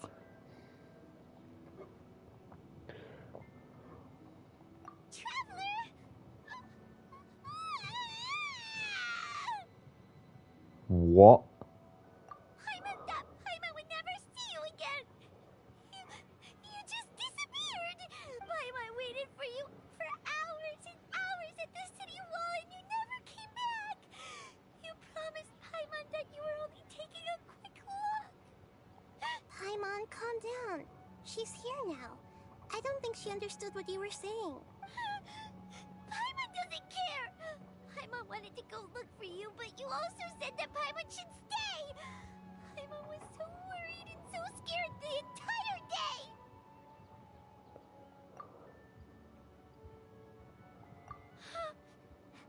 Okay. Paimon will forgive you. The most important thing is that you didn't actually disappear. Oh, Paimon was so scared that you had gone into another world. Okay, Paimon, can you tell us your perspective of what really happened yesterday? I see. Using two people's different perspectives. After that, you left the city. Paimon kept her eyes on you the whole time, but then you disappeared in an instant. No way! Paimon was watching you with the fullest attention. What's your perspective, Traveler? You sure you don't have any memory of this? I guess that explains everything. You also lost your memories the last 2 times you tried to leave the city. Those days' memories can't be awoken. So, if we leave the city, our memories will be completely erased? It really sounds like something big outside of the city is being hidden on purpose. But this way, we'll also never discover what's outside. Something like a message? But how can we send it back? Don't look at me like that. I'm not used to being stared at. Well... Okay. You want something that can pass on messages, right? Give me some time and take care of Dunyar's out for me. Yep, now we're talking. Finally, some help.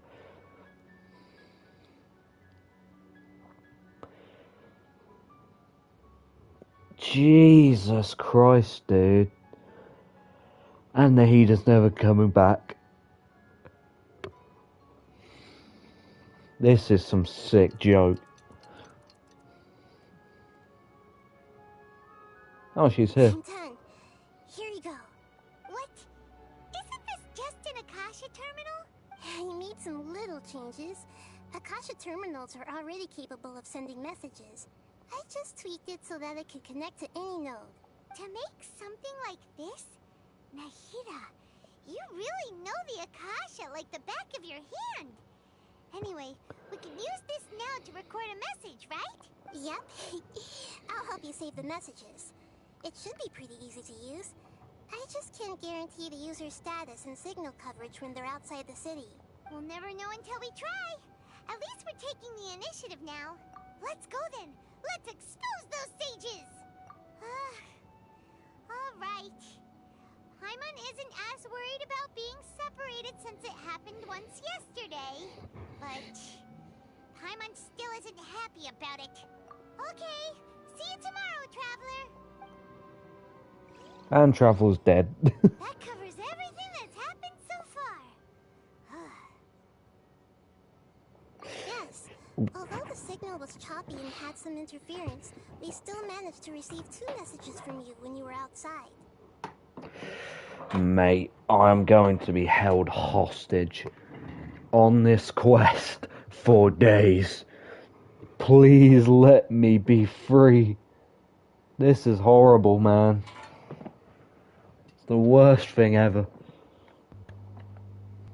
Okay, now that you understand what's going on, let's hear the messages together.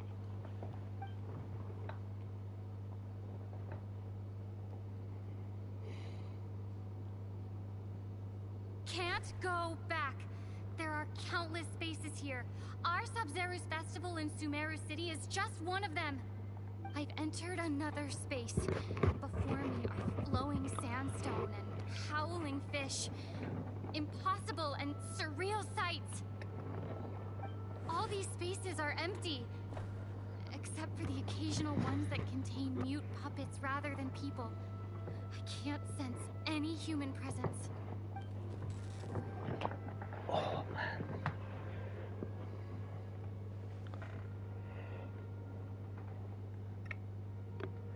That's one heck of an info dump. It sounds like you left the Sumeru City space when you set foot outside of the walls.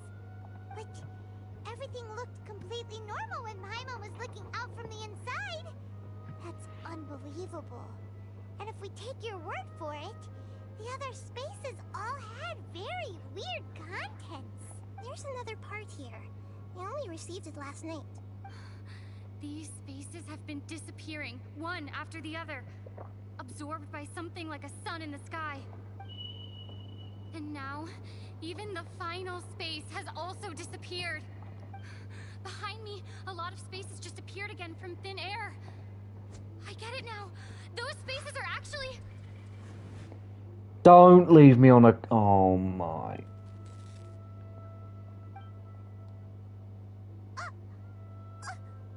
Why did the message end right there? What did the Traveler want to say? What are those spaces? Probably because yesterday just happened to end at that moment. Oh, right. Paimon did hear a beep from the Akasha. Did it come from here or from the message? The message. It should have come from the Traveler's Akasha terminal. After the beep, Traveler said even the final space has also disappeared. Traveler, what do you think that final space could have been?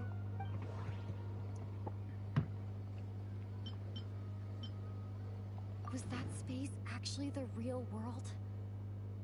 But wouldn't a real space just randomly disappearing like that be My impression is that... Finally got one of them right. After the sound of the beep, the final space, the Sub-Zero's festival, also disappears, and we're taken to the next day. Later on, Traveler also mentioned a bunch of new spaces materializing behind them. Do lots of new spaces appear every day? Paimon's head is spinning. Just what are these spaces anyhow? Well, consider this.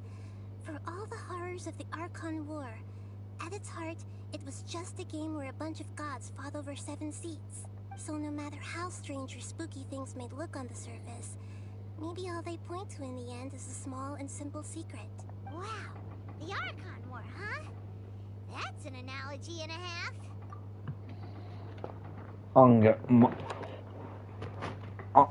My brain.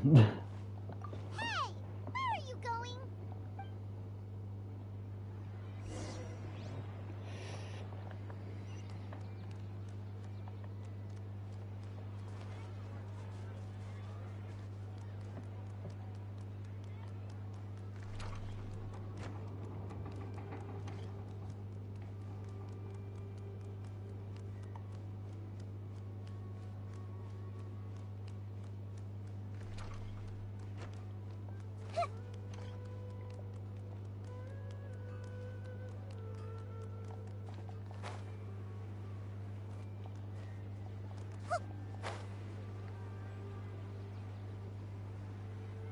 back at this damn chair. Want some alone time to think? Alright then, Paimon won't disturb you.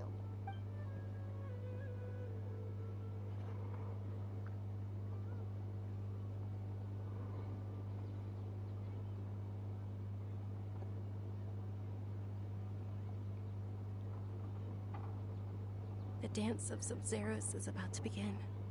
I'm going to go watch it. Okay. Why don't you go ahead, Dunyarzad? We still have some other stuff to do first. Okay then. See you later. Have you figured it out yet, Traveler? Time is ticking away. Awesome! What is it? Paimon wants to know. Oh, wait, no. Let's meet up with Nahida first. You can tell us both together. This time, we're gonna get to the truth.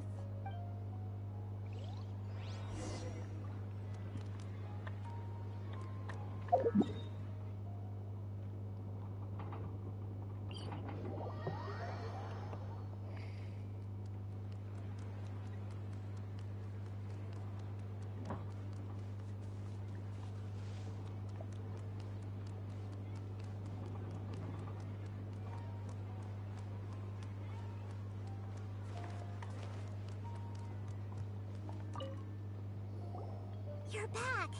I've been waiting forever for you two. Judging by the looks on your faces, are you ready to take your Sub-Zeros exam and graduate from the festival? Okay. First off, have you discovered the hidden truth?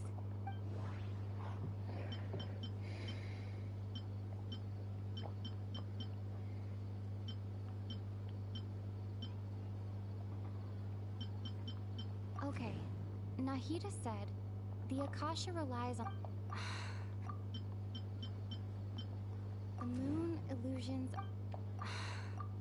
all the bizarre spaces I saw outside. Those spaces remind me of people in Sumeru don't dream.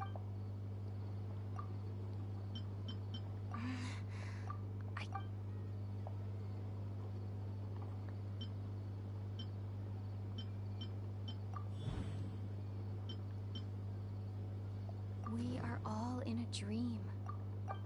People in Sumeru think they don't dream, but the truth is the Akasha steals their dreams without them knowing it. And those spaces with no human presence are stolen dreams without their host. That would explain why they sounded so weird when she was trying to describe them. Huh. So people in Sumeru do dream after all. In fact, we're all in one big dream together right now. Correct answer. Now, how did you conclude that the Akasha is capable of this?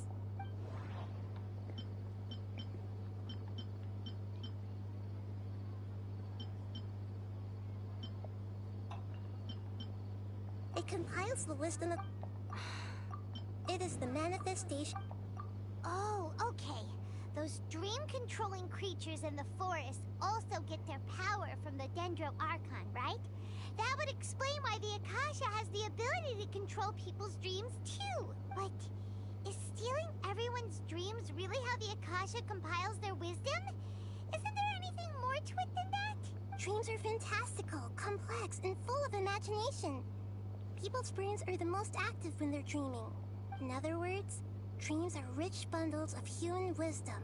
So in other words, the complete opposite of how Hypatia understood it.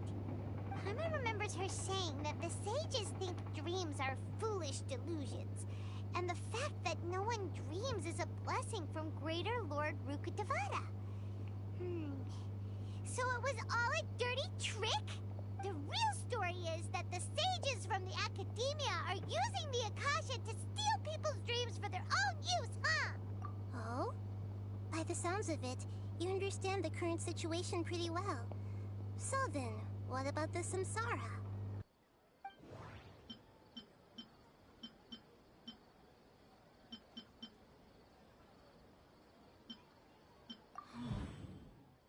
Those spaces kept disappearing.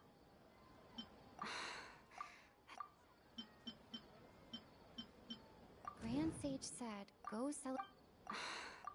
Those dreamscapes kept...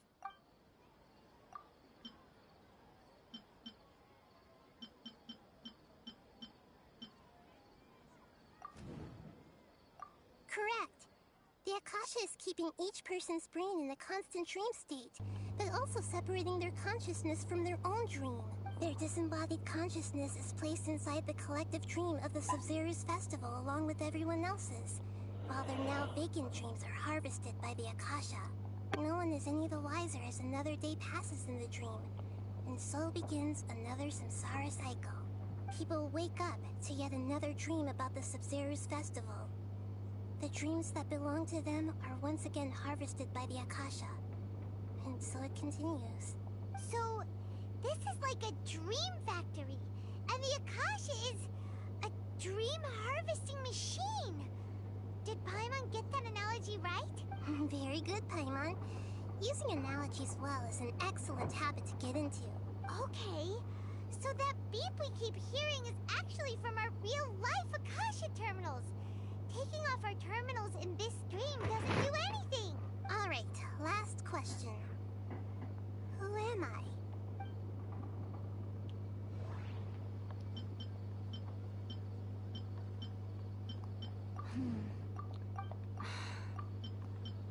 They say that alchemical...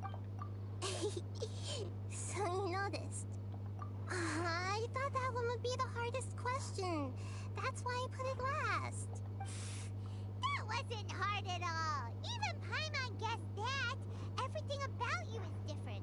We just didn't want to expose you is all. Now that you mention it, Nahida, you've been hinting to us since the very beginning. It's funny. Thinking back to when we were asking all over the place for info about Lesser Lord Kusanali. Paimon didn't expect to meet you like this. Yes, those can wait until we're back in real life.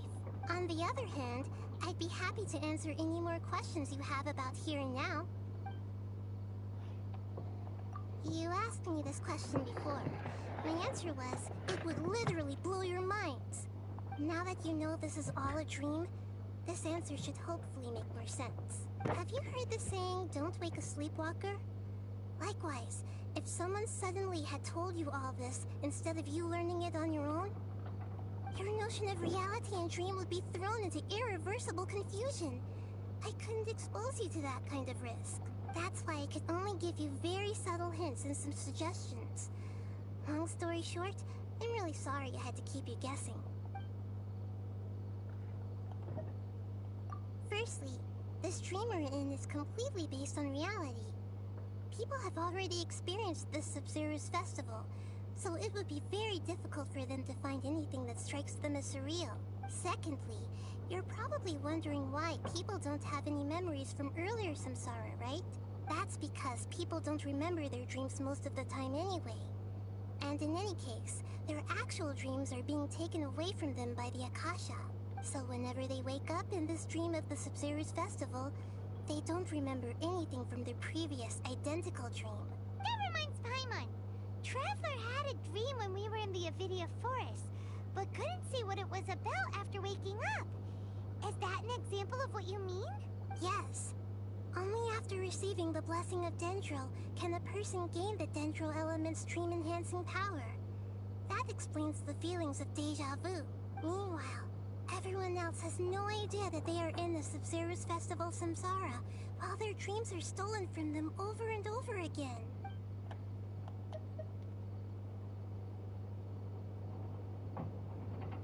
Can humans really keep dreaming forever like this? Will it ever end? And if so, when? We might say your mental fatigue has already answered this question. Eventually, there's only so much that people can tolerate, especially those whose health is compromised to begin with, like Dunyarzad. This relentless exploitation takes an even harder toll on them. People's lives are at stake here, and nobody knows a thing! We've got to put a stop to this! I know, right? Why did they have to base this dream on my birthday? Could it really just be a coincidence? Even you don't know the reason? Wow, now that's strange. The Academia sages are determined to harvest lots of dreams in a short time, no matter the cost. They have to be up to no good. Unfortunately, I don't know anything about it. Traveler, do you have any information?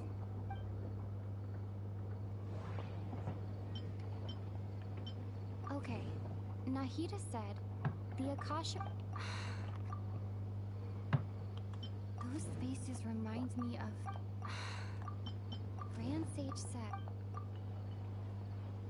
God, I'm terrible at that. Could it mean...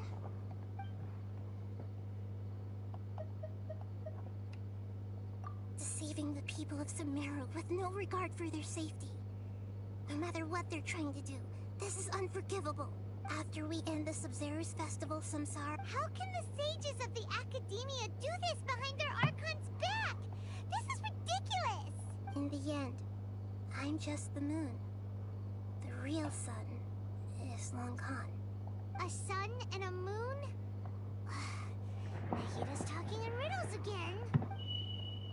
Oh, we're out of time today. I'll tell you how to break free of the Samsara tomorrow. See you then. Tomorrow's the day.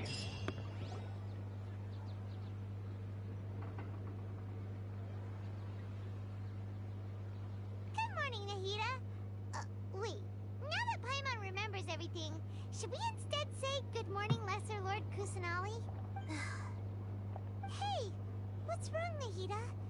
You don't look too good. No.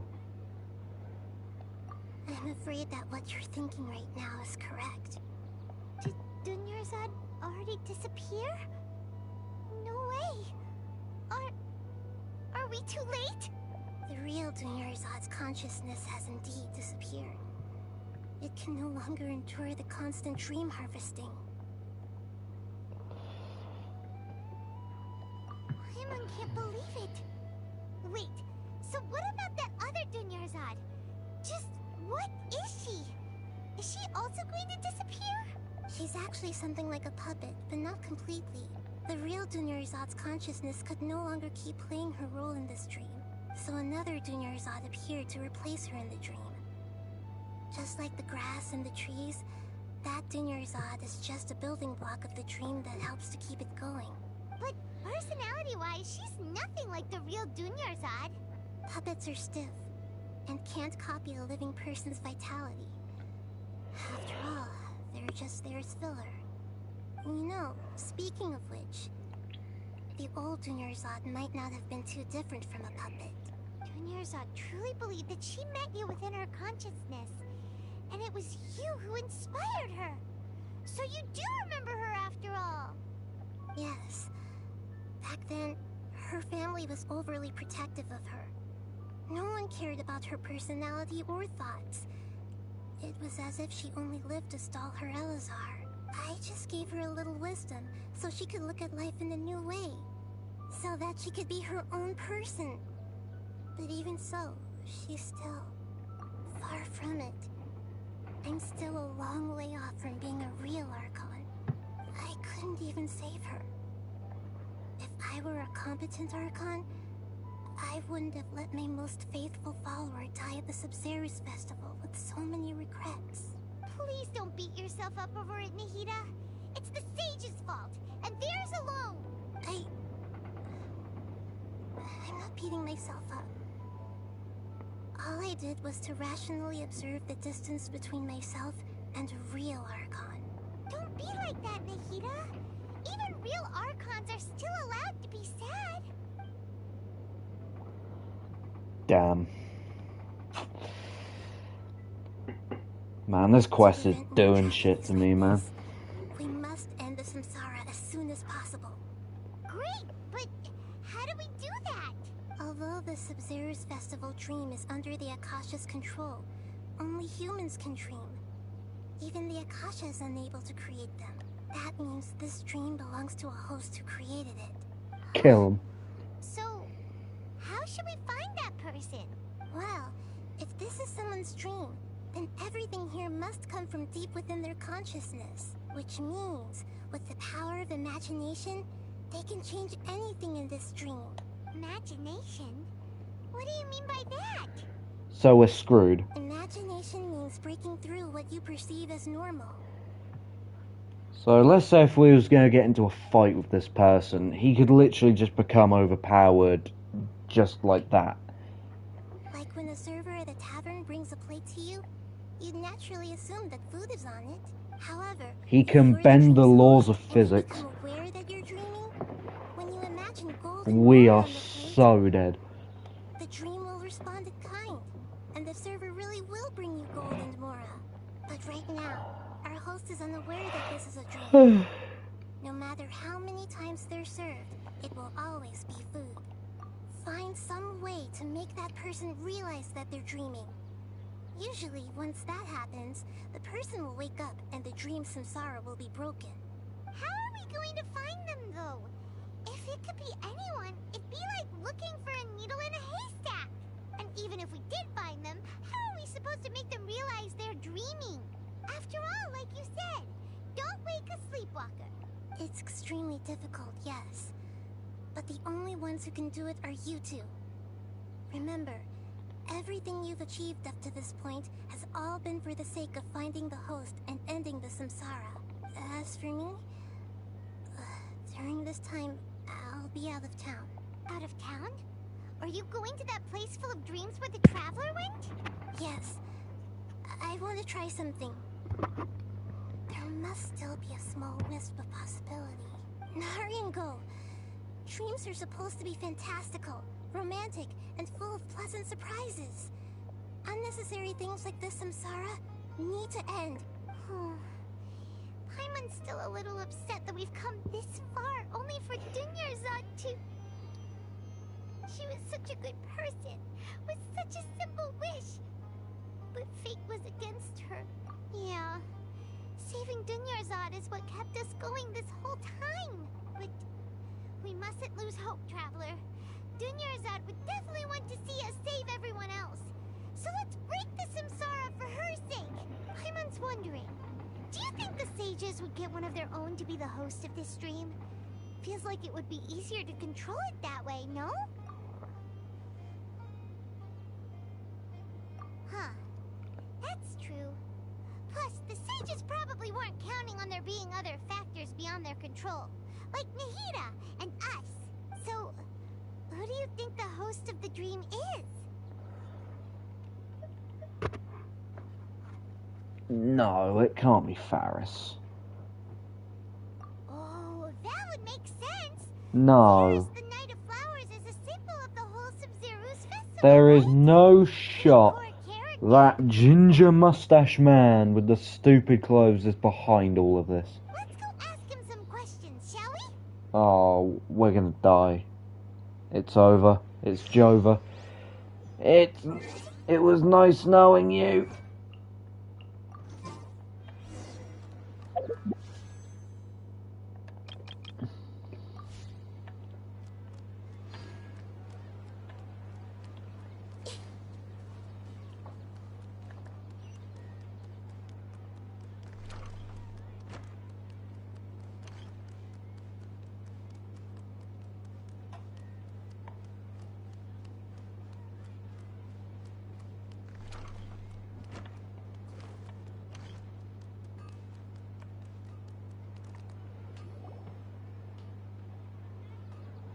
You're back.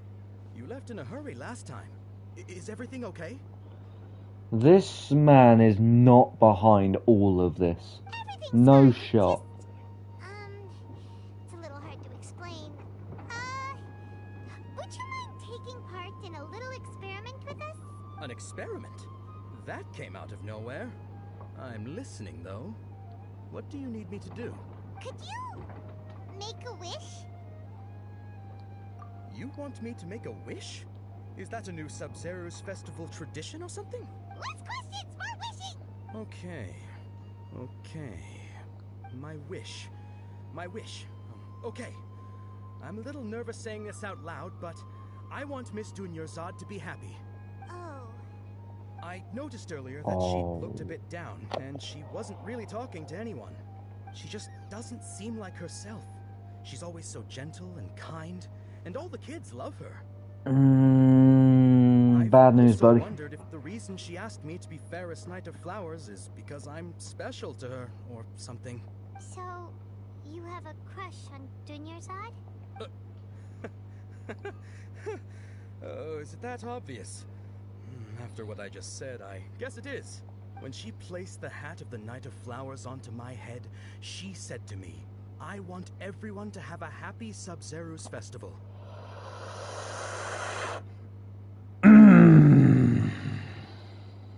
What she didn't realize was that I'm not that interested in how everyone else feels. In that moment, I just wanted to be her Knight of Flowers for the rest of my life. 50 years? 100 years? I'll serve her till the end of time. Okay, yeah, that was a bit much. Felt like the right moment to get it off my chest, but it was pretty embarrassing. Okay, I'm ready to Maybe make my he wish. is behind it. I would like Miss Dunyarzad to appear in front of me right now with a smile on her face. Here goes. Please come true. Oh Gonna my. open my eyes. Oh, you're... What?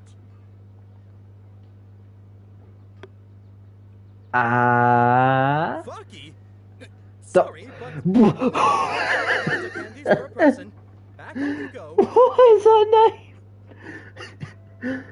What is her name?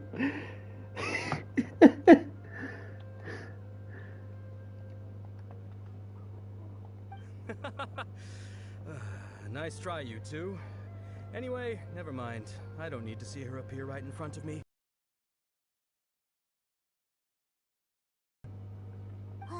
Guess he isn't the host of this stream after all. Should have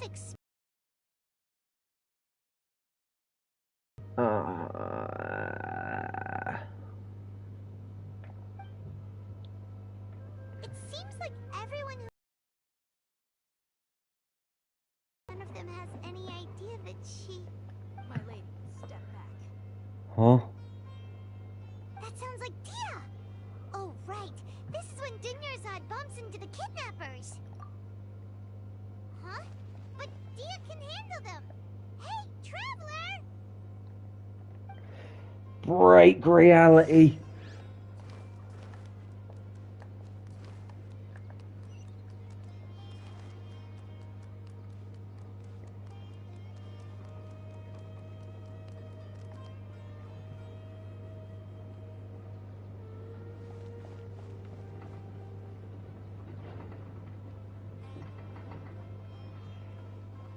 Oh, it's you. Great timing. Please take... Hey, this is my job. The Homayanis pay me, not you. You... Fine, alright. Knock yourself out. Why are you so worked up anyway? It's not like I don't trust your fighting skill. Anyway, watch yourself.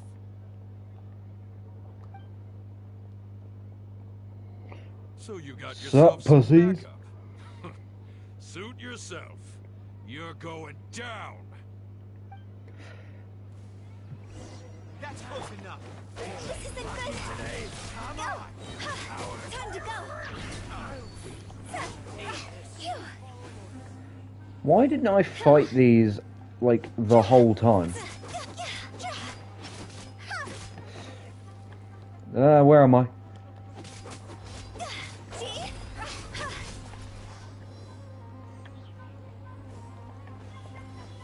Come out of the bushes.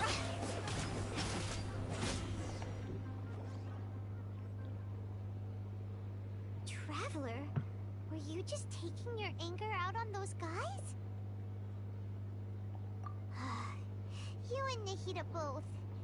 Dunyarzad wouldn't want to see you two like this. Oh, and speaking of her, Paimon just remembered something. Remember how during the first Sub-Zero's festival, before the Samsara started, we came here with Dunyarzad because she wanted to pick something up? She said it was because she had forgotten something. Okay, so Paimon's memory is working so far. Anyway, Paimon also remembers that she is staying somewhere around here. She pointed it out to us the night before the Sub-Zero's festival. Yeah, even if it's only a tiny clue, it'll probably still help us more than this needle in a haystack search. This is the place. It's rude to enter other people's spaces without permission, but desperate times call for desperate measures. Hey, the windows are unlocked. Okay, Paimon's gonna take a peek inside.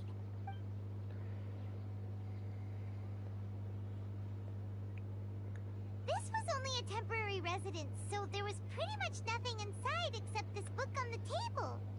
Should we open it? After almost 16 days, I was finally able to get those notes written before the Sabzuru festival. I don't know how to say that. Once the festival ends, you and Paimon will probably continue your journey immediately, so I was hoping that I'd be able to give this to you before that. This is a compilation of folk legends concerning Lesser Lord Kusanali, created from a series of interviews that I conducted in succession and wrote down. I interviewed so many people, but I'm afraid that there are very few who know much about her. Still, I hope that this will be of use to you in your search for her. Grandava Ville's water supply was once contaminated, forcing everyone to go very far out to get water, but one day people suddenly found that the water was drinkable again, and some said that a green light was seen near the water's source the previous night. Everyone believes that this was the divine power of Lesser Lord Kusanali at work. This sounds quite possible. The decontamination of water sources via natural means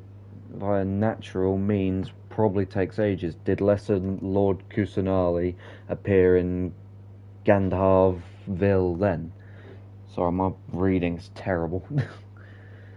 After Mama passed away, I was super afraid of the dark and couldn't sleep, but from one day on, I would hear a voice that would chat with me till I fell asleep. A nice lady told me that Lesser Lord Kusanali must have been watching over me. Poor child.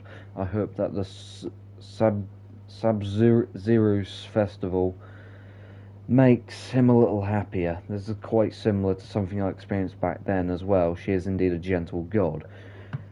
There was this one time when I'd had a wee bit too much to drink and couldn't find my way home to save my life. Then when I turned a corner, I could have sworn I saw a Lesser Lord Kusanali.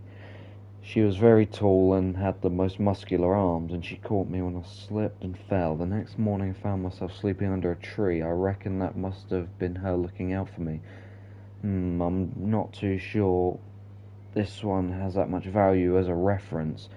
That was probably just a tree, right? Wow.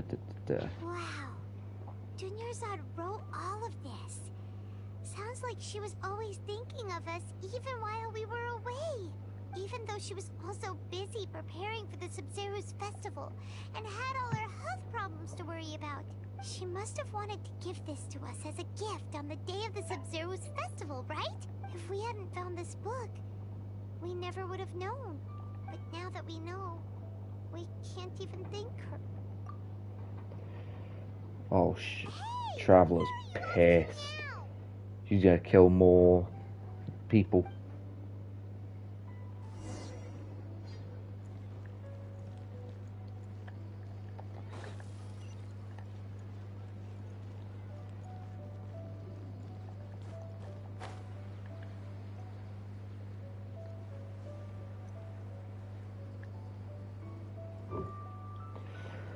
This quest is insane, man.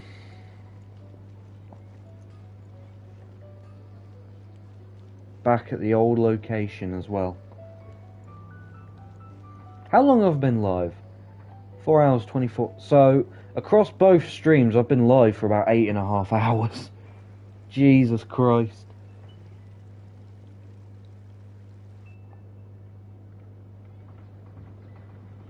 It's Dunyarzad's puppet.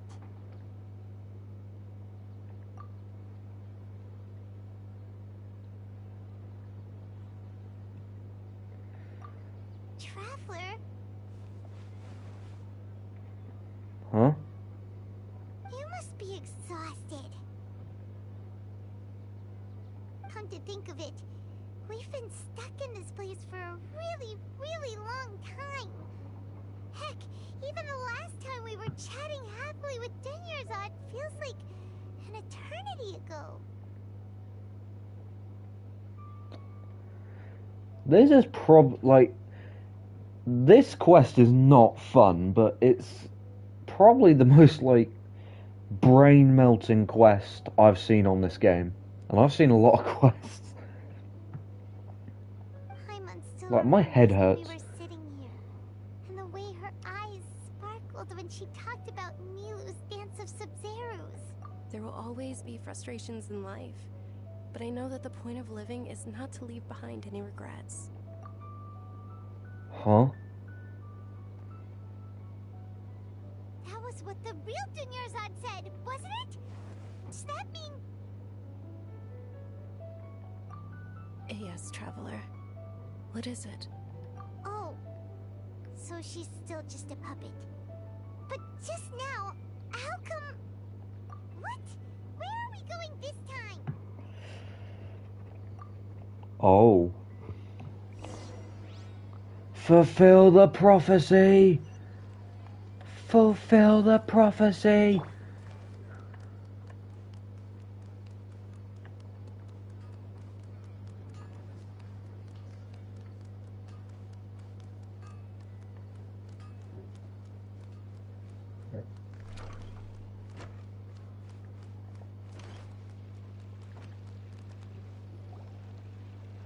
Time to put this quest to bed. To resist, we will have to order an investigation into every single event organizer. The Grand Sage has already granted you much leniency. I advise that you exercise tact. How did things turn out like this? Fight them. Kill them. End them. Yes. Yes. Traveler? You don't have to get involved. He's a sage from the academia. I don't want to drag you into this. Traveler? Traveler? What the heck are you doing? If you get arrested by the academia, that's another day gone to waste. Kill them. Wait, they're not reacting. Have they been scared stiff? Oh, of course. If this is the sage's plan, they wouldn't put themselves through this. So they're just substitutes. What is this? What happened to the Grand Sage and his entourage?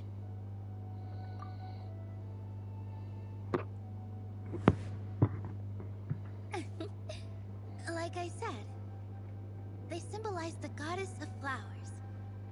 It's just a shame that all the real Padisaras went extinct after her death. Yes. The Greater Lord brought forth new Padisaras in memory of the goddess of flowers. But she ultimately could never truly replicate that beautiful shade of purple.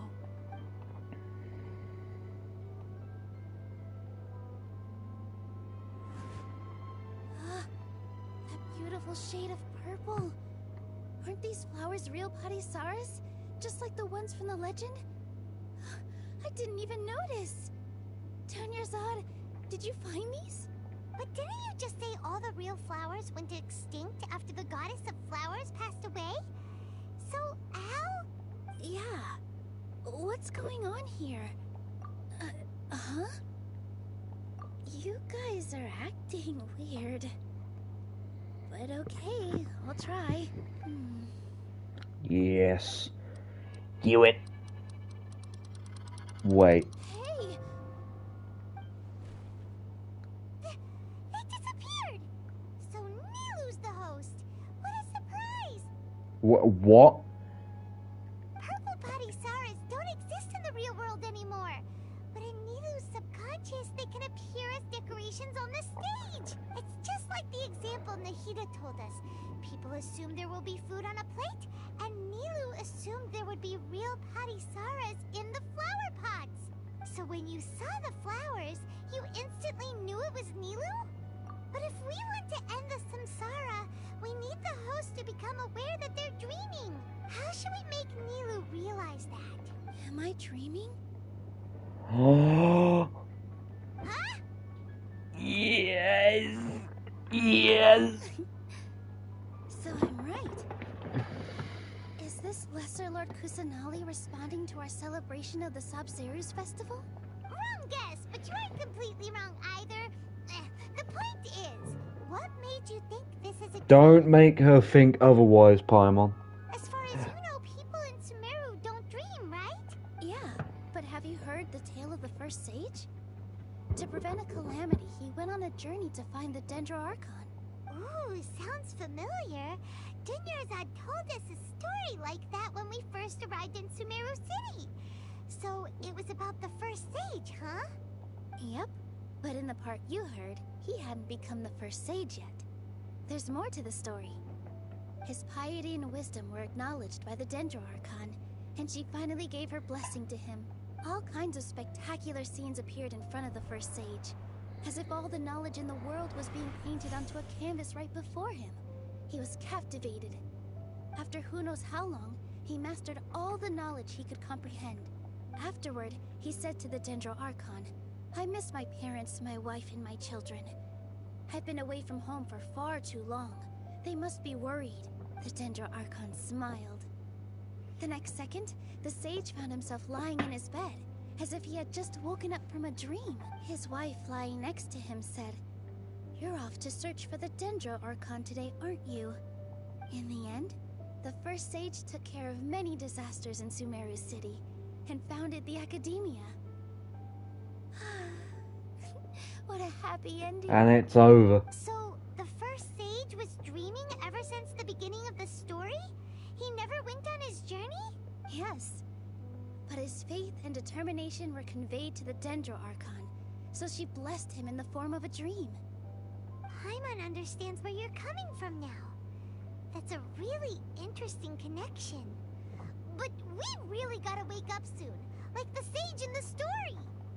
I see. Well, it just so happens that today's Sub-Zero's festival is almost over too. Please don't reset. Please don't reset. End it. Since we're in a dream, let's make this final dance of Sub-Zero's as beautiful Let's as we can.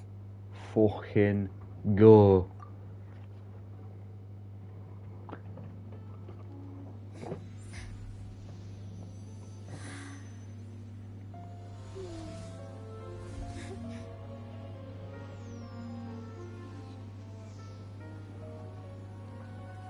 The wait is over, everyone. I dedicate this to our god, the Dance of Sub-Zeros.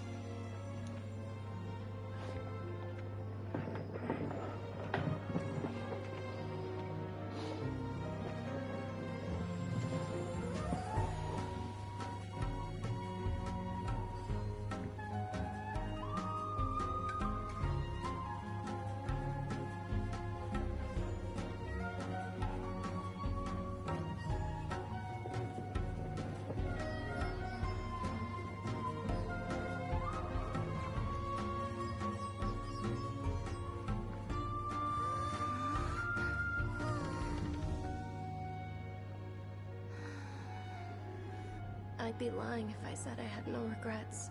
I would have loved to see Milu's dance. Why did I put off quests for so long?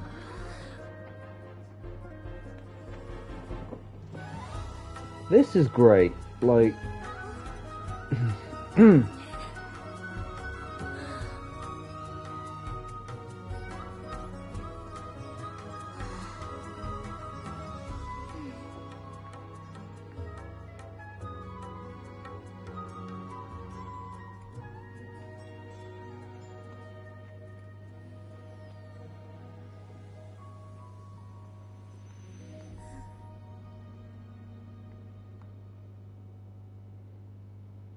Is that it?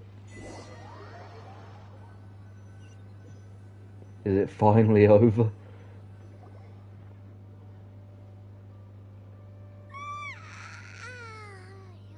Good morning, traveler. Oh, Paimon feels like she's been asleep for the longest time. Paimon's head feels super heavy. Did we oversleep? Do you even remember going to sleep last night? Paimon thinks it was after the Sub-Zero's festival. The Sub-Zero's festival! Have we finally escaped from the Sub-Zero Samsara? Quick! Take off your Akasha terminal!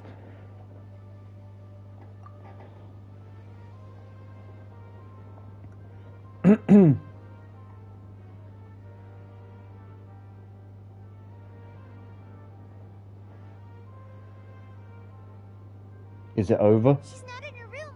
What happened?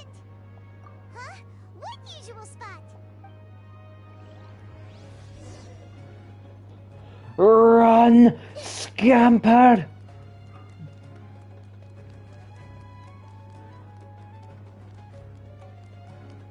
Is she in the bed? She's there, she's awake! Yes! Oh, yes! And thank you, Dunyarzad, for organizing the Sub-Zero's festival for me. What? Why does Catherine have Nahida's... What? I'm sorry, who are... Dunyarzad! You're okay! Oh, don't scare us like that! Oh, Traveler Paimon. I have something amazing to tell you. I just had a dream. And I saw Nilu perform the dance of Sub-Zero's. Oh, it's over. It's finally over.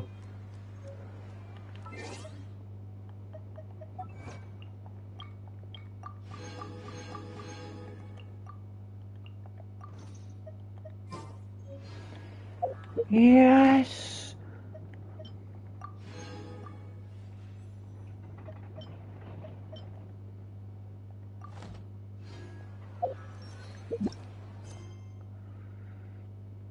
Mm.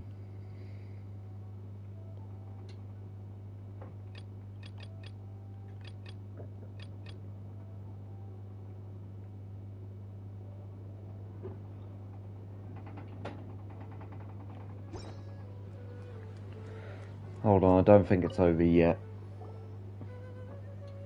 You're actually Nahida, aren't you? Paimon felt like Catherine was acting weird when we met at the Sub-Zero's festival. And... Dunyarzad, did you save her? It's a really long story. We shouldn't disturb her. Her consciousness is still weakened. Let's chat somewhere else. How about by the Traveler's favorite bench?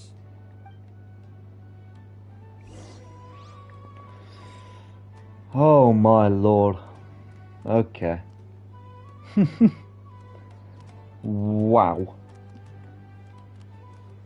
How long was we in that loop? Well, it wasn't a loop, but how long was we in that dream for? Surely a couple hours at least. That felt like a movie. Like a really, really painful movie.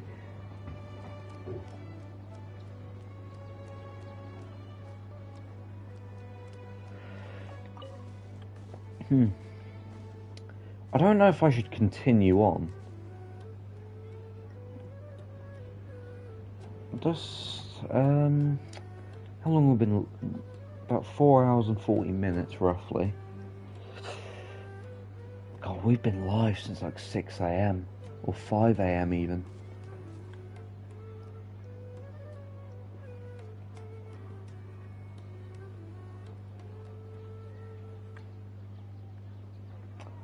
Do we continue? Or can I have a little bit of a break? Get something to drink, get something to eat? I don't know.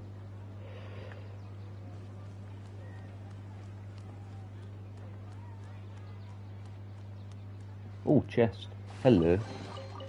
Curiosity deserves a reward.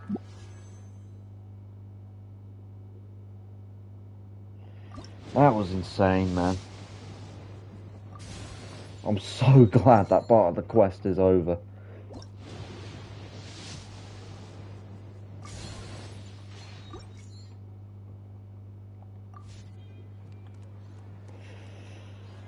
Oh, man.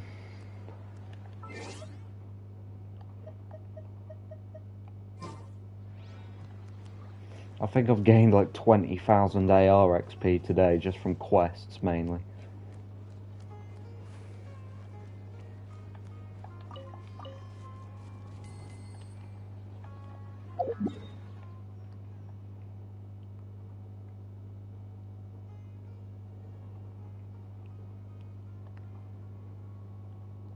Because we did the Chasm quest very early hours this morning. And then for like the last 7 or so hours, we've been doing this. Jesus Christ, man.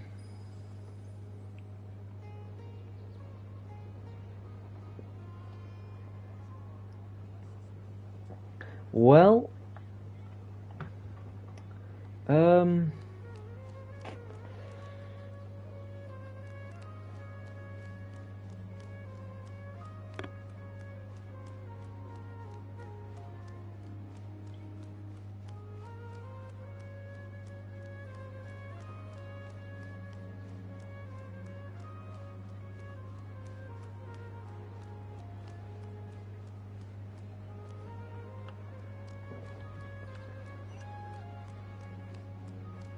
let's go for a little walk.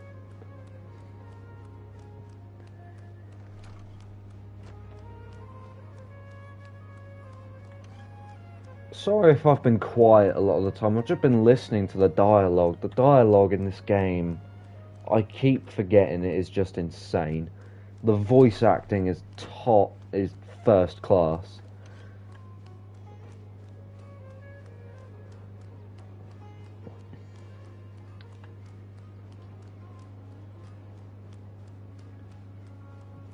Should I continue the stream?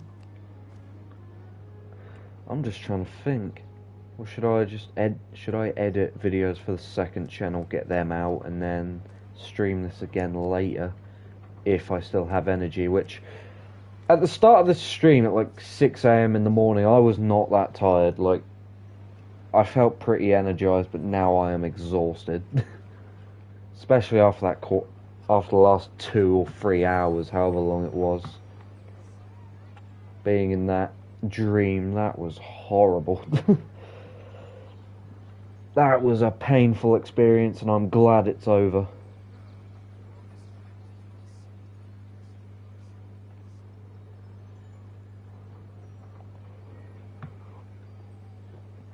It's nearly 3 PM. Bloody hell, man. Been live for nearly 9 hours. How long was the first stream? Hold up.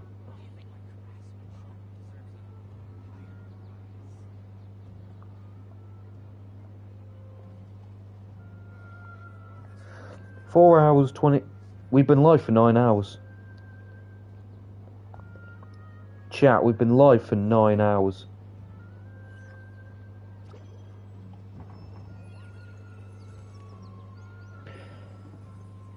Oh my lord, man. I know the stream has only been up for just under 5 hours, but the earliest stream was 4 hours, 22 minutes.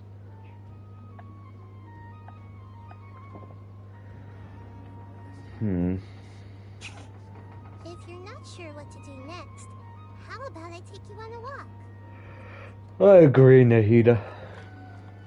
Took the words right out of my mouth.